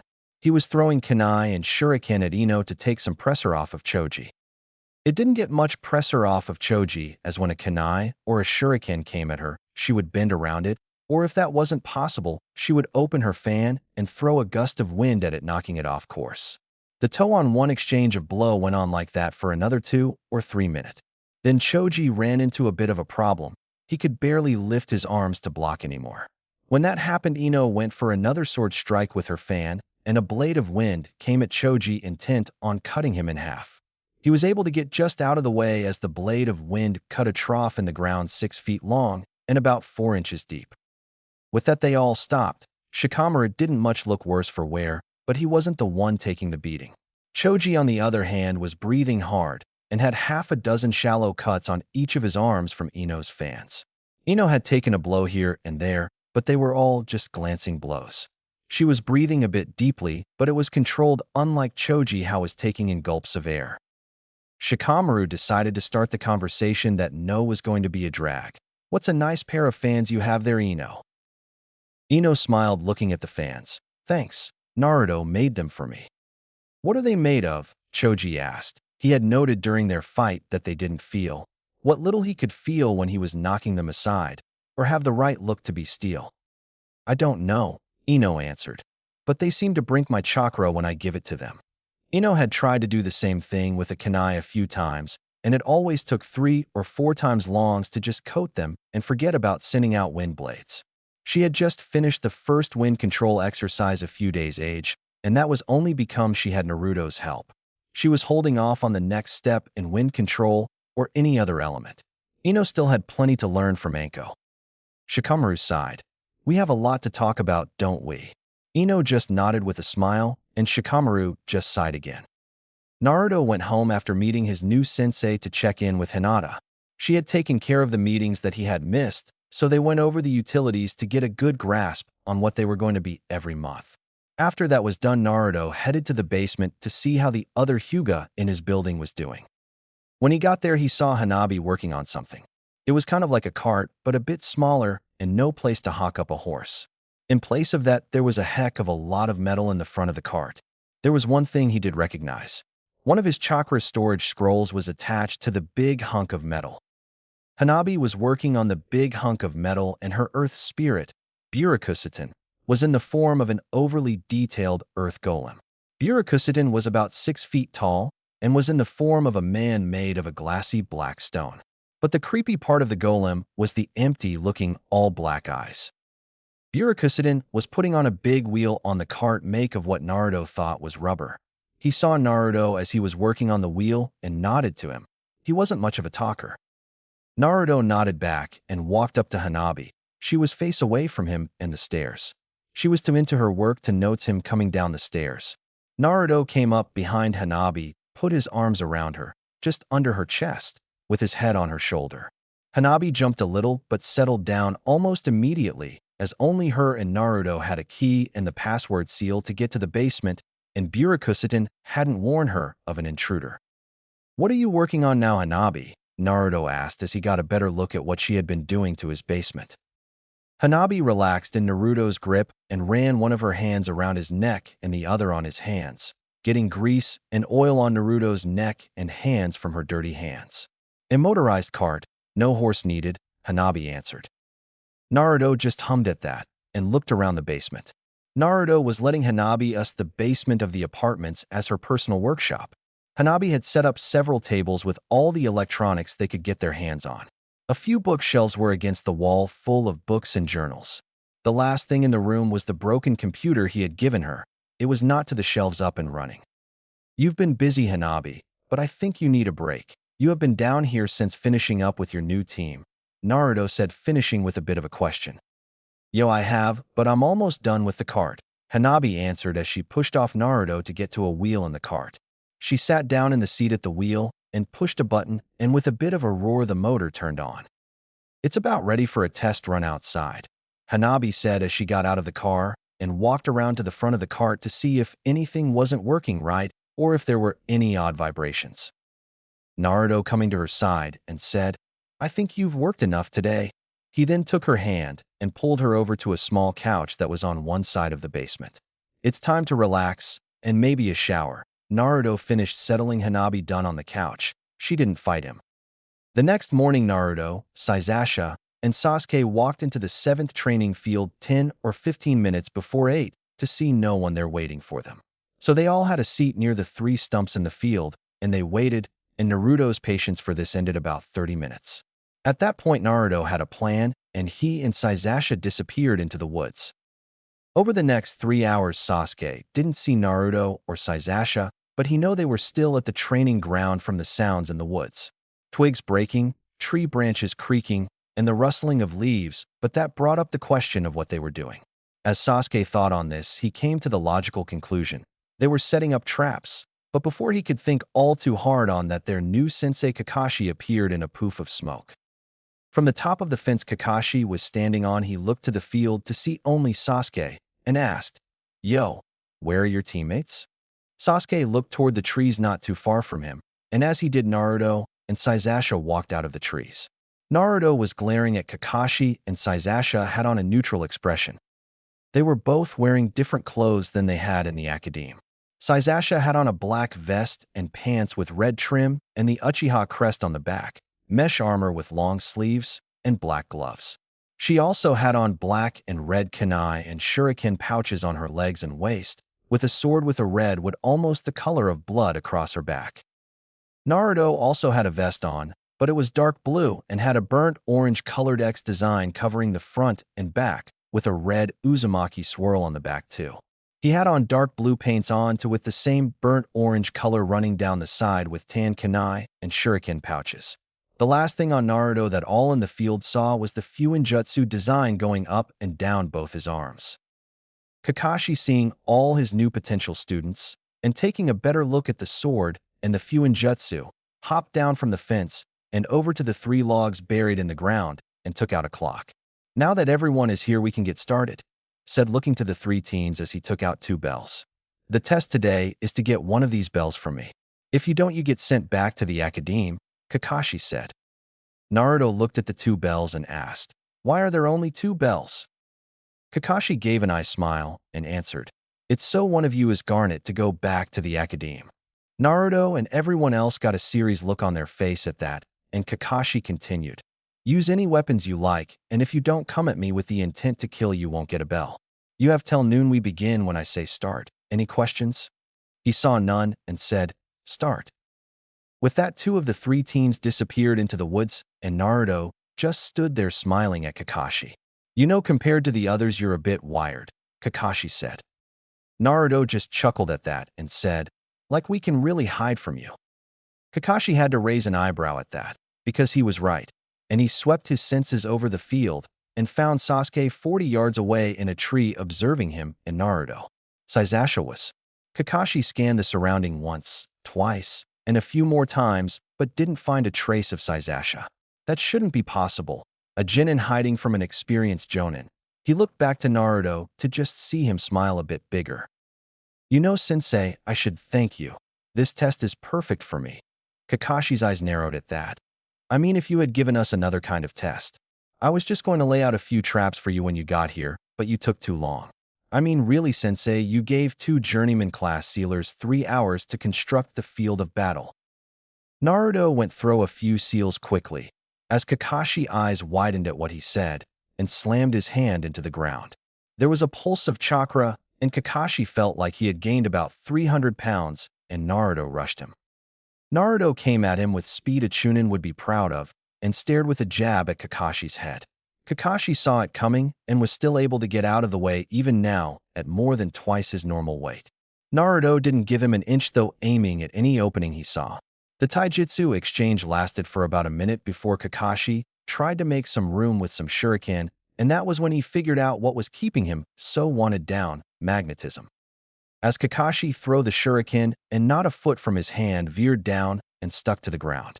The armor on his body was pulling him down, making it seem like he weighed more. Almost immediately, he took off all his kunai and shuriken pouches on his body and lost about 50 pounds, all the while fighting Naruto. Kakashi thought of a way to stop the Fuinjutsu that Naruto had set up while still fighting. It had to be some kind of barrier seal set in this specific area. He looked to Sasuke, how was now on the ground, having fallen out of the tree as he was suddenly pulled down. So Kakashi knew the field at least went into the trees, and that Naruto must have a counter seal on him, as he could see the chainmail shirt Naruto had on, to remain unaffected, but Naruto wasn't using any weapons either, so the seal probably only affected things on his person. With that information, Kakashi substituted himself with a log and headed into the trees to find the edge of the seal and take out the seals holding it in place. He found out a moment later that was what Naruto wanted.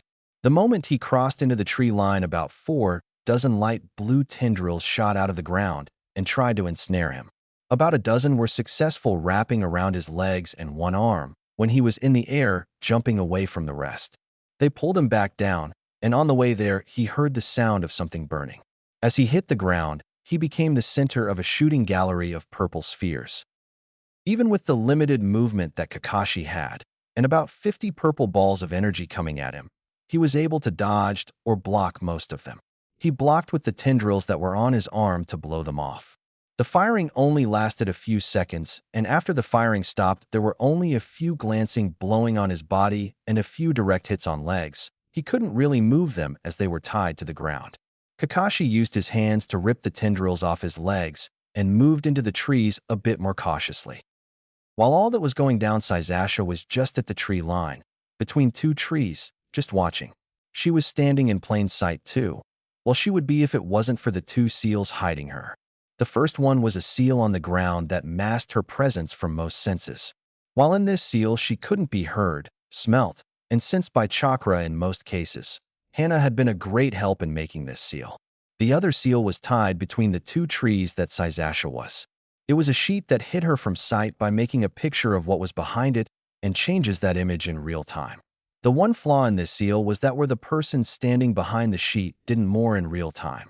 Naruto had made this one as a way to hide a camping tent in plain sight. Sasuke was looking through the sheet and watching the fight between Naruto and Kakashi with her Sharingan on, learning all she could about the way Kakashi fought. The magnetic seal had thrown him off a little, but he still wasn't taking them seriously, but she would take what she could.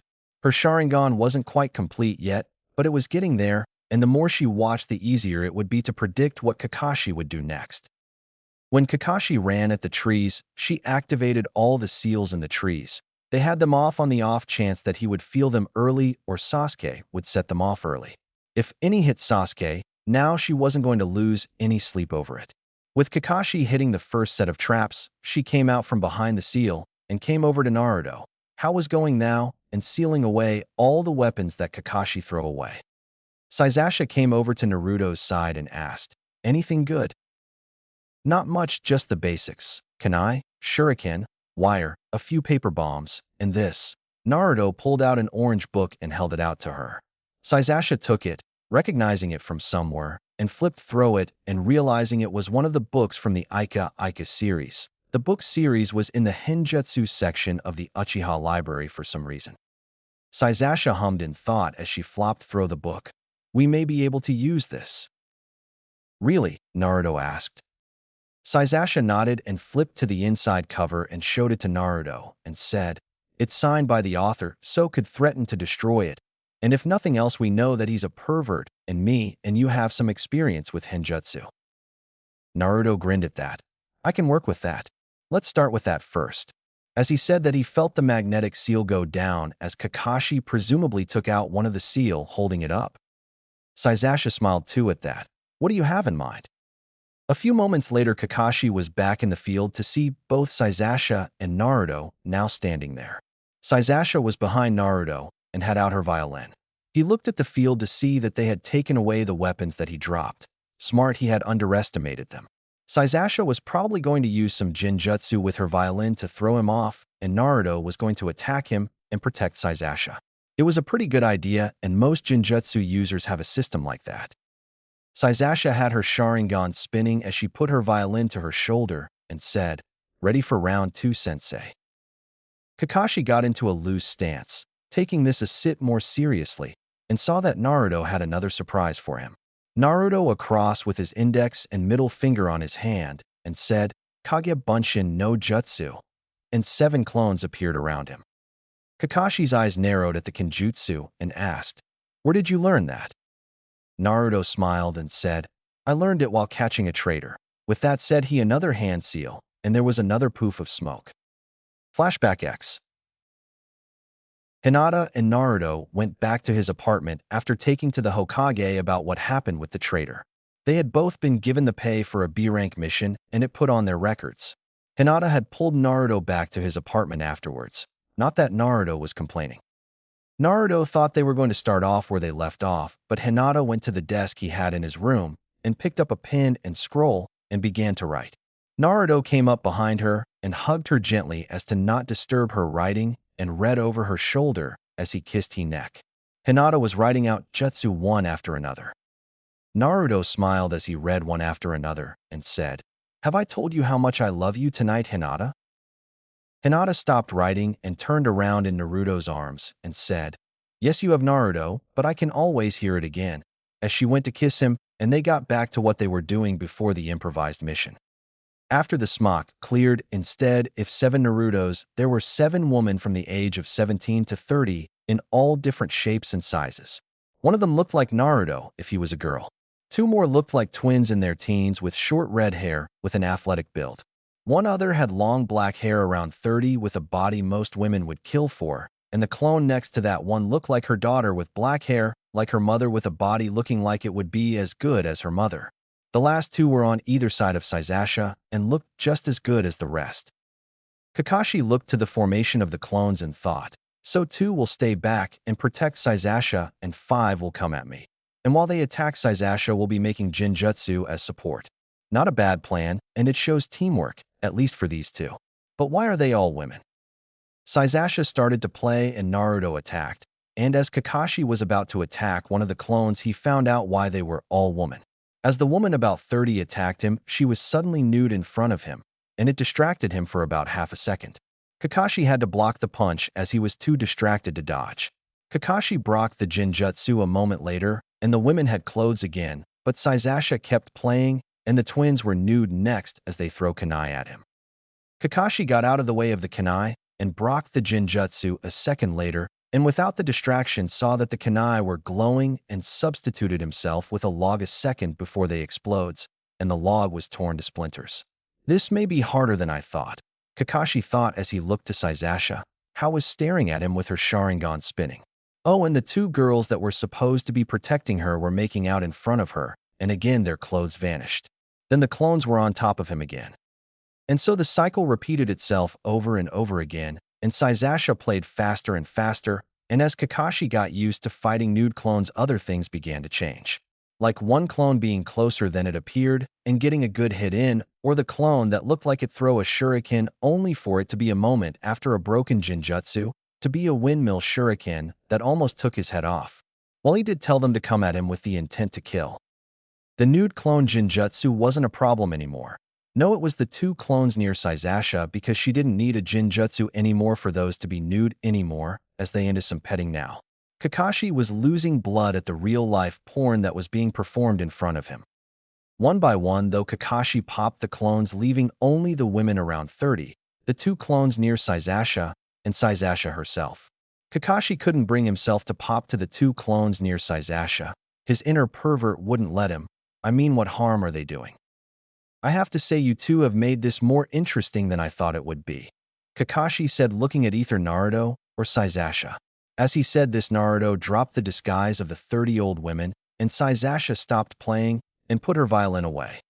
Saizasha smiled at that and said, "Why, thank you, Kakashi-sensei. I have been working on my jinjutsu for a long time now, and I find it easier to make more layers to it by using different mediums."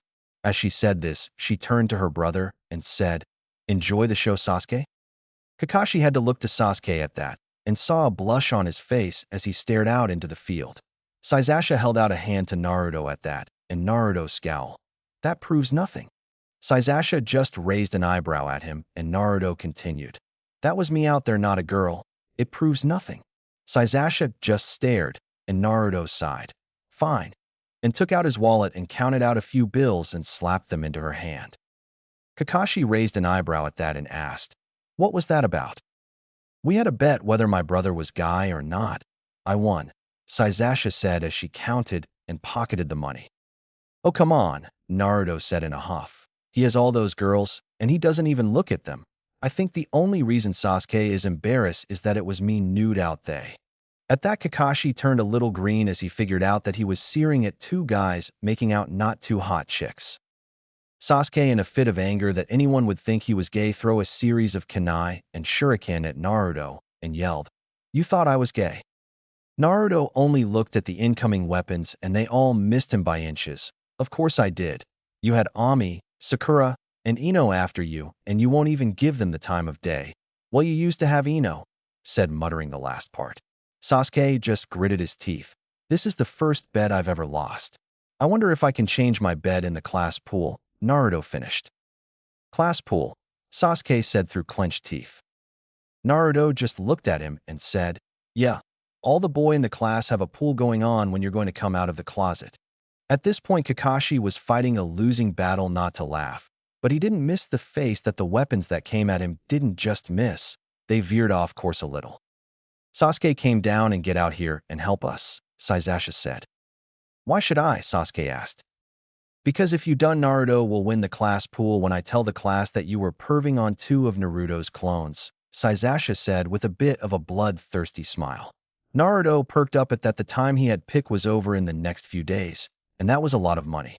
Sasuke gritted his teeth harder, but came out into the field at the piece of blackmail his sister had over his head. At that, Kakashi smiled a little. Hey, it wasn't traditional teamwork, but he could work with it. They passed just barely.